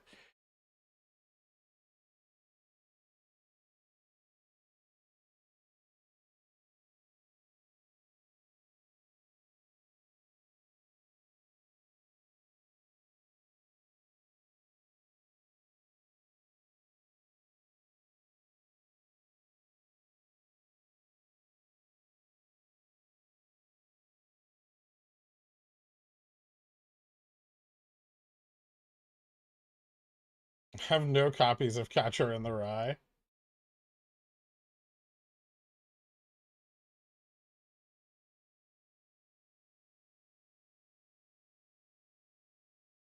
Didn't watch it. Did anything happen? Not really.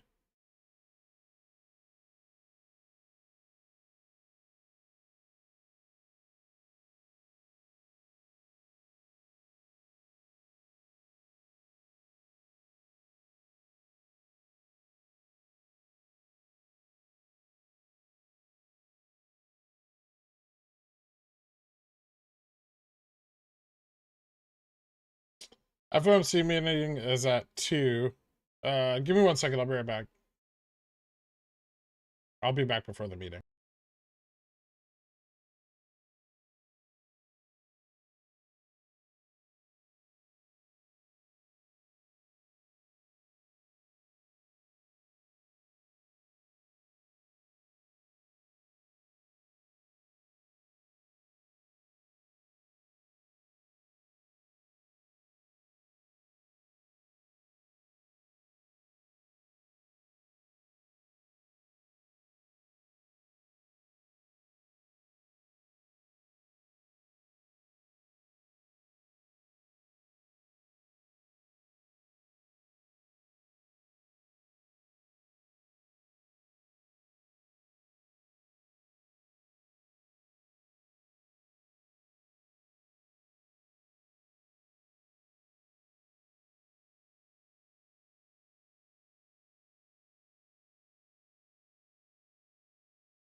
I'm back.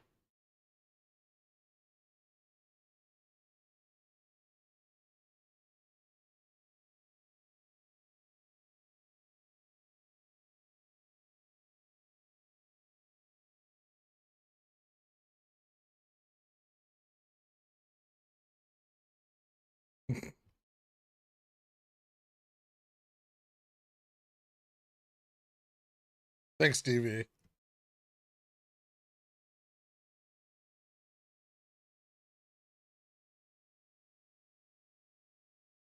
Kirkland ice cream bar? No, Haagen-Dazs.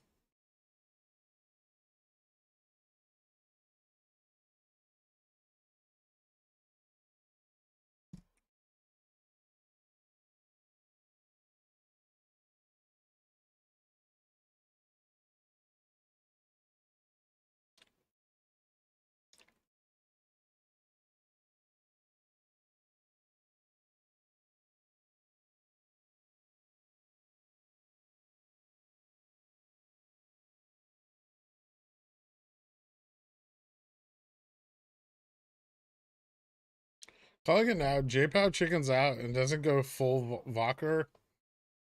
50 BPS and market mini rallies. Maybe.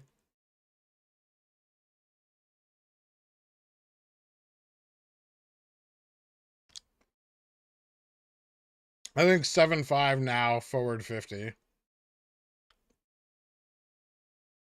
And then kind of nothing.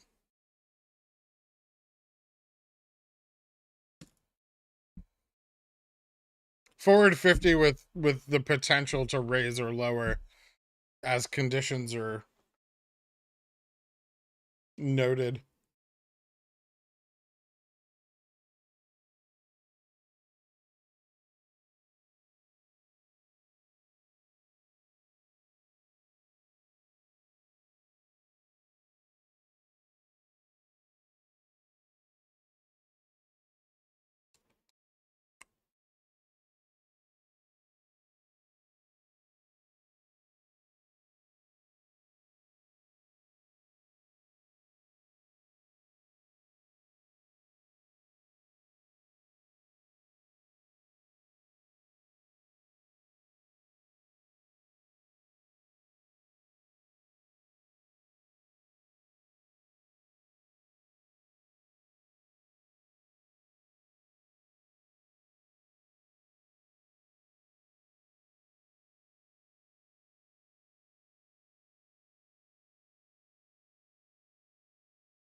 $50 now, $75 in July, September. Okay, I can see that.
Jesus, the Fed website's almost like down. It's loading so slow right now.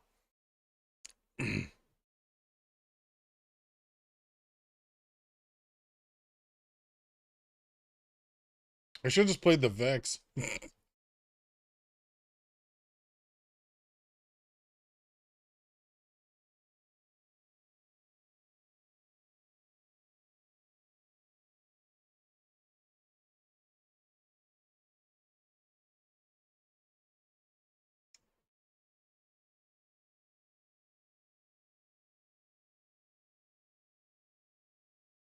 Hey.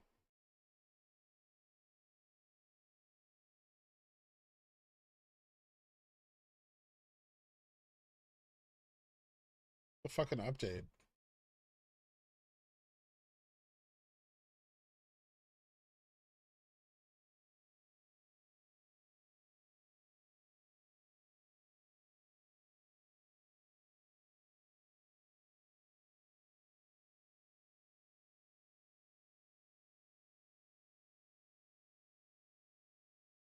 And their website's down.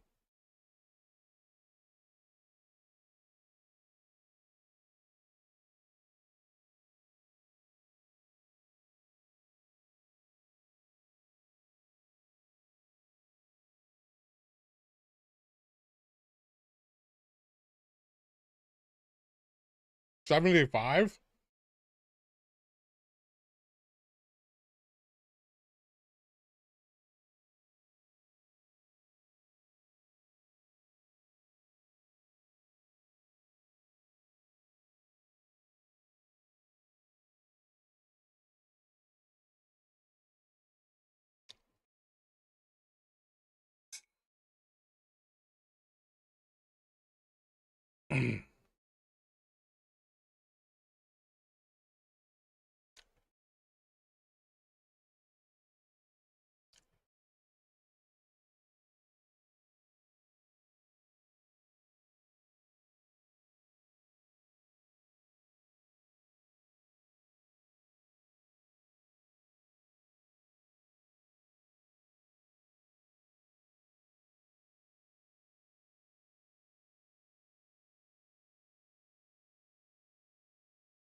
I'm still trying to load it.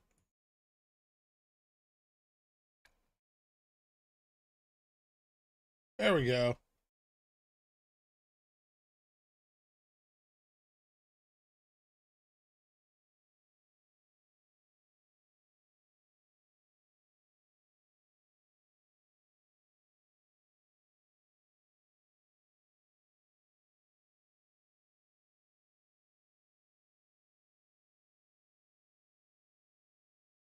Can we decide to raise the target range for federal funds from 1.5 to 1.375, and anticipates that ongoing increases in the target range will be appropriate?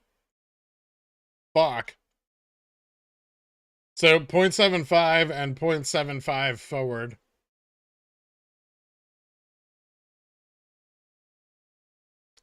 Damn. Didn't even fucking give the Bulls a chance.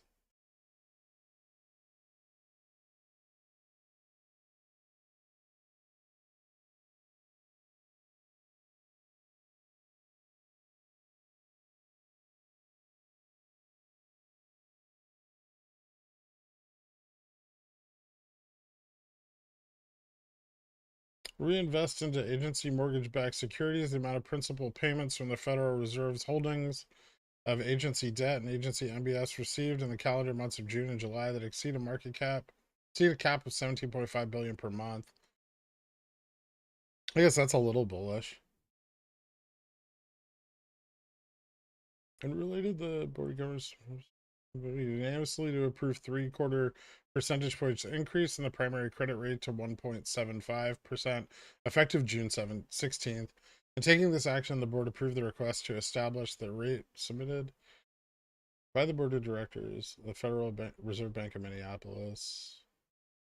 All right. Oh, it's gonna be rough.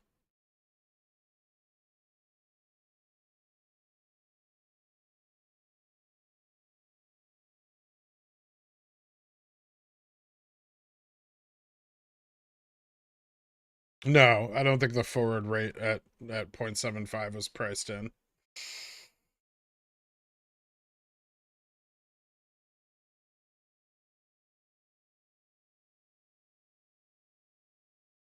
VIX halted?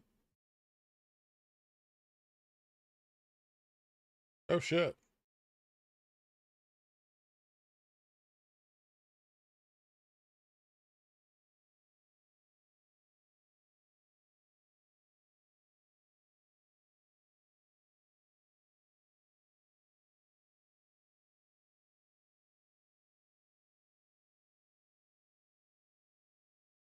I'm scared of what?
Nothing's ever priced in.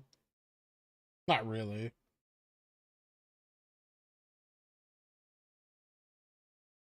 Especially something speculative.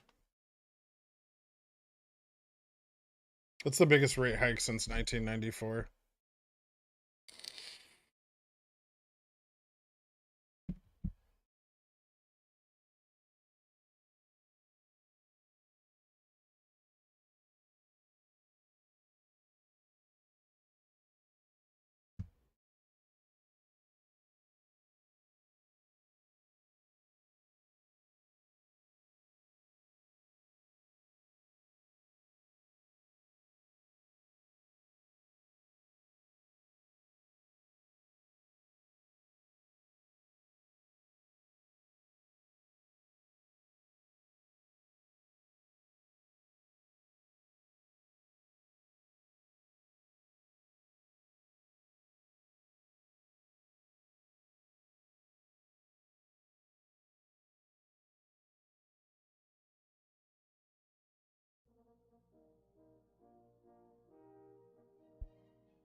Why would the plunge protection team do this to the market?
It's not over yet.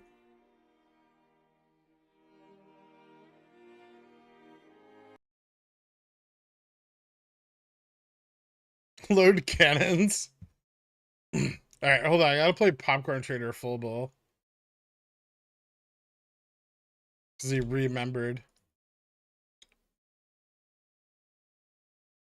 I can be green, I can be red, I can be violent upside, I can be hurtful, I can be full, I can be anything you'd like. I can be green, I can be red, I can be violent upside, I can be hurtful, I can be full, I can be anything you'd like. I can be green, I can be red, I can be violent upside, I can be hurtful, I can be full, I can be anything you'd like. I can be green, I can be red, I can be violent upside, I can be hurtful, I can be full, I can be anything you like. I can be green, I can be red, I can be violent upside, I can be hurtful, I can be full, I can be anything you like. I can be green, I can be red, I can be violent upside, I can be hurtful, I can be full, I can be anything you like. I can be green, I can be red, I can be violent upside, I can be hurtful, I can be full, I can be anything you like. I can be green, I can be red, I can be violent upside, I can be hurtful, I can be full, I can be anything you like. I can be green, I can be red, I can be violent upside, I can be hurtful, I can be full, I can be anything you like.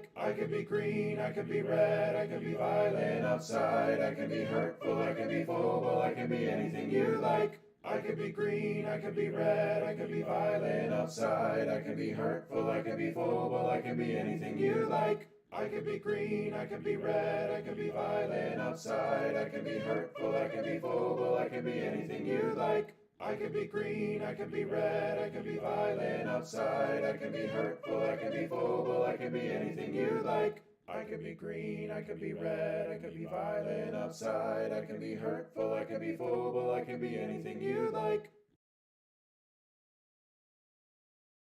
I already forgot to cancel my Pigeon Well GT +2. No one ever reminds me in time. Also, you know, I don't want to get shamed.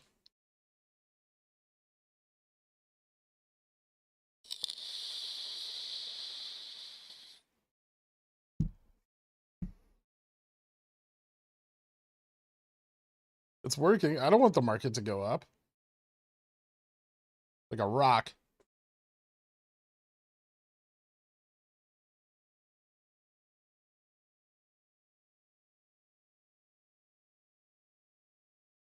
At this point, we can't possibly deny that the bull song makes the market go up. And that's why I won't be playing it anymore today. My calls are getting murdered. My puts are getting murdered. It's fine.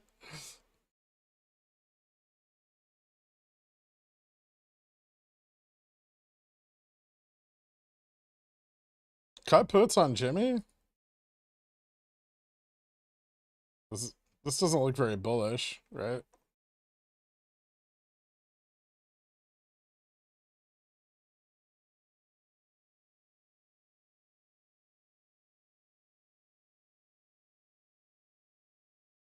There's just going to be a lot of volatility.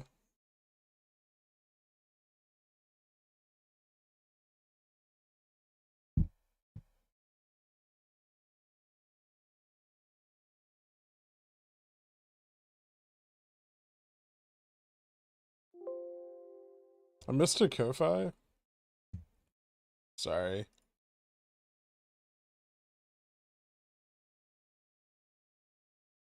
How far do you think the SPY could drop?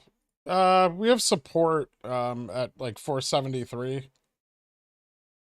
I think we have a little below that too. Down here at 470. We'll see. Right now they're still fucking repositioning on the options chain. So there's no direction to this yet, right? It's just like doing up and down.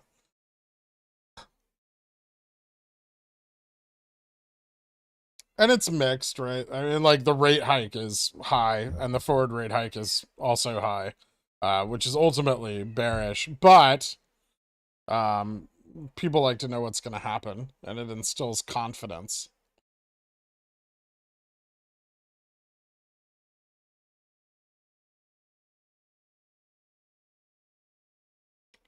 Did they purchase more puts to suppress BBY's breakout today? I don't know. I don't really pay attention to BBY's options chain. It's not heavily influenced by it beyond the price suppression.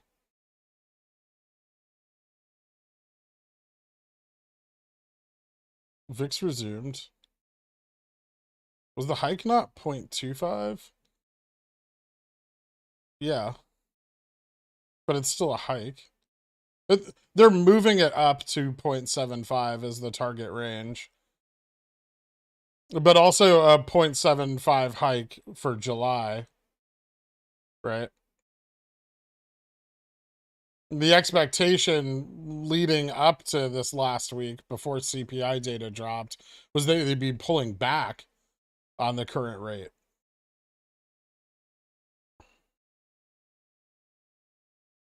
The Fed was being very dovish for the last couple of weeks, and that's one of the things that helps sustain that relief rally we saw.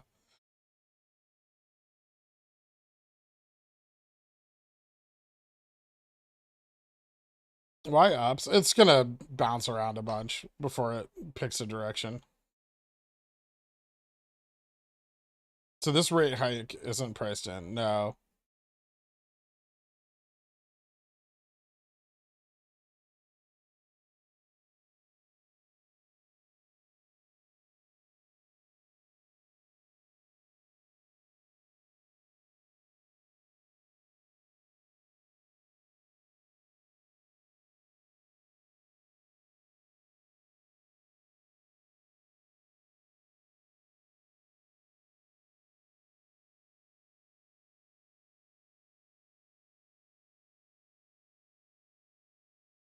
Only 250 basis points left in the market budget for 2022. 0.75 for 6 months. Wow. Ouchie's down for third quarter. Soft landing's not getting so soft. Thanks, Greg. I fell asleep and the fireworks got me up in time for FOMC minutes. You're welcome, Core.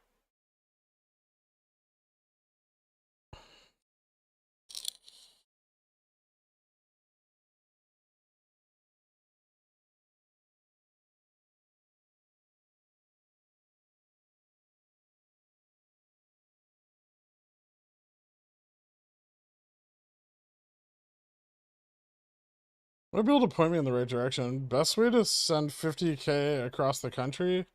Wire transfer? Zelle has a limit, right?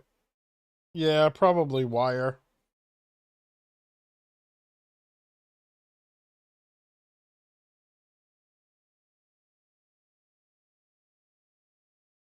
From your bank or something, though. You don't want to use, like, MoneyGram or Western Union.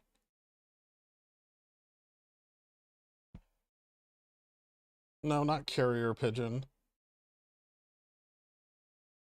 Pigeon whale. You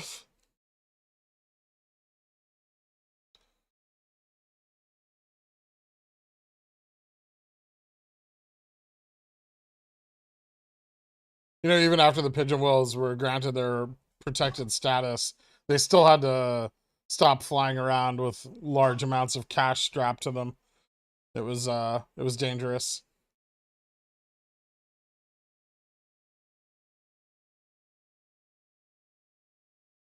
Zelle has a 100K limit? Oh, okay. I didn't know that.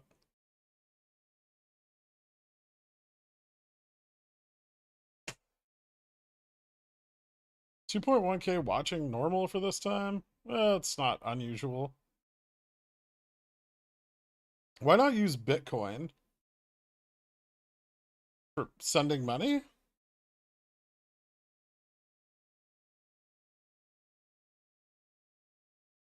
By the time it got there, I'd lose $400.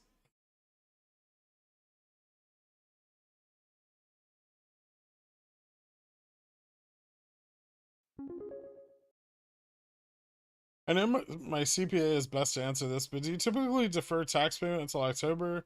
Any other tax tips? No, I'm not a CPA. I don't really have any tax tips. I'm actually terrible at managing my taxes. That's why I hire someone to do it. JFresh still expecting down? I think so.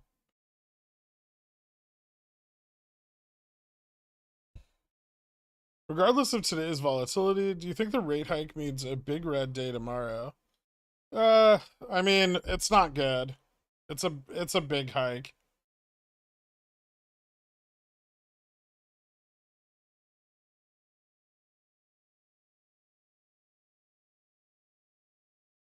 You know, part of the bullishness is it's out of the way. It's done.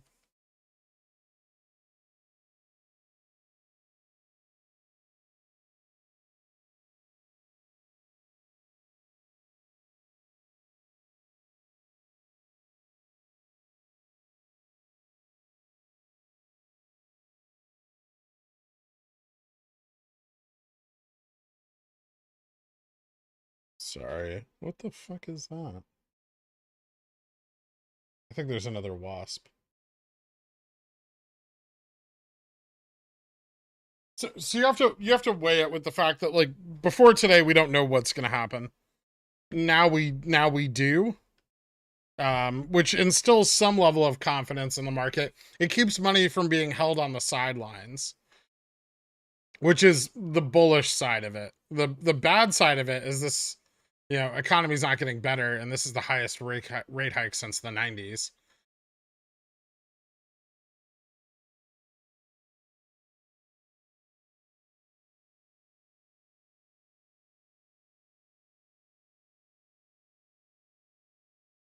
You don't pay quarterly, Moon?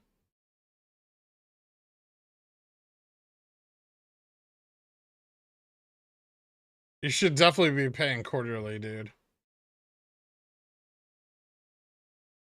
Speaks at 2:30, you streaming it? I could. I mean, he's just gonna say what's in the minutes. Does everyone want to watch the Powell speech?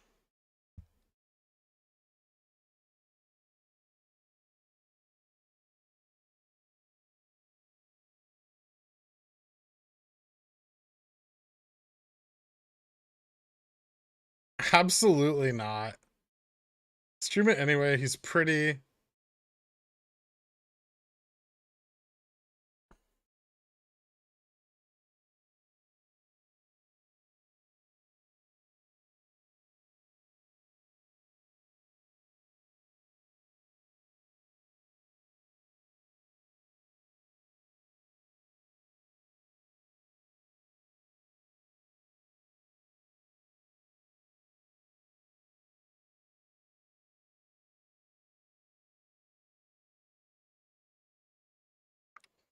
Play the Powell speech, but mute it and you voice dub it. Interesting.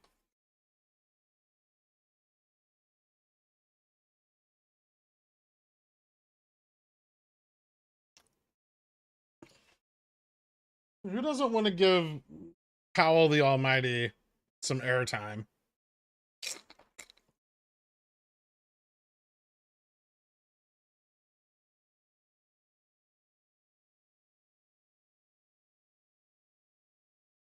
I like to hear him say bottlenecks.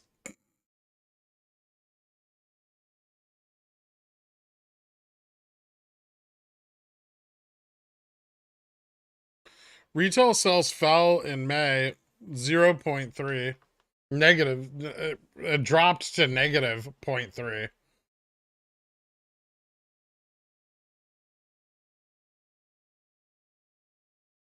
I'm literally only a part of this community because of JPow.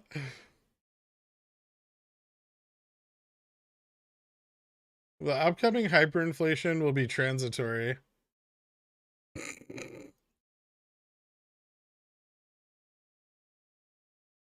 All right, it looks like Powell's winning.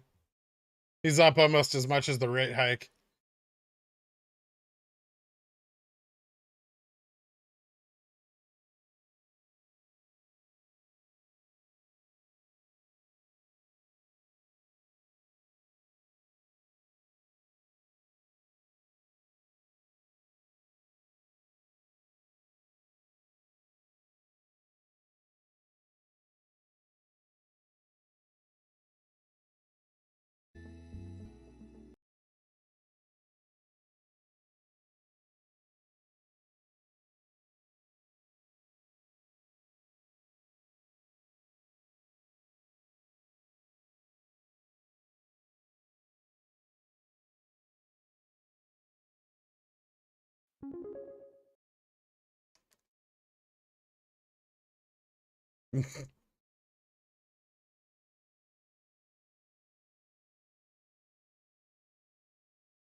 Yeah, they would lose the money.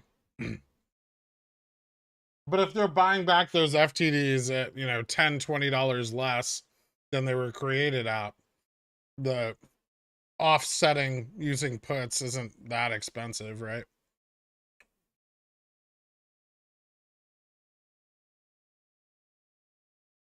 Fuck.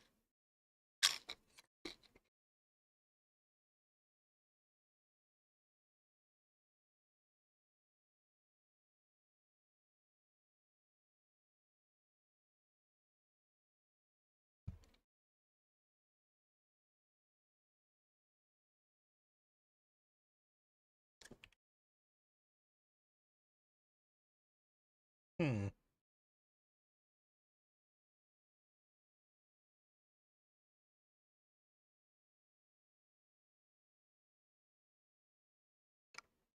There we go. That's better.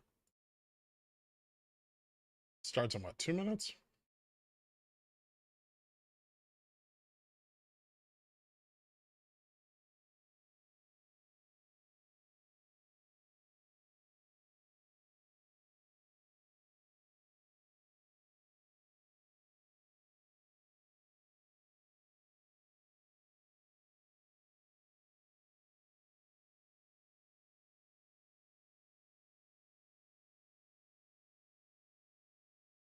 What kind of PC do you have?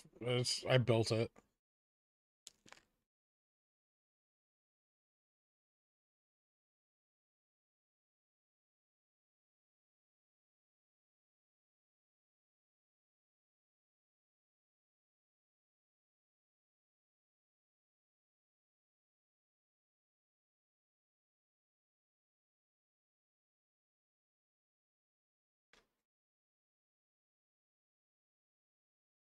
Hmm.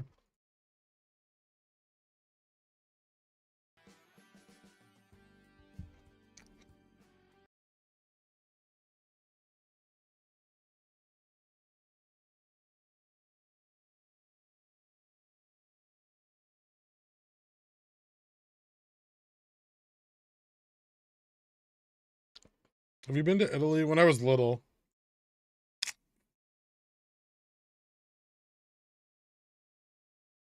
Younger.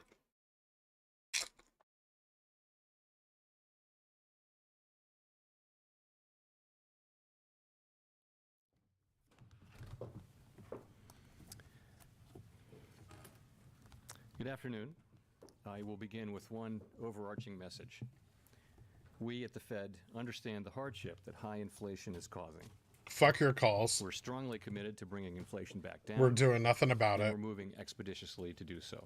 They're not really trying very We have hard. the tools we need and the resolve that it will take to restore price stability on behalf of American families and businesses. Someday shit will normalize. The economy and the country have been through a lot over the past 2.5 years and have proved resilient. It sucks to be poor. It is essential that we bring inflation down if we are to have a sustained period of strong labor market conditions that benefit all. Go to work, you poor fucks. From the standpoint of our congressional mandate to promote maximum employment and price stability, the current picture is plain to see. The labor market is extremely tight, and inflation is much too high. Against this backdrop, Go get today another the Federal job. Open You Market can't afford Committee to buy raised its shit. policy interest rate by 0.75 percentage point and anticipates that ongoing increases in that rate will be appropriate. In addition, we are continuing the process of significantly reducing the size of our balance sheet. We're I'll not have buying to any say more about shit today's because the monetary market's policy crashing. actions after briefly reviewing economic developments. Overall economic activity edged down in the first quarter as unusually sharp swings in inventories and net exports more than offset continued strong underlying demand. Recent indicators You idiots suggest that keep real spending GDP money, growth has picked even up though this there's no quarter, more of it with left. consumption spending remaining strong. In contrast, growth in business fixed investment appears to be slowing, and activity in the housing sector looks to be softening in part reflecting higher mortgage rates. You The idiots tightening all about financial houses conditions at that the top. we've seen in recent months should continue to temper growth and help bring demand into better balance with supply. As shown in our summary of economic projections, FOMC participants have marked down their projections for economic activity, with the median projection for real GDP growth running below 2% through 2024. We sold all our The positions in labor market has November. remained You should have ghosted extremely us. tight, with the unemployment rate near a 50-year low, job vacancies at historical highs, and wage growth elevated. Over the past 3 months, employment rose by an average of 408,000 jobs per month, down from the average pace seen earlier in the year, but still robust. Improvements in labor market conditions have been widespread, including for workers at the lower end of the wage distribution, as well as for African Americans and Hispanics. Labor demand is very strong, while labor supply remains subdued, with the labor force participation rate little changed since January.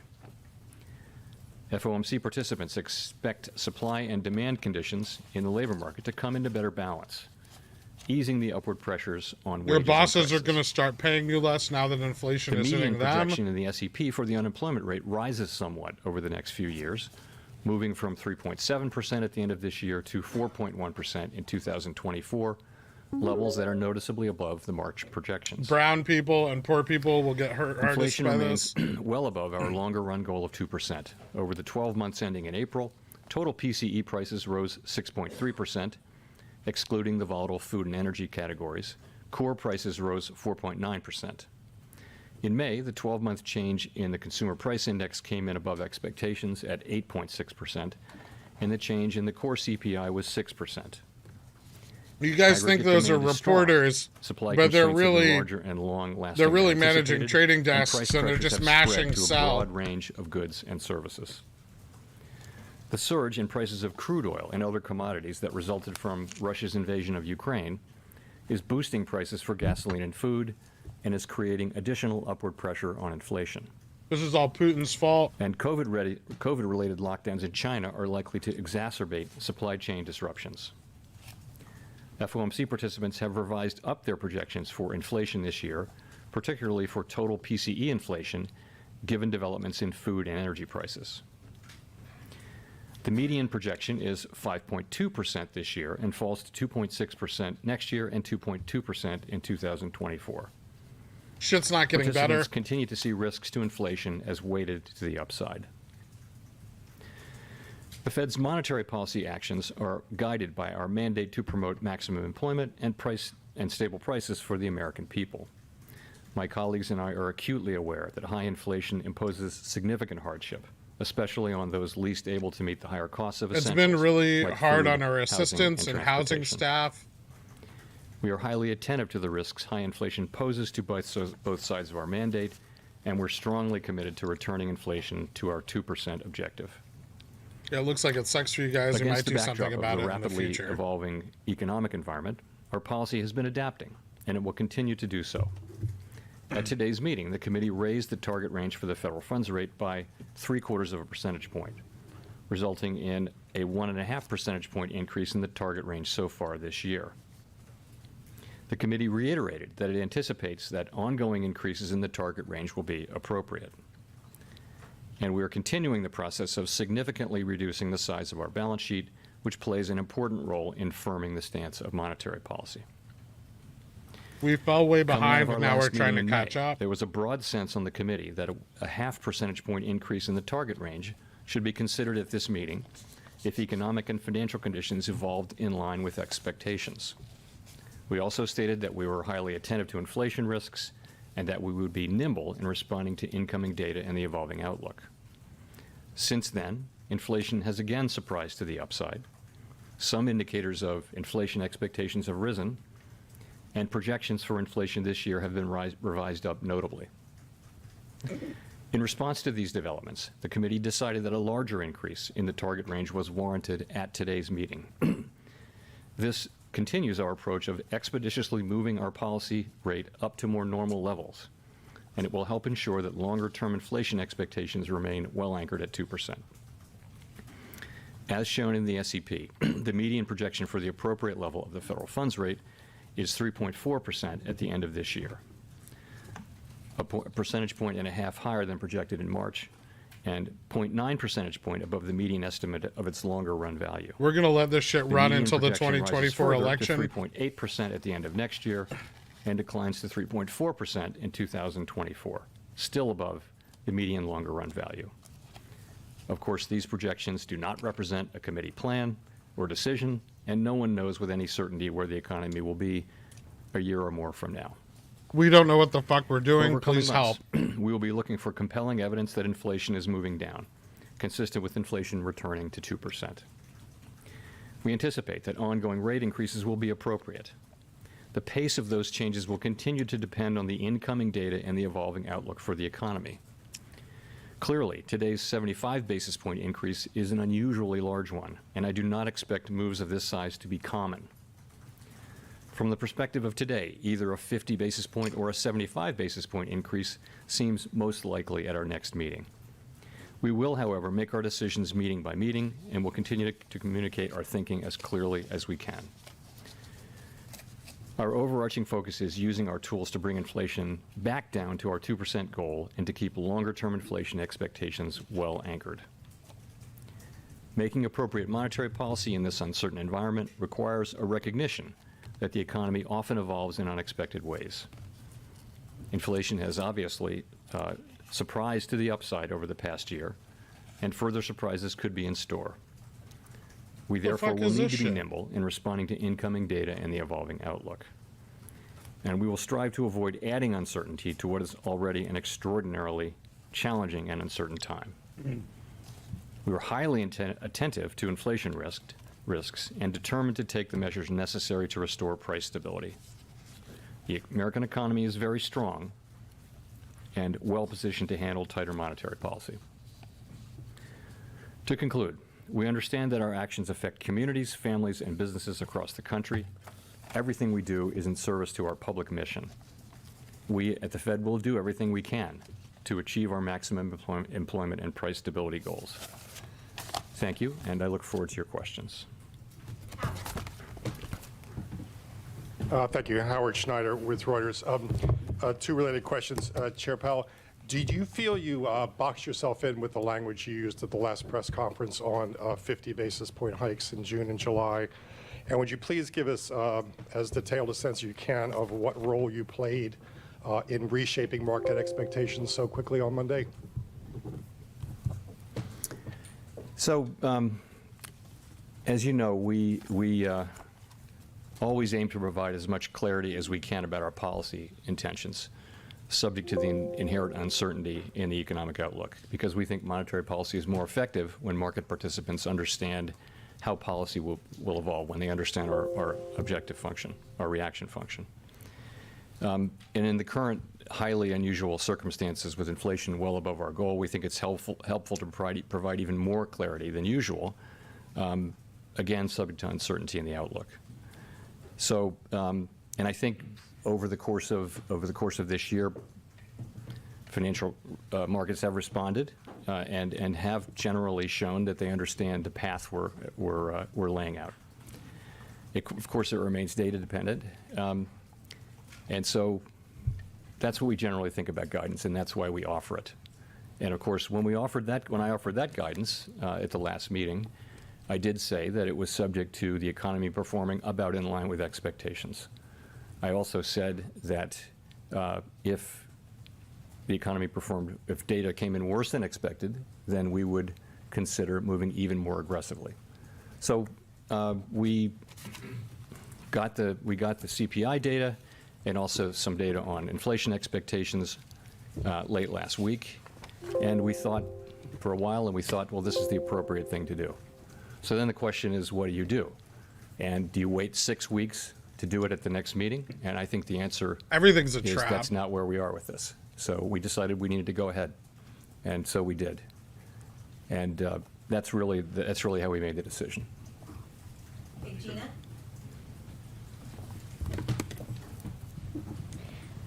Thanks for taking our questions. Gina Smilik with the New York Times. You You think I it was a definitely bad want you idea for describe me to us a little sell bit how you're deciding how 370s aggressive you and need to be. So 485s obviously naked? 75 today. What did 75 achieve that 50 wouldn't have, and why not just go for a full percentage They point at some expire point? today. Sure. So if you take a step back, what we're looking for is compelling evidence that inflationary pressures are abating and that inflation is moving back down. And we'd like to see that in the form of a series of declining Yes. monthly inflation readings. That's what we're looking for. And by this point, Pow's we so had strong actually been and expecting brave. to see clear signs of at least inflation flattening out and ideally beginning to decline. We've said that we'd be data dependent, focused on incoming data, highly attentive to inflation risks, the things that I mentioned to Howard moments ago. So contrary to expectations, inflation again surprised to the upside. Some indicators of inflation expectations have risen, and projections of this year have moved up notably. So we thought that strong action was warranted at this meeting, and today we delivered. You're gonna that be in a the form of a four. 75 basis point rate hike. Why does as I S&P mentioned. So what 500, was the NASDAQ, point et of it cetera, really is rise this. if rates are increased? We've been moving I rates thought it'd up, be the opposite. expeditiously to more normal No one gives a levels. shit, And apparently. over the course of the 7 months since we pivoted and began moving No, in this it's not direction, bullish news we've at seen financial conditions tighten, and appropriately so. But the federal funds rate, even after this move, is at 1.6%. So again, the committee is moving rates up expeditiously to more normal levels, and we came to the view that we'd like to do a little more front-end problem, loading man. on that. So I think that the SEP gives you the levels that people think are appropriate at given points in time. This was really about the speed with which you would get there. So as I mentioned, we 75 basis points today. I said the next meeting could well be about a decision between 50 and 75. That would put us at the end of the July meeting, in that range in that more normal range, and that's a desirable place to be because you begin to have more optionality there about the speed with which you would proceed going forward. Just talking about the SEP for a second, what it really says is that committee participants widely would like to see policy at a modestly restrictive level at the end of this year. And that's 6 months from now. And so much data and so much can happen. So remember how highly uncertain this is. But so that is generally a range of 3 to 3.5%. That's where people are. And that's what they want to see, knowing what they know now and understanding that we need to show resolve, but also be flexible to incoming data as we see it. If things are better, we don't need to do that much. And if they're not, then we either do that much or possibly even more. But in any case, it will be very data dependent. Then you're looking at next year, and what you're seeing is people see a bit more tightening and in a range of maybe 3.5% to 4%. And that's generally what people see as the appropriate path for getting inflation under control and starting back down and then getting back down to 2%. So 75 basis points seem like the right thing to do at this meeting, and that's what we did. Steve. Steve Leisman, CNBC. Thank you for taking my question, Mr. Chairman. You have not used the phrase in a long time, monetary policy is in a good place, which is a phrase that you used to use often. Now that the committee is projecting 4% or 3.8% next year in terms of the funds rate, which is similar to where the market is now, the futures market of 4% funds rate next year, do you think that's a level that is going to be sufficiently high enough to deal with and bring down the inflation problem? And just as a follow-up, could you break that apart for me? How much of that is restrictive and how much of that is a normal positive rate that ought to be embedded or not, in your opinion, in the funds rate? Thank you. Sure. So the question really is, how high does the rate really need to go? And this is, the estimates on the committee are in that range of 3.5% to 4%. And how do you think about that? Well, you can think about the longer run neutral rate. You can compare it to that, and we think that's in the mid twos. You can look, frankly, at broader financial conditions. You can look at, asset prices. You can look at the effect you're having on the economy, rates, asset prices, credit spreads. All of those things go into that. You can also look at the yield curve and ask all along the yield curve, where is the policy rate? So for much of the yield curve now, real rates are positive. That's not true at the short end. At the short end of the yield curve in the early years, you don't have you have negative rates still. So that really is one data point. It's one part of financial conditions. So I think I have to look at it this way. We move the policy rate, that affects financial conditions, and that affects the economy. We have, of course, rigorous ways to think about it, but ultimately it comes down to, do we think financial conditions are in a place where they're having the desired effect on the economy? And that desired effect is, we'd like to see demand moderating. Demand is very hot still in the economy. We'd like to see the labor market getting better in balance between supply and demand, and that can happen both from supply and demand. Right now, demand is substantially higher than available supply, though. So we feel that there's a role for us in moderating demand. Those are the things we can affect with our policy tools. There are many things we can't affect, and those would be the things the buying commodity puts, price issues selling that we're having calls around and the buying world due to puts. the war in Ukraine and the fallout from that, and also just all of the supply side things that are still pushing upward on inflation. So that's really how I think I would think about it. But does 3.8%, 4% get it done? Does it get the job done of breaking the back of inflation? They're doing a John Cena I on think us. it's certainly in the Kirk range of Barish. plausible numbers. I think we'll know when we get there, really. I mean, honestly, that I mean, would I think be- we'll just fall you would back to have VWAP. positive real rates. I think, and inflation coming down by then, I think you'd have positive real rates across the curve. I think that the neutral rate is pretty low these days, so I would think it would. But you know what? We're going to find that out empirically. We're not going to be completely model driven about this. We're going to be looking at this, keeping our eyes open and reacting to incoming data, both on financial conditions and on what's happening in the economy. Thank you, Nick. Thanks. Nick Timmeros of the Wall Street Journal. Chair Powell, you've said that you like your policy to work through expectations, and now obviously this decision was something quite different from how you and almost all of your colleagues had set those expectations during the intermeeting period. And I know you just said that what changed was really the inflation data, the inflation expectations data, but I'm wondering on the inflation expectations data, was there something you saw that was unsettling enough to risk eroding the credibility of your verbal guidance by doing something so different from what you had socialized before? So if you look at we look at a broad range of inflation expectations. So you've got the public, you've got surveys of the public and of experts, and you've also got market-based. And I think if you look across that broad range of data, what you see is that expectations are still in the place, very much in the place, where short-term inflation is going to be high, but comes down sharply over the next couple of years. That's really where inflation expectations are. And also, as you get away from this episode, they get back down close to 2%. And so this is really very important to us that remain the case. And I think if you look for most measures, most of the time, that's what you see. If we even see a couple of indicators that bring that into question, we take that very seriously. We do not take this for granted. We take it very seriously. So the preliminary Michigan reading, it's a preliminary reading. It might be revised. Nonetheless, it was quite eye-catching, and we noticed that. We also noticed that the index of common inflation expectations at the board has moved up after being pretty flat for a long time. So we're watching that, and we're thinking, this is something we need to take seriously. And that is one of the factors, as I mentioned, one of the factors in our deciding to move ahead with 75 basis points today was what we saw in inflation expectations. We're absolutely determined to keep them anchored at 2%. That was one of the reasons. The other was just the CPI Bull reading. flag forming? So if you saw a movement like that again, another tick up in inflation expectations, would that put a 75 or even 100 basis point increase in play at your next meeting? I'll just say we're going to react to the incoming data, and appropriately, I think. So I wouldn't want to put a number on what that might be.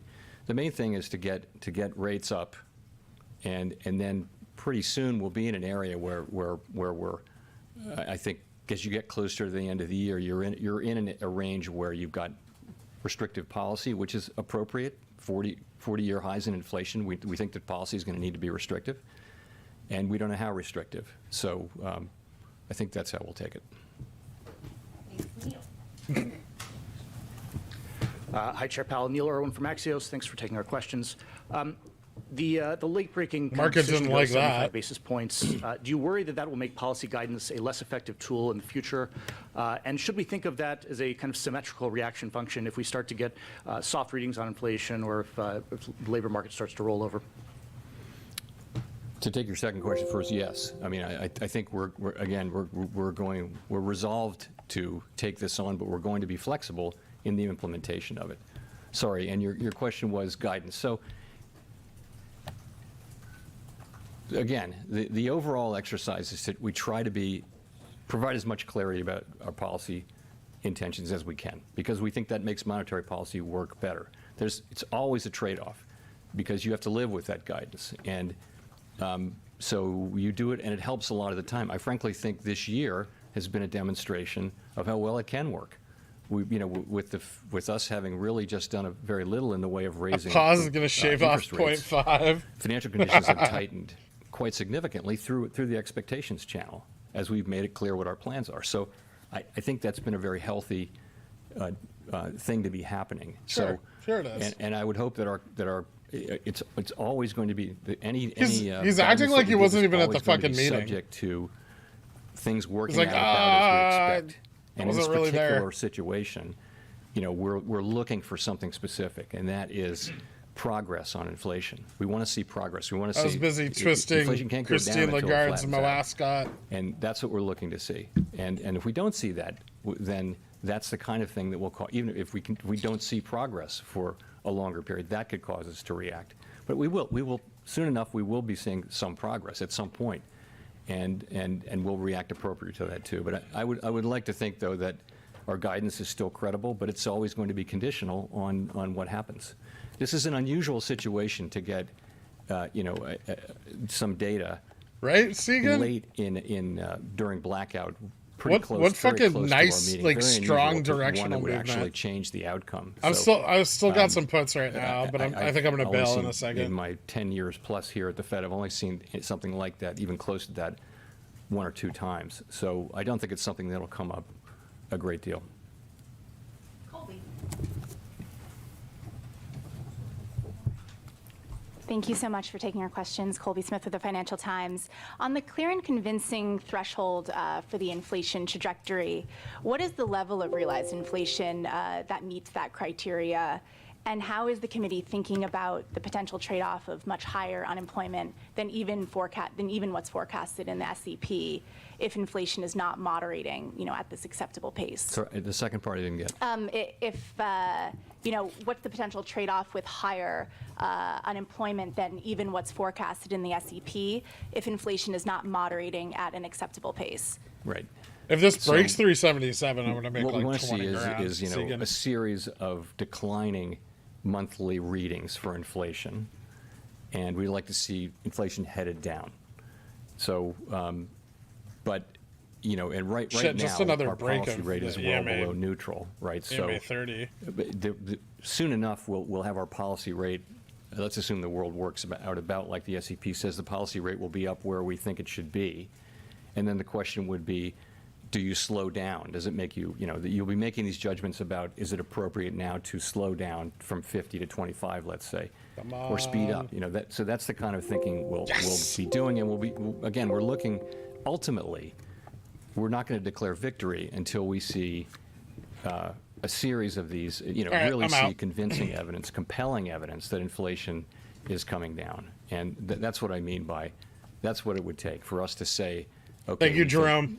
We think this job is done, because we saw, and frankly, we saw last year, inflation came down over the course of the summer and then turned right around and went back up.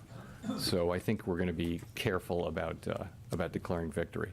But again, the implementation of our policy is going to be flexible and sensitive to incoming data. Are you more concerned now that to bring down inflation, it's going to require more than just some pain at this point? So again, I think that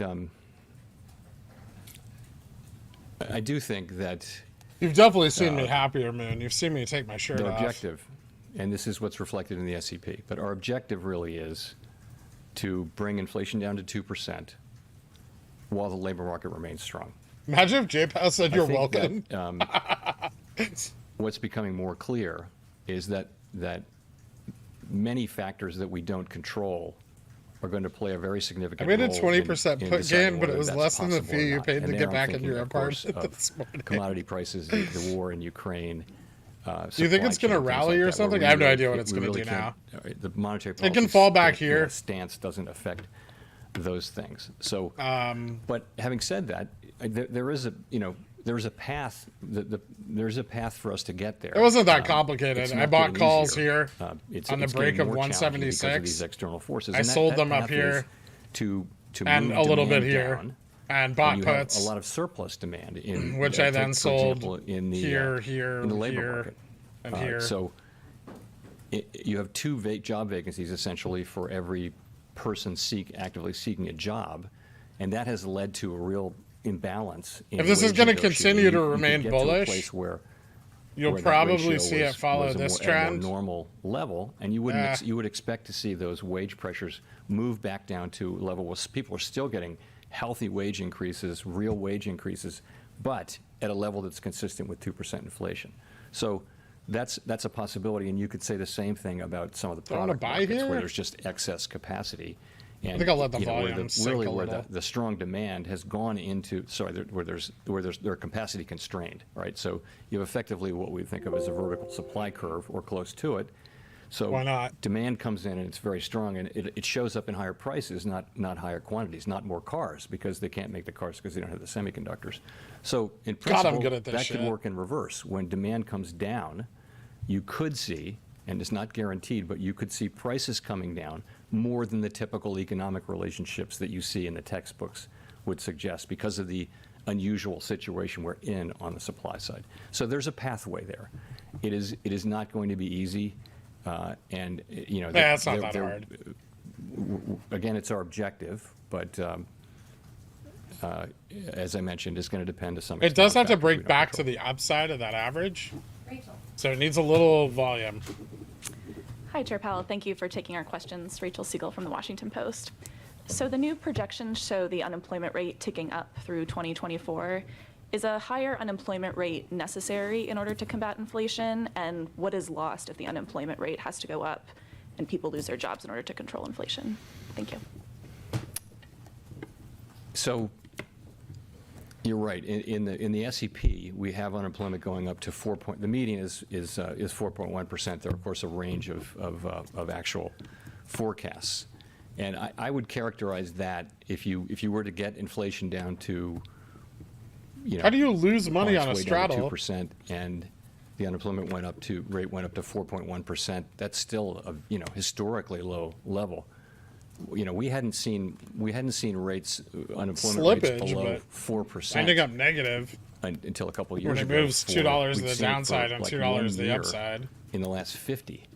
So the idea that 3.6% is historically $8 low to the in upside. the last century. So a 4.1% unemployment rate with inflation well on its I way mean, to no, 2%, I think that like would if be- you try to I save your think that would be premiums, a you can lose successful money, outcome. but So we're not looking to have a higher unemployment rate, but I would say that I would certainly look at that as a successful outcome. Does that include people losing their jobs or? We don't seek to put people out of work. Of course, we never think too many people are working and fewer people need to have jobs. But we also think that you really cannot have the kind of labor market we want without price stability. And we have to go back and establish price stability so we can have that kind of labor market. And that's a labor market where where workers are getting I need a wage cigarette increases. and I don't maybe smoke. the workers at the lower end of the spectrum are getting the biggest wage increases, as they were before the I pandemic. fucking love it when Powell talks. Where participation is high, where there's lots of job opportunities, where it's just the labor market we had before the pandemic that's what we want to get back to. And you see, disparities between various groups at historic lows. We'd love to get back to that place. But to get there, it's not going to happen with the levels of inflation we have. So we have to restore that, and it really is in service in the medium and longer term of the kind of labor market we want and hope to achieve. Not the best breakout. Hi, Chair Powell, 9%. Matthew It's Bosa with kinda shit. Bloomberg. So as you just mentioned, the committee is now projecting a 0.5 percentage point rise in the unemployment rate and the SEPs over the next couple years. And it removed a line from its policy statement about thinking that the labor market can remain strong while it tightens policy. You just mentioned that that is still your objective. Careful though, with so I'm carrying wondering calls, if you 'cause this is could gonna break down, explain why right? that line was removed from the statement, and also whether this means the FOMC is trying to induce a recession now to bring inflation down. We're not trying to induce a recession now. Let's be clear about that. We're trying to achieve 2% inflation consistent with a strong labor market. That's what we're trying to do. So let me talk about that sentence. Clearly, it's our goal to bring about 2% inflation while keeping the labor market strong, right? And that's kind of what the SEP says. That the SEP has inflation getting down to a little above 2% in 2024 with unemployment at 4.1%. So, and this is a strong labor market. This is a good labor market. And as I mentioned, there are pathways to do it. But those pathways have become much more challenging due to factors that are not under our control. Again, thinking here of the fallout from the war in Ukraine, which has brought a spike in prices of energy, food, fertilizer, industrial chemicals, and also just the supply chains more broadly, which have been larger and longer lasting than anticipated. So the sentence that we deleted said that we believe that appropriate monetary policy effectively alone can bring about the result of 2% inflation with a strong labor market.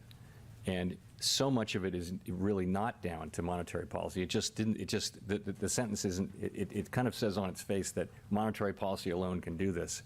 And that's 20K that's not, gross that just or didn't seem 20K appropriate, so we net? took the sentence out. I mean, gross. And given the new projections for the unemployment rate, could you talk a little bit about what accounts for I have to such add up reduced how much I made on confidence the against, say, a on month the ago or upside. 3 I'm months still ago not that sure. inflation will largely normalize on its Because own I as was these supply closing side puts issues at, like, get worked out? Thanks. near Well, even yeah, and at I a think slight you've loss. seen, again, we've been expecting progress, and we didn't get that. We got sort of the opposite. So I also think the situation. But the puts really right suits there the, were all 382s. the consequences of the Ukraine war become more and more clear. What you're seeing is the situation getting more difficult. And you look around the world. I mean, lots of countries are looking at inflation of 10%, and it's largely due to commodities prices. But all over the world, you're seeing these effects, and so and we're seeing them here. Gas prices, we won't know all-time until the highs end of the things day, like rooms that. and Tims. That's not But something no, we can do as something of about. as of So, today, no. that is really, and by the way, headline inflation is important for expectations. The public's Breakout? expectations. Why would they be distinguishing between core inflation and headline inflation? Core inflation is something we think about because it is a better predictor of future inflation. But headline inflation is what people experience. They don't know what core is. Why would they? They have no reason to. So expectations are very much at risk due to high headline inflation. So it's become, the environment has become more difficult, clearly, in the last 4 or 5 months. And hence the need for the policy actions that we took today, hence our resolution to get rates CNS up coming in. and ultimately get them Any guess to if where we CNS think they need affects to be SPY or GME? It can affect GME. in coming months. FTDs on GME are still elevated, so Thanks, Chair Powell. Edward Lawrence with CNS will Fox probably Business. cause a dip. I want to ask you, you talked about CPI going to 8.6%. The Well, that one retail sucked. sales surprised the market by falling, and then revisions to the previous months were down. Are you hearing from contacts about consumers slowing spending or changing their habits? So we're of course watching very, very carefully for that, and I didn't see the your retail Ko-Fi side, answer, the I'm big sorry. store numbers and all that kind of thing. And so, but I think the fair summary of what we see is you see continuing shifts in consumption. You see some things sales going down, but overall, spending is very strong. The consumer's in really good shape financially. They're spending. There's no sign of a broader slowdown that I can see in the economy. People are talking about it a lot. Consumer confidence is very low. That's probably related to gas prices, and also just stock prices. But that's what we're seeing. We're not seeing a broad slowdown. We see job growth slowing, but it's still at quite robust levels. We see the economy slowing a bit, but still. Don't these growth shorts levels know that at nobody healthy puts growth Bobby levels. in the corner? As you are raising rates in this Can economy, you please how translate closely every are you single one watching of the consumer addresses that you spending, play? or It's is the there best. something, another indicator Thanks, that man. you're watching more closely? It would be hard to watch anything much more closely than we watch Oh, shit. consumer spending, but we watch everything. You know, we watch business fixed investment, which actually has softened a bit.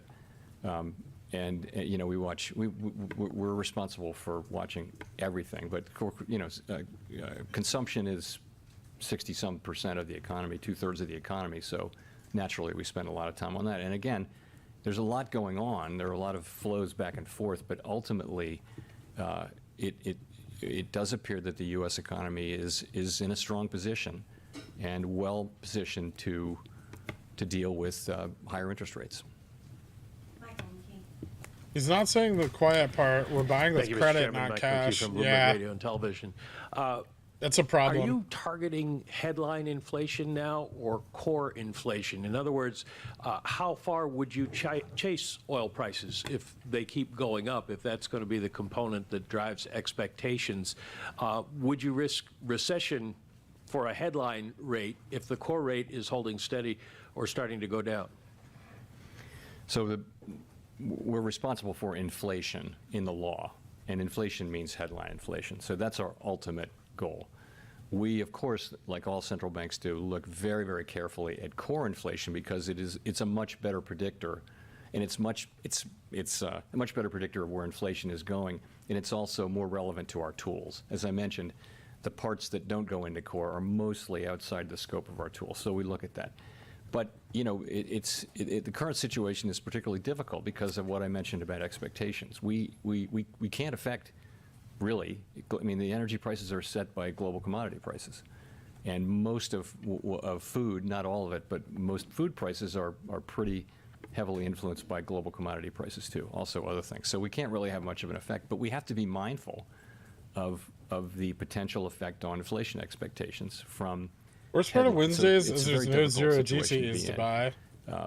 And we, The again, we SPY? can't do much about the difference between the elements that make up headline that are not in core. Powell loves Just, to talk as a about follow-up, his get a tool. clarification Gensler on likes the to talk about SEP. his staff. When the Everybody's got a nickname members for it. gave their forecasts, when were they inserted into the record? Were they revised after the CPI or Michigan numbers came out? In other words, does the SEP as we have it now reflect the same factors that led you to go to a 75 basis point move? The SEP is of one piece. It reflects all of the economic readings. It also reflects the 75 basis point increase. This is important. So people had that in hand. Wi-Fi calls it when his shower head. when their SEPs were submitted. So in other words, it's not in addition to what's in the SEP. The SEP, everyone's SEP reflects their thinking about this rate increase and what's going forward.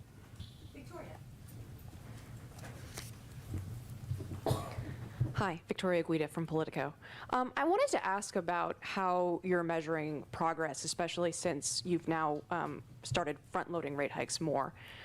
You've talked about how you want to see inflation coming down over a series of reports, and I guess I'm curious whether you think inflation data itself is a really good indicator, or whether you might be concerned that it's a lagging indicator, or that it might send confusing signals, given that, as you've talked about, there are sort of supply and demand aspects. And I guess my question is, do you think that inflation data will tell you when you've gone to where you need to go, or do you just feel like maybe it's better to overshoot than to undershoot? So I think the role that we can play, maybe the way to get at it is to say that the role that we can play is around demand, right? So, and we'll be able to see the areas that we can affect are those that are associated with excess demand. And we'll be able to see our effect on, for example, job openings in real time. So, and that would tell us about wages. Wages are not principally responsible for the inflation that we're seeing, but going forward, they would be very important, particularly in the service sector. So I'm averaging down these 380s right now, but I don't think it's going to break out. I'm not sure I'm getting to your question. My question is inflation data itself the best indicator for when you're getting to where you need to go, or might it lead you to go too far? There's always a risk of going too far or going not far enough. And it's going to be a very difficult judgment to make, or maybe not. Maybe it'll be really clear. But we're quite mindful of the dangers.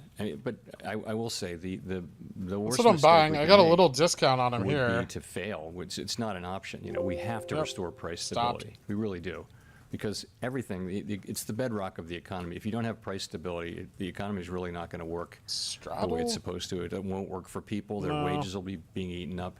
So we want to get the job done. This inflation happened relatively recently. We don't think that it's affecting expectations in any kind of fundamental way. We don't think that we're seeing a wage price spiral. We think that the public generally sees us as very likely to be successful in getting inflation down to 2%, and that's critical. It's absolutely key to the whole thing that we sustain that confidence. So that's how we're thinking about it.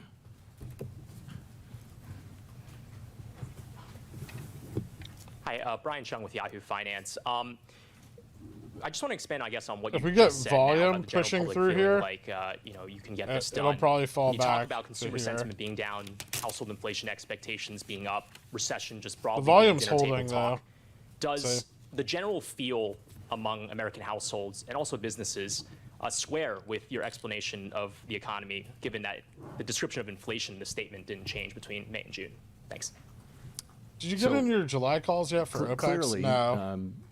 People don't like inflation a lot, and many people are experiencing it really for the first time, because we haven't had anything like this kind of inflation in 40 years, and it's really something people don't like, and they're experiencing that, and that's showing up in surveys and in all kinds of ways, and we understand that, and we understand the hardship that people are experiencing from high inflation, and we're determined to do what we can to get inflation back down.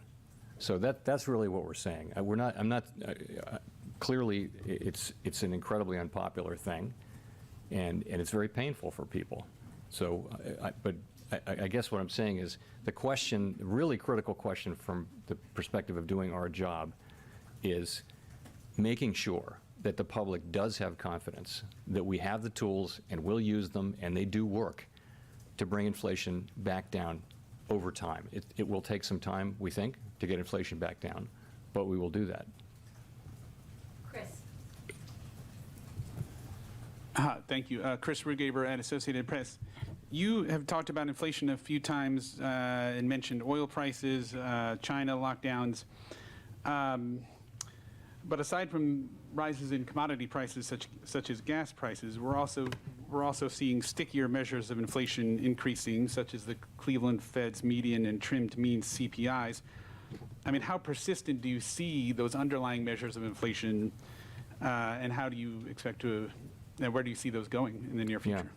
So, as I mentioned, I think in my opening statement, the inflation has started off in quite narrow, very. I thought it was great that JPAS said the American economy is great and cited Wall Street as an example. example. Broadly across the economy and into the services sector as well. It was really in the good sector at the beginning. In particular, you're seeing in travel now, if you've flown on a plane lately, planes are very full and plane tickets are very expensive. Some of that will be passed through of energy prices, but you're experiencing services inflation.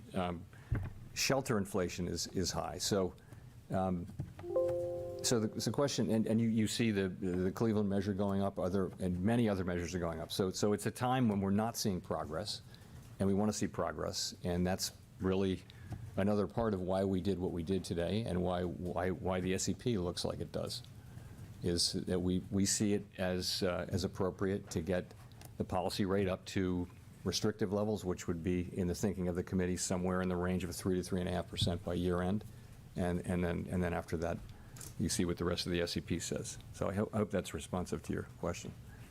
Nancy. Hi, Chair Powell. Nancy Marshall-Genzer with Marketplace.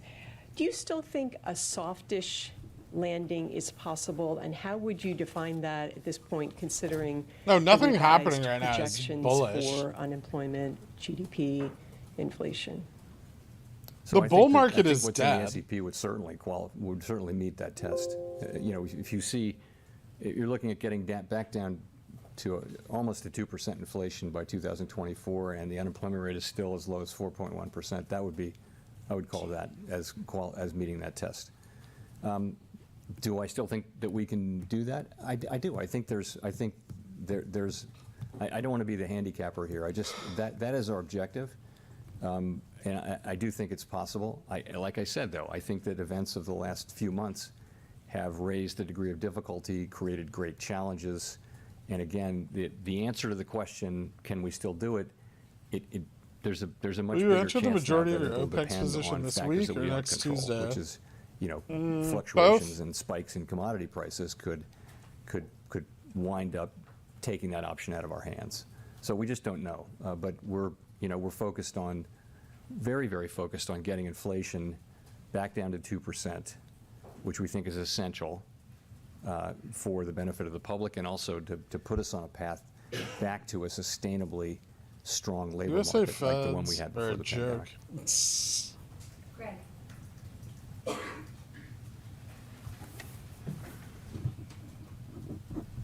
Thank you. Greg Robb from MarketWatch. Chair Powell, I was wondering if you could talk a little bit more.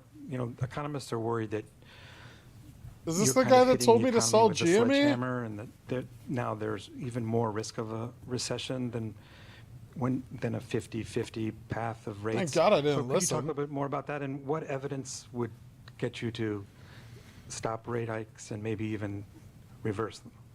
Sure. So, as I mentioned, financial conditions have tightened over the last 7 months, and that's a good thing, we think.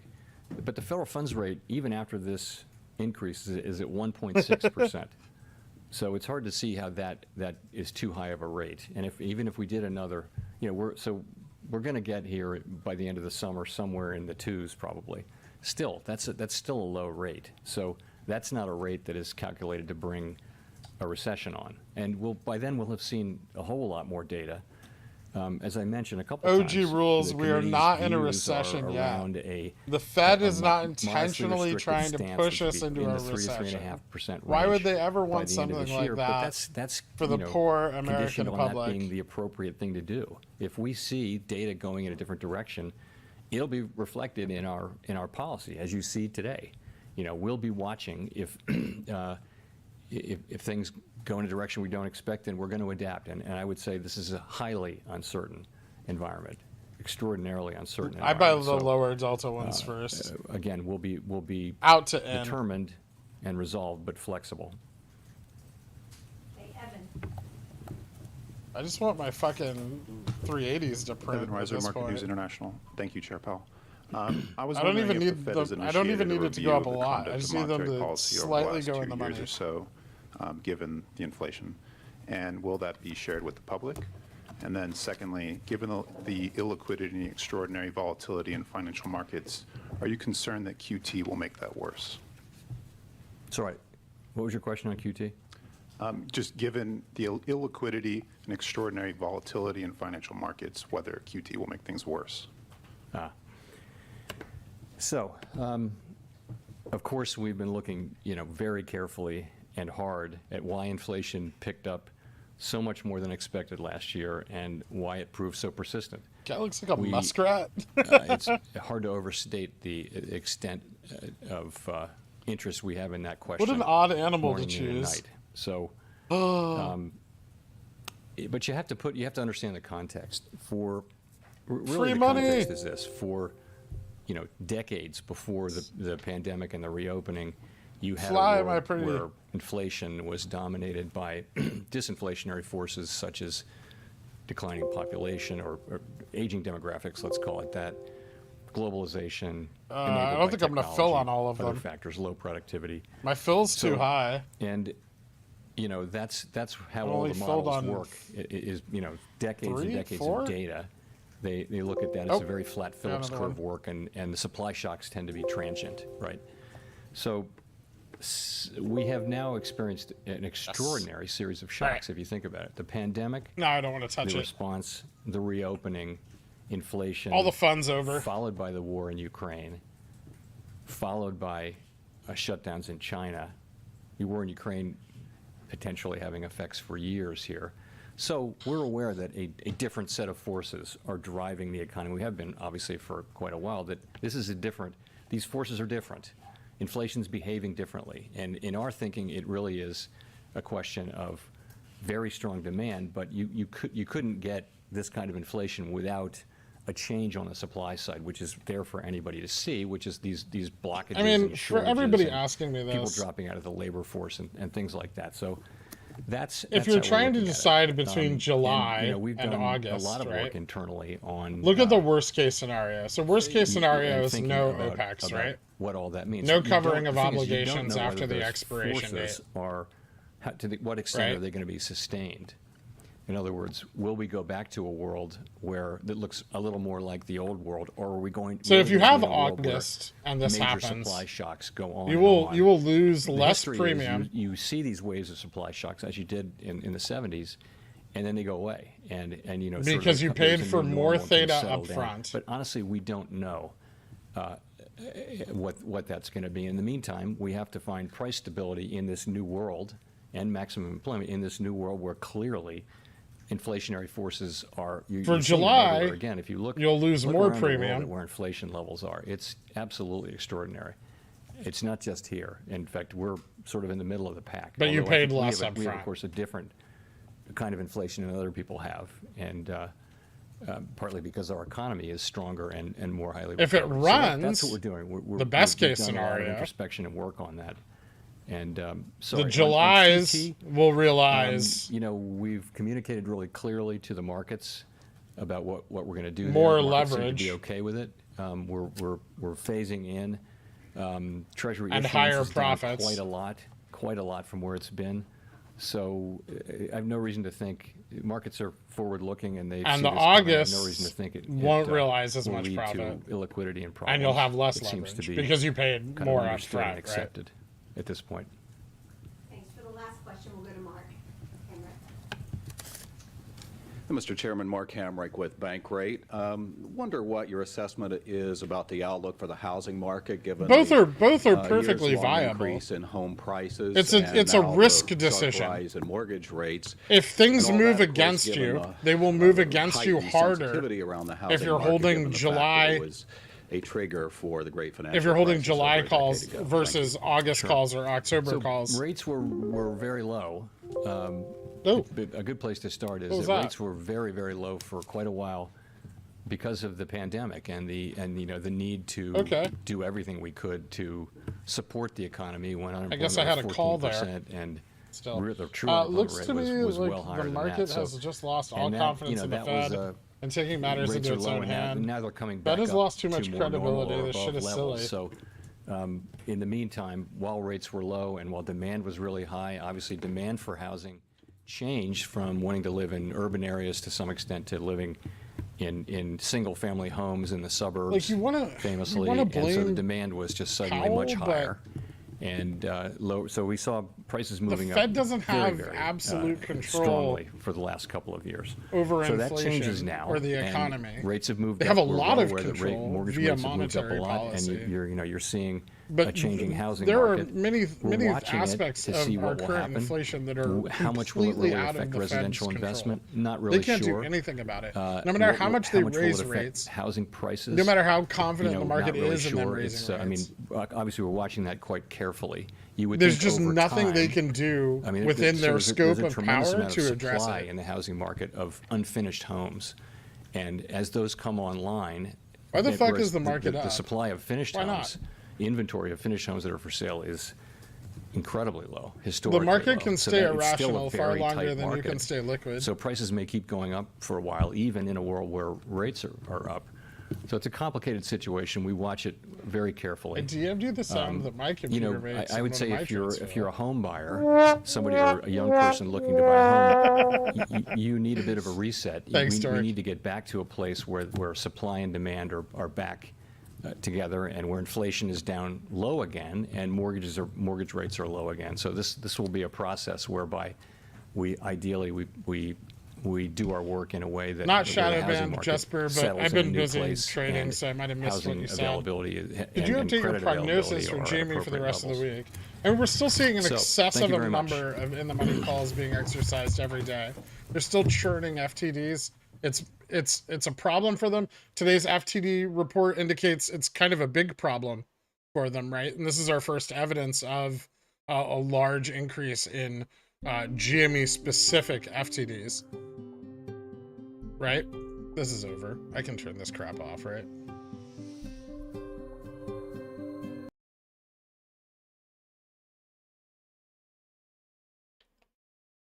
So as long as that continues, remember FTDs, this is the one thing we know about FTDs for certain.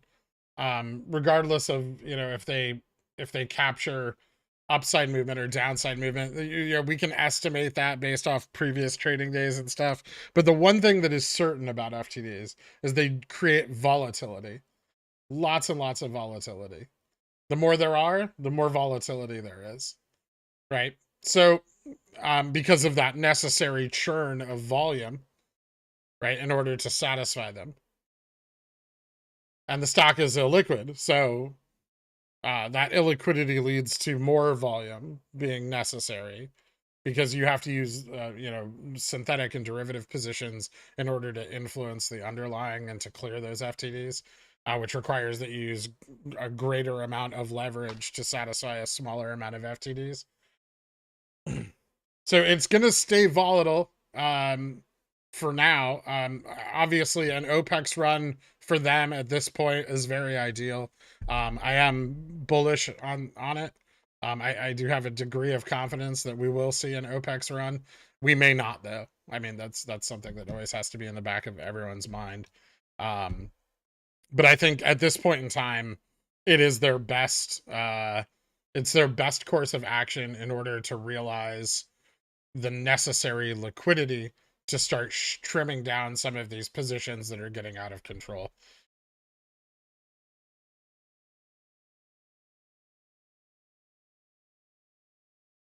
There is unlimited liquidity, but there's not unlimited money.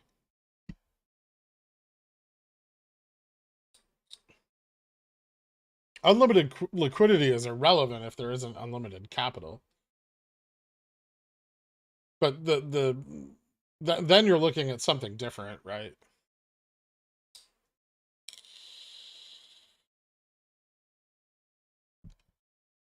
For those of us who have sold CCs this week, against your advice, should we just roll out 2 weeks? You need more than 2 weeks. If you're going to roll out, you need to roll out past OPEX to be safe. If you roll out into OPEX, you're going to really feel the pain, right? If you're assigned at like 180, you know, on a $120 strike call that you sold. Is the market turned around bad for the shorts? Yes, but it hasn't turned around a lot. We've gained back 200 basis points. We're still down quite a bit.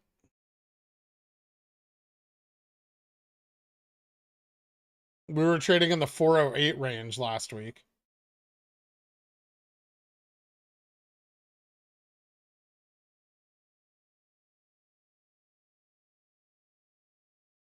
October, what delta or strikes? I mean, that's up to you. I can't tell you what strikes to buy. Use common sense. If you don't know what delta or strikes to buy, if you don't know how to build a position on options and follow a strategy on options in a position that you have built and created based on your own portfolio and your own risk tolerance, you should not be trading options at all. You are too inexperienced. You will more likely lose the money that you put in than the chances of you making a profit.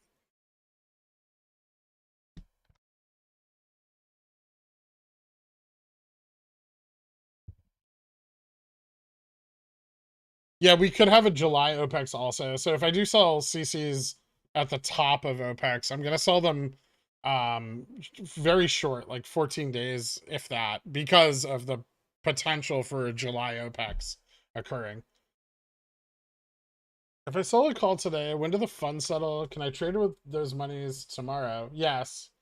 Calls settle in T+1.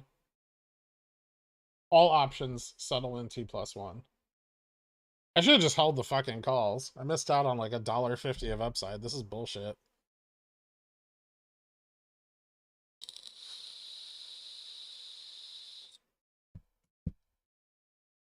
But is it higher odds than roulette? I mean, if you're buying 0.5 delta calls, then yeah. Otherwise, no. 0.5 delta is essentially telling you that the market maker is pricing in a 50% chance that that contract goes in the money, right? 0.4, 40%, 0.3, 30%, 0.25, 25%. They're telling you your odds. You don't need to ask me. It's fucking right there in the contract.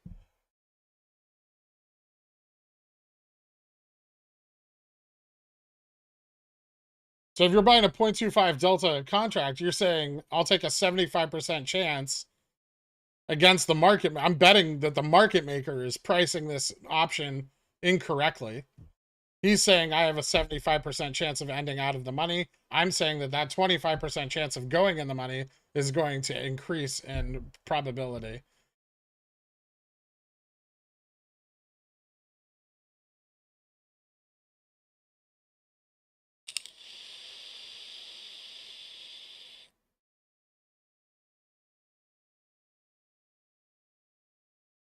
So when you're buying a $500 call or a $300 call, yeah, you're really betting on green, right?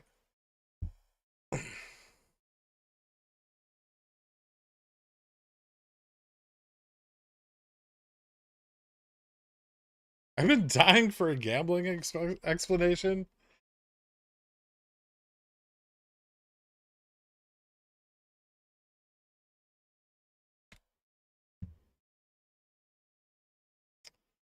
All right, I'll try to clip some of that if I can.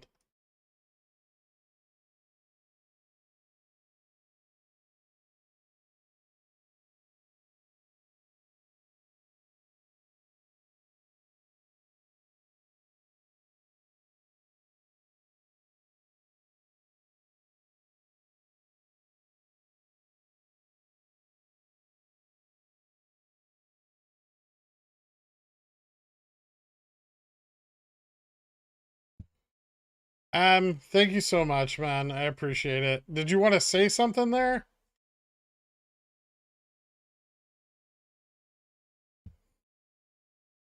Are their puts gonna just expire worthless? I don't know. I'm still not entirely sure that some portion of them aren't being used to mark FTDs long and being used as a synthetic long position.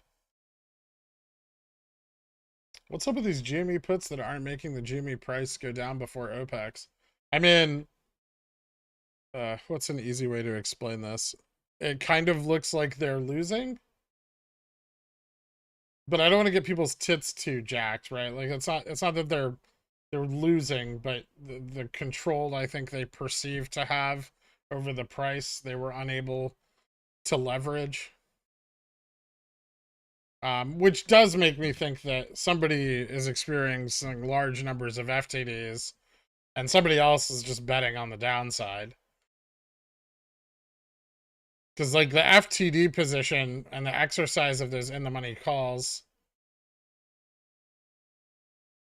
is in direct contrast to the out-of-the-money put buying. Unless these are synthetic longs.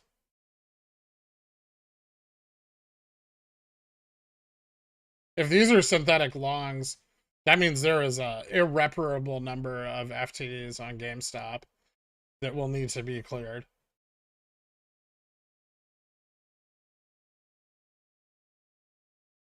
Which could mean that, you know, GameStop is careening rapidly towards reg show inclusion.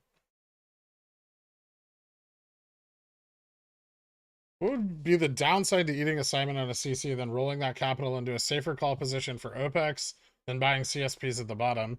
I mean, the downside is that, you know, OPEX doesn't print and you fucking don't make money on your calls. You lose additional premium, like additional capital. And then you're in a position where you're selling CSPs into a possibly volatile downside.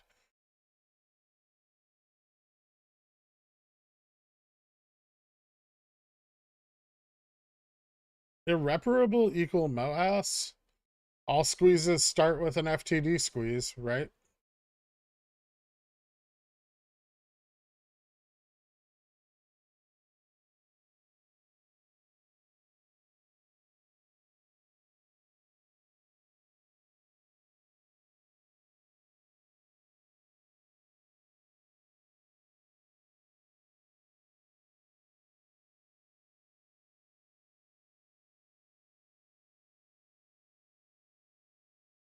Considering there's absolutely no good news today, and more bad news coming, this seems like the time of day when everyone buys calls that get smoked tomorrow.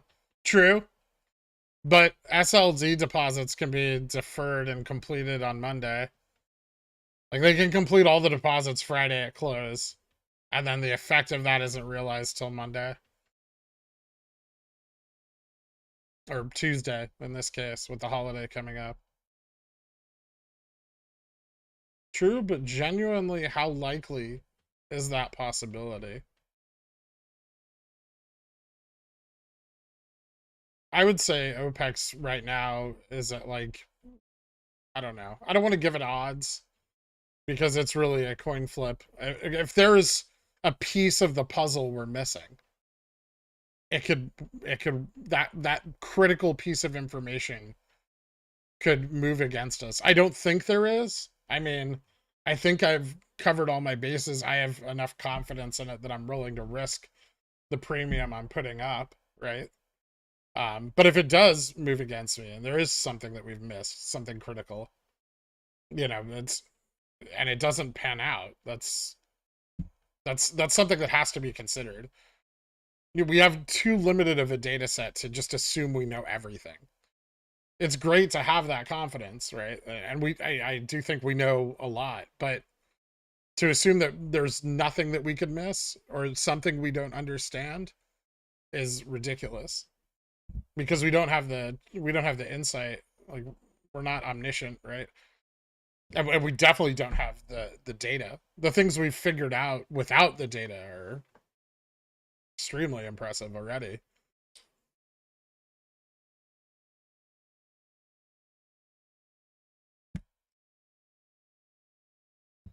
Chance enough SPY calls close and back to VWAP today? It could fall back to VWAP before close.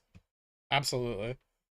I can't see this being a continuation of price action. The economy's not improved. Nothing's better. And rates are worse. And the rates, even worse, the rates don't affect the inflation. So they can keep raising them, which is just putting the crunch on borrowing. It's going to put a crunch on the housing market. But it's really not affecting inflation. Inflation's still just running wild regardless of the rate. If they'd enacted a rate change sooner, maybe, but they didn't.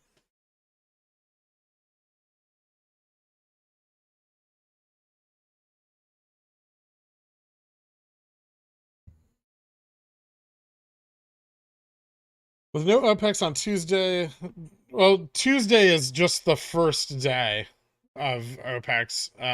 Sorry. OPEX can occur, and this should be noted because people will try to buy July 20 or June 24 calls, and these are fucking terrible.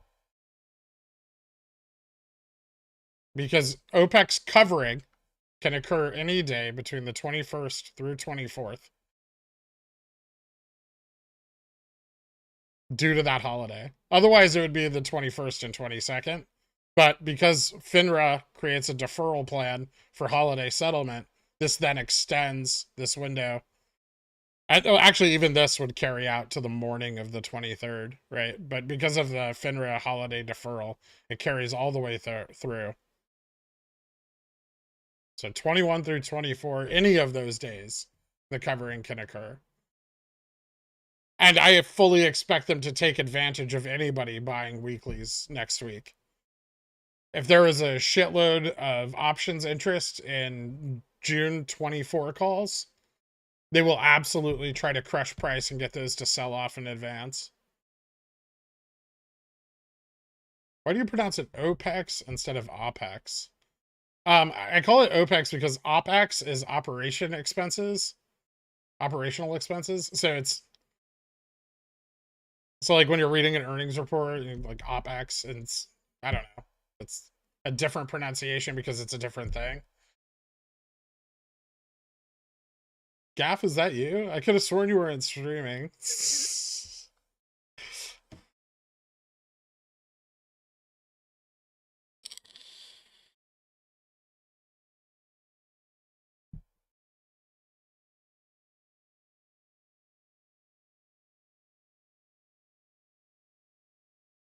What IV were you looking for your 950s? Ideally I wanted them lower. I got them a little higher than I wanted. I think I bought in, and I was locked out of my apartment, so I didn't get in on them like when I wanted to. But I wanted them around like 140, 138. I think I got in a little over 140, like 142. If they fall back into my target range, I plan to double down on the position I currently have in those. So I'll probably buy like another 35 of them or whatever. How does OI typically increase as we approach OPEX? Do you think we see Wall Street bets pile in? Yeah, absolutely. GameStop's doing weird shit. They're already buying weeklies and losing money.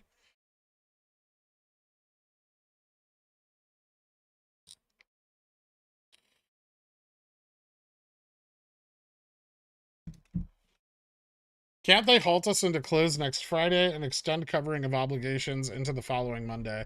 Yes, that is an option. Difficult, very expensive to do that. That kind of shit is not a joke. It's very, very expensive because they have to present enough buy pressure that they guarantee a halt, right?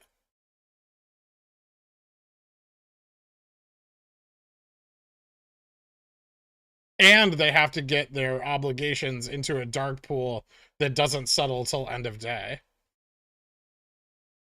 I mean, it's a lot of positioning. It's difficult. I mean, we've seen it happen, but only in February, only once, right? Truly only once.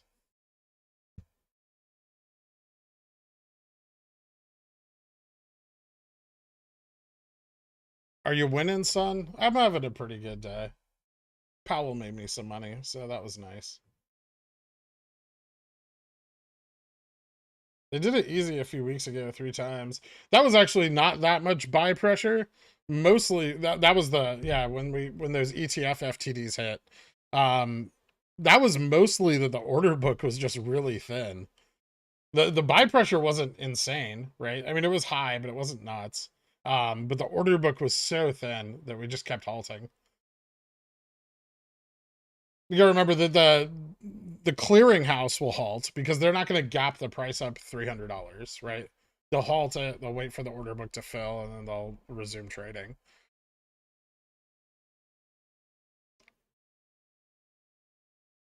How did you become this knowledgeable? This is like all I do for the last 7 years of my life. And even more so nowadays.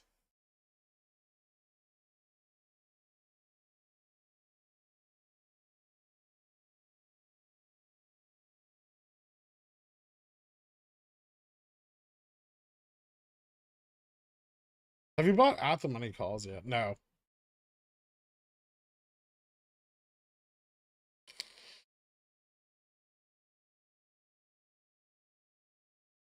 Are you in any way related to Madoff? No.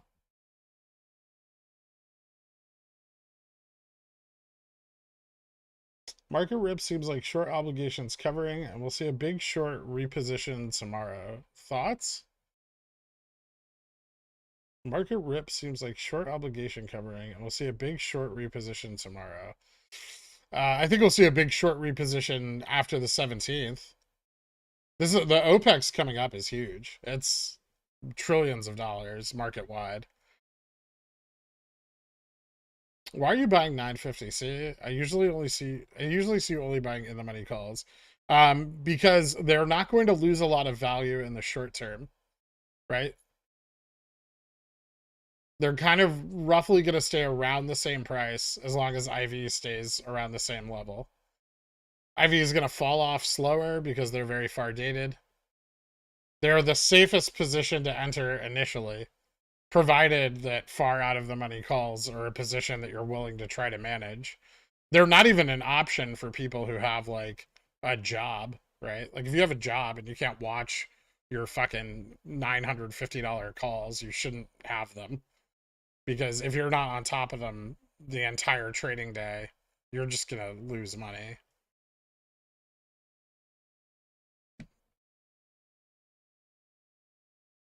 Do you think it's even at all possible to transfer supply side out of China into Taiwan, India? Plus, there's no way to replicate Russia's supply. Their oil is just being resold by other countries. No, I don't think it's possible.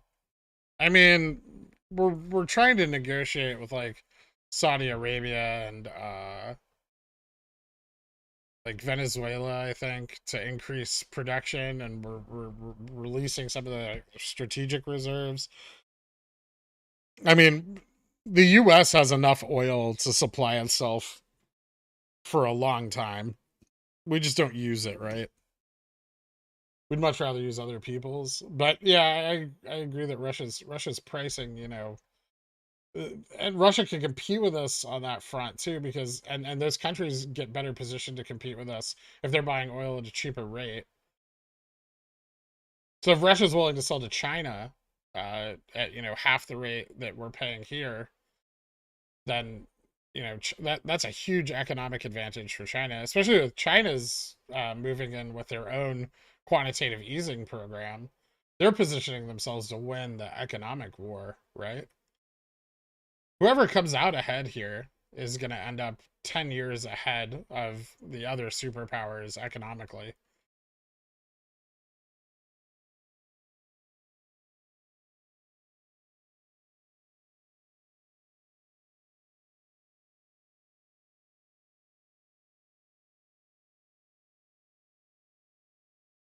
What about JFresh data stating they're returning millions of shares? I didn't see that. I mean, they're returning shares. Millions, I don't know. They're washing millions of FTDs.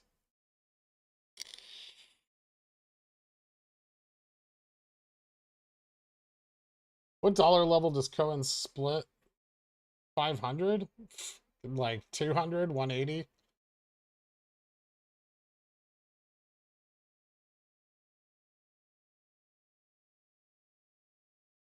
The timing of the short side sell-off on OPEX with the SPY lines up very well with GME's run, too. If the shorts reposition this Friday, that's going to cause a run on the SPY next week, like we saw on May OPEX. It'll create a relief rally as they reposition their shorts.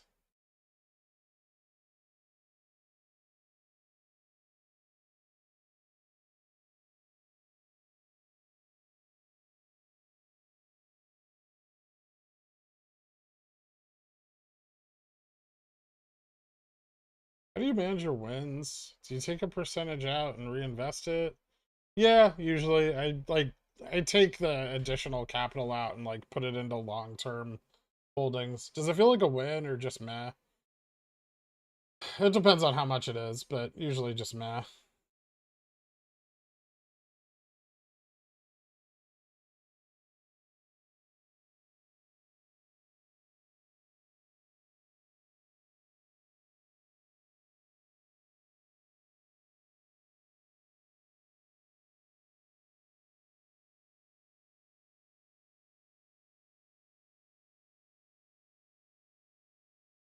Do we experience Gex on Tuesday, Wednesday next week? And we can as early as Tuesday, Wednesday. But again, the market maker also has a FINRA deferral due to the holiday. So the upside potential for next week will exist every day of next week.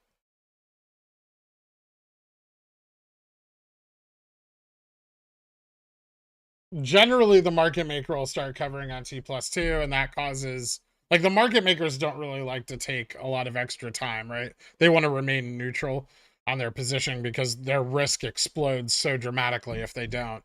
And so, you know, generally on the T+2 date, we cover because the market maker doesn't want to take the risk. And if the market maker starts covering, then the APs have to start covering, right? Because they want to buy in cheap. And then it kind of becomes like a battle. Just both of them try to cover at the same time and price shoots up.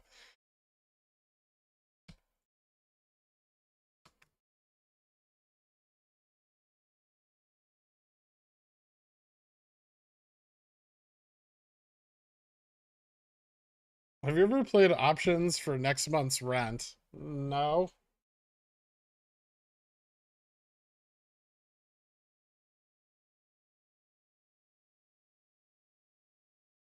How much capital per trade do you spend? Still around 5K for day trades. For swing trades, up to like 25 or 50,000, depending on my confidence in the position. A lot of my Caterpillar swings have been like 50 grand starting capital lately.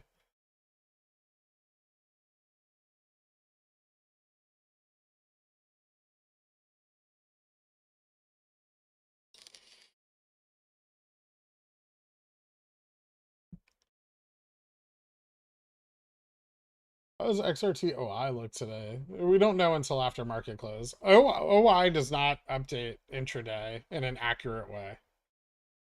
Is there a possibility there will be no run up next week or unrealistic? No, there absolutely could be something we don't understand, and that is a risk that everyone here needs to understand, is that it can just not happen, and we may not immediately know why. Right now, to me, on everything I track, it looks positive for next week. Is there something that I don't know, or you know, the quant team hasn't figured out, or the you know, the other researchers that are in this haven't figured out? Absolutely possible. Is there a way for them to wiggle their way out of it? Probably. We'll see if they do, right? If they do, you know, then we backtrack it and try to find out how. But we're always working from behind because of the data provided to us.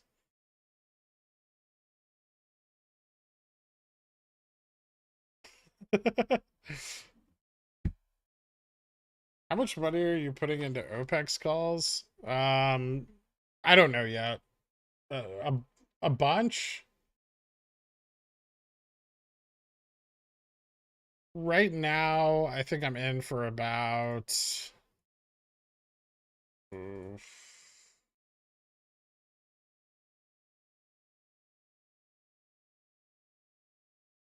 like 11,000 so far. So I haven't put a lot in.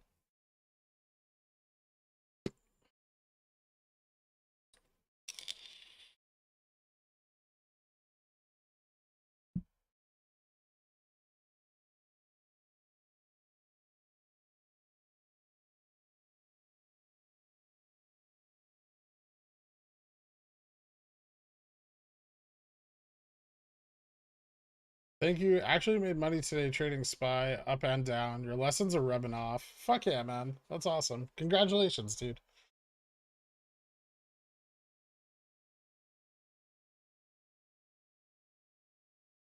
I mean, the things we don't track are things we don't have visibility on. Can they just boof the whole fucking thing? Maybe.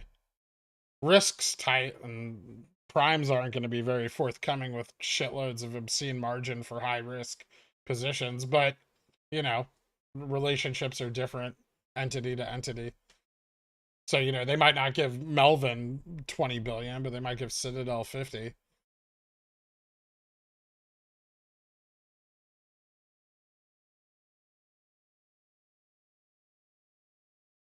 Is it possible that the relief rally on the SPY begin before OPEX, like in March? It's possible, yeah.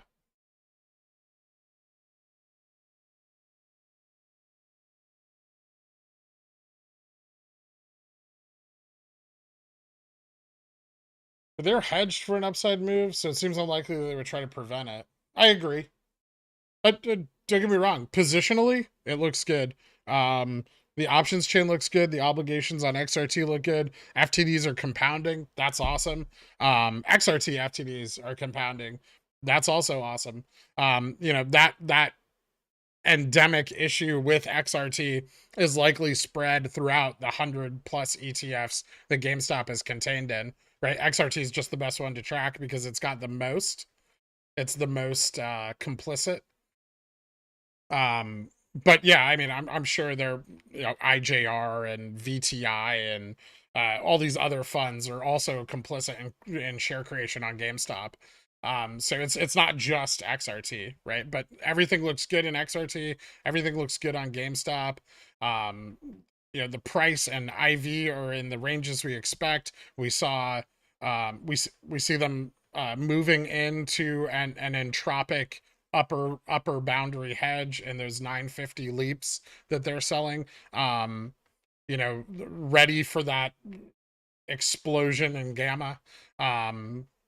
So everything's like, from our research and what we understand, everything is like vaxxed, waxed, and ready to go, right, for hot pickle summer. But you know, if there's a way out and they need it, if they need a way out, and with rising FTD obligations on GameStop, they will try to take advantage of it. It's a lot easier to say, oh, this looks almost guaranteed, when there's less risk in the position for them than when there's more, right? Because if there's more risk in the position, they're going to be more desperate. If there is danger for them, they will try to avoid it. If we run, nothing happens, and it wasn't as bad as we thought, they think they can cover, things go back to normal, we run again, you know, back to the cycles.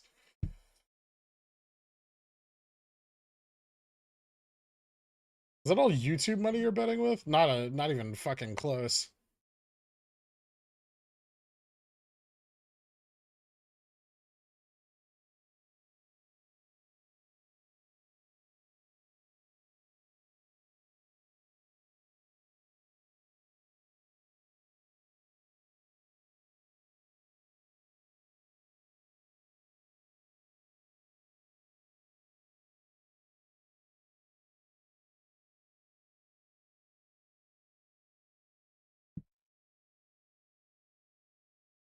I understand that they're most likely marking those puts long, but how would they handle the closing of those positions? They just cash settle them. I mean, they're hedged to the upside. Why would they give a shit? No, they probably won't exercise the out of the money ones. Not, especially not if they're using them to mark long, right? Like, okay, so you have 100 FTDs from the last run at a cost basis of 150, right? Say these are ones you created at the top. You have them at a cost basis of 150.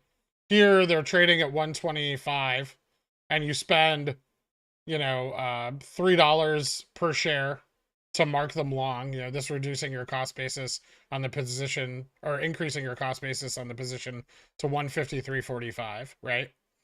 And then you cover these FTDs 35 days later when the price is $90, right? And you've made how much money in arbitrage on those 100 shares? $63.45, right? And this is kind of a way you can see how this Reg T mark long system is, you know, very beneficial for them.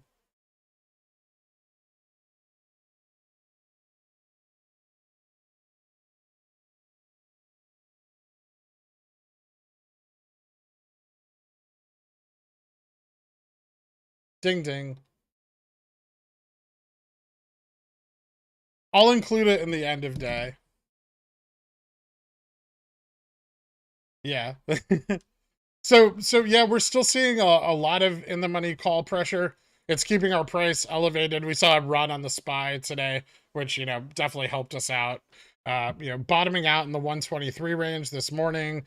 We hit a second low for the, you know, two other lows for the day at around 125. We are above that critical 126.70 level. Price could continue to rise into the end of the week, especially if their risk is high. I expect them to try to hedge some gamma into Friday at least on the market maker side. So be wary of that. Be wary that we could start running, like really running on Friday. So, you know, tomorrow is probably a nice opportunity for positioning. You can wait on the rest, but if you want to get something in place, tomorrow is a good time. And then, you know, if nothing happens Friday, then next week as well. I think we're just kind of stabilizing in this range. It could very well be that we have found our floor. You know, if we look out here, and let me pull up the Renko charts. We're still trading our volume in this range, right?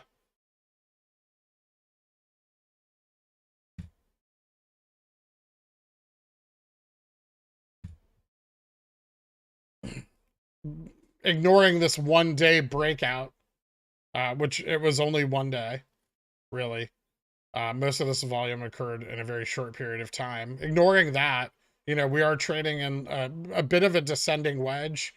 If tomorrow we could easily, especially if the market moves down, we could easily be rejected on the technical side off this 129 level and move down. I think at this point, entry opportunities below 126.70 look good. The lower bound of this being at around 115. I don't know if we'll hit that this week, especially if they continue to exercise in the money calls. It drives so much pressure, and GameStop's illiquidity means that, you know, it's not going to support a move to the downside as long as that continues. I was thinking Thursday 25, Friday 25, next week 50. That's reasonable.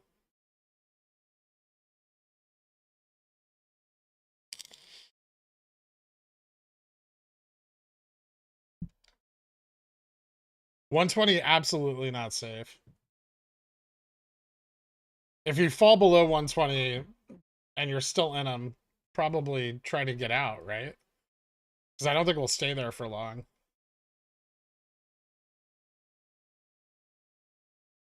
Well, we're already seeing our increased rate of OPEC's clearance, right? So the obligations are bigger, so they need more OPEC states to clear them out. So we have, all of a sudden now we have a run in March and a run in May and one in July, or one in June and then one in July, right? We see obligations built up across all three. And you have, I was telling everybody this back in February and January, the more obligations they push forward, the more they compound those obligations. And so if they've compounded obligations, right? If they took all of their shit, so here's all their shit, and they've piled it up out here, right? Now they have a big pile of shit they have to deal with. And what's the best way to deal with a big pile of shit? Well, you want to break it up into smaller piles of shit to deal with on different dates, right? Like, you don't want to clean up all the shit at once. So you take some of the shit and you put it here in March, and you take some of the shit and you put it here in June, some in May, some in July, right? Does that make sense? I'm trying to make it as simple to understand. I know it's a disgusting analogy, but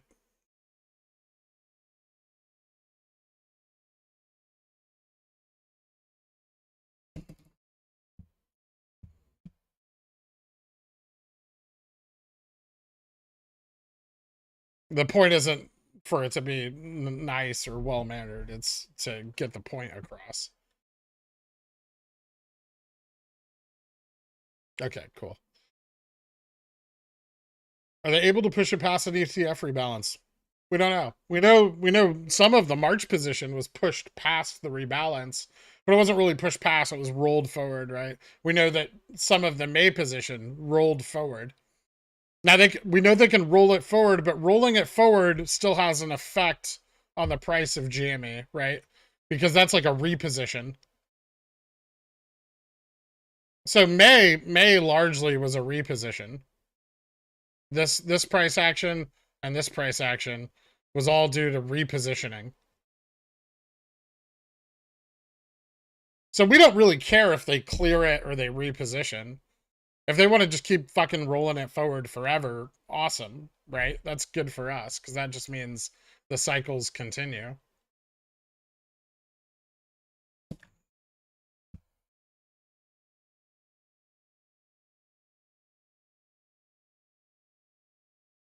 Puts are still there, Rims and Tims.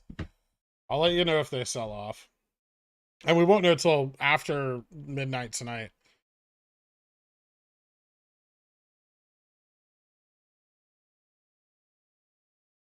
The puts were not exercised. Puts are not exercised yet. They can exercise them all the way up until the day of expiration. I think they're using them to mark long. Otherwise, why would they keep buying them, given that the price isn't going down? If you have to put a percentage of confidence you need to place for June OPEX actually running, what would you put it at? I already said earlier, I'm not doing that. It's a coin flip. For every data point we know and understand that says yes, there can be a counter data point that says it's not happening. And then there's also the fact that they can just internalize the whole fucking thing for 2 weeks and print it out later. That has to be considered. They have the money to do that. They can boof the market cap of GME 3 times over, 10 times over, 50 times over, if they really had to.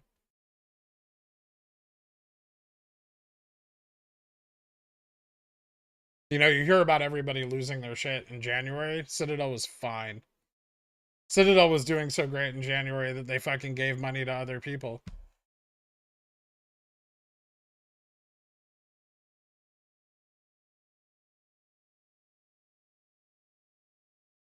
Anyway, so that's it for today. I will see you guys bright and early tomorrow morning at 9 a.m. I will not miss market open again. I will not lock myself out of my apartment. Thank you so much for tuning in. Have a good night.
Kenny's Mayonnaise is a proud sponsor of Pickle Financial, so when you get a hankering for some creamy, delicious mayo after a long night of snorting, sweating, and pacing, grab some Kenny's.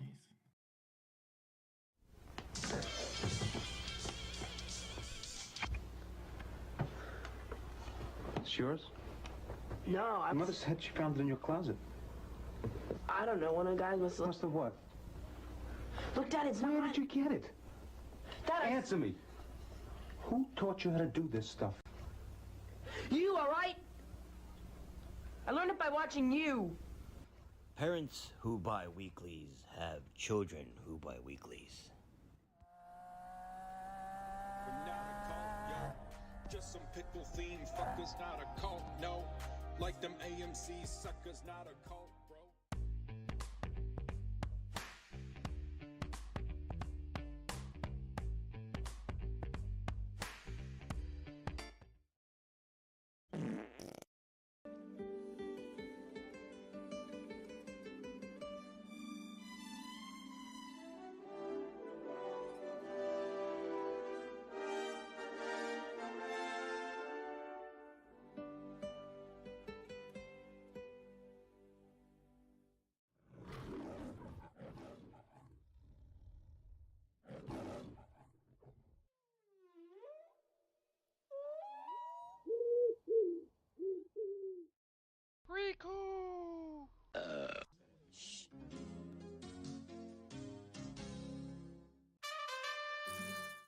Sit, Krian, sit. Good dog.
Hydrate! Hydrate!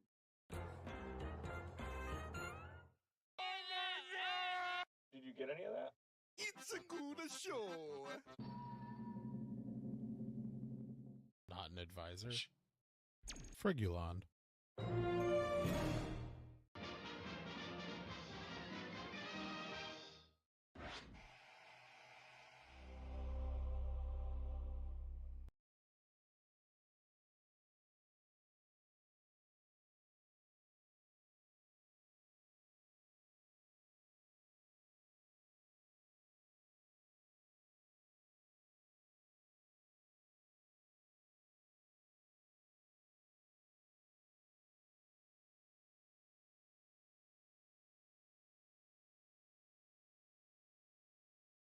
Yeah, I'm still here.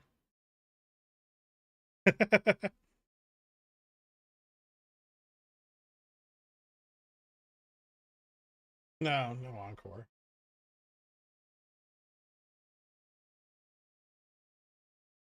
Just figured I'd hang out with the people that stayed until the end of the credits. What's up, guys?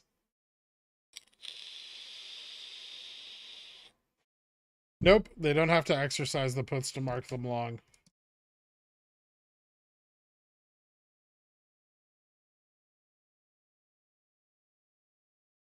Hashtag credit gang. Sneaky beaky stream. It's okay. I see people coming back already. Shit. I gotta go. Have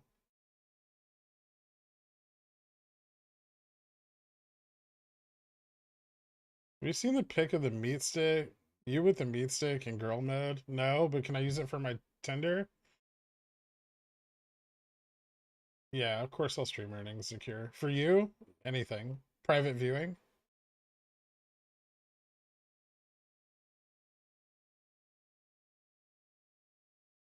Thanks, TikTok.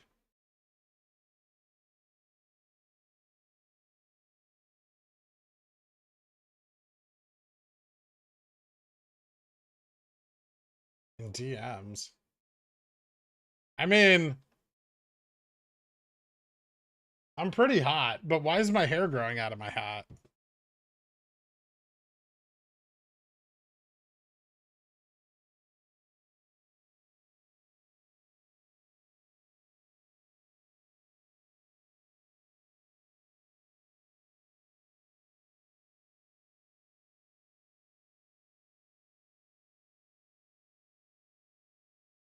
Thanks. Think we'll have an after hours rip? No.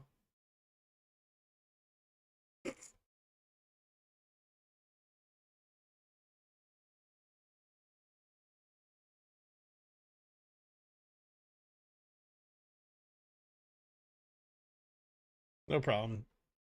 I hope everyone made some money on the Fed meeting. That shit was crazy. They're fucking like $4 down, $8 up, $10 up.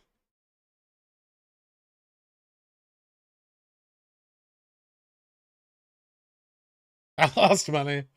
It happens. You'll get better.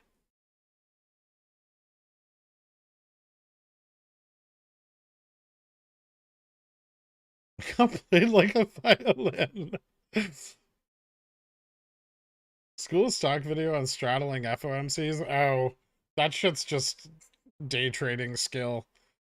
There's no video to be made for that. You're just like scalping volatility, right?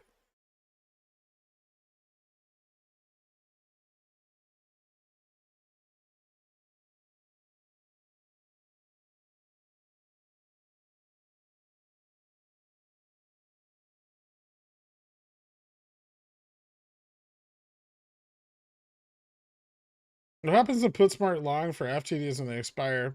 Fuck all. And the market maker will shed the hedge. But I think they expect the market maker to shed the hedge next week anyway, right? They expire Friday.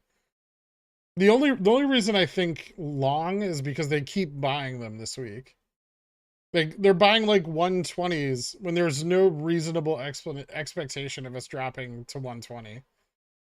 It's the only thing that makes sense, especially, you know, given that we've never seen any other positions taking significant interest in GameStop. And if we are seeing another position take significant interest in GameStop, they're really fucking dumb because they've lost $200 million on out of the money puts.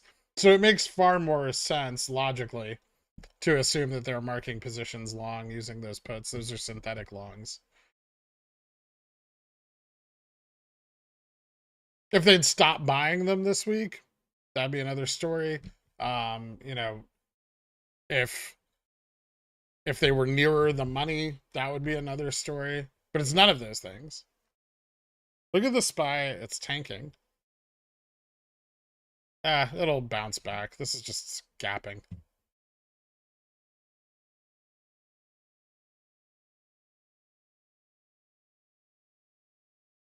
Yes, I've traded the SPY for years. I'm well aware.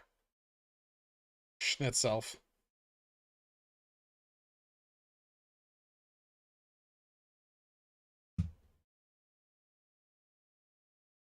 All right. Well, to the 600 of you who stayed in here all the way to the end of the credits, thanks. You guys are the best. Have a good night.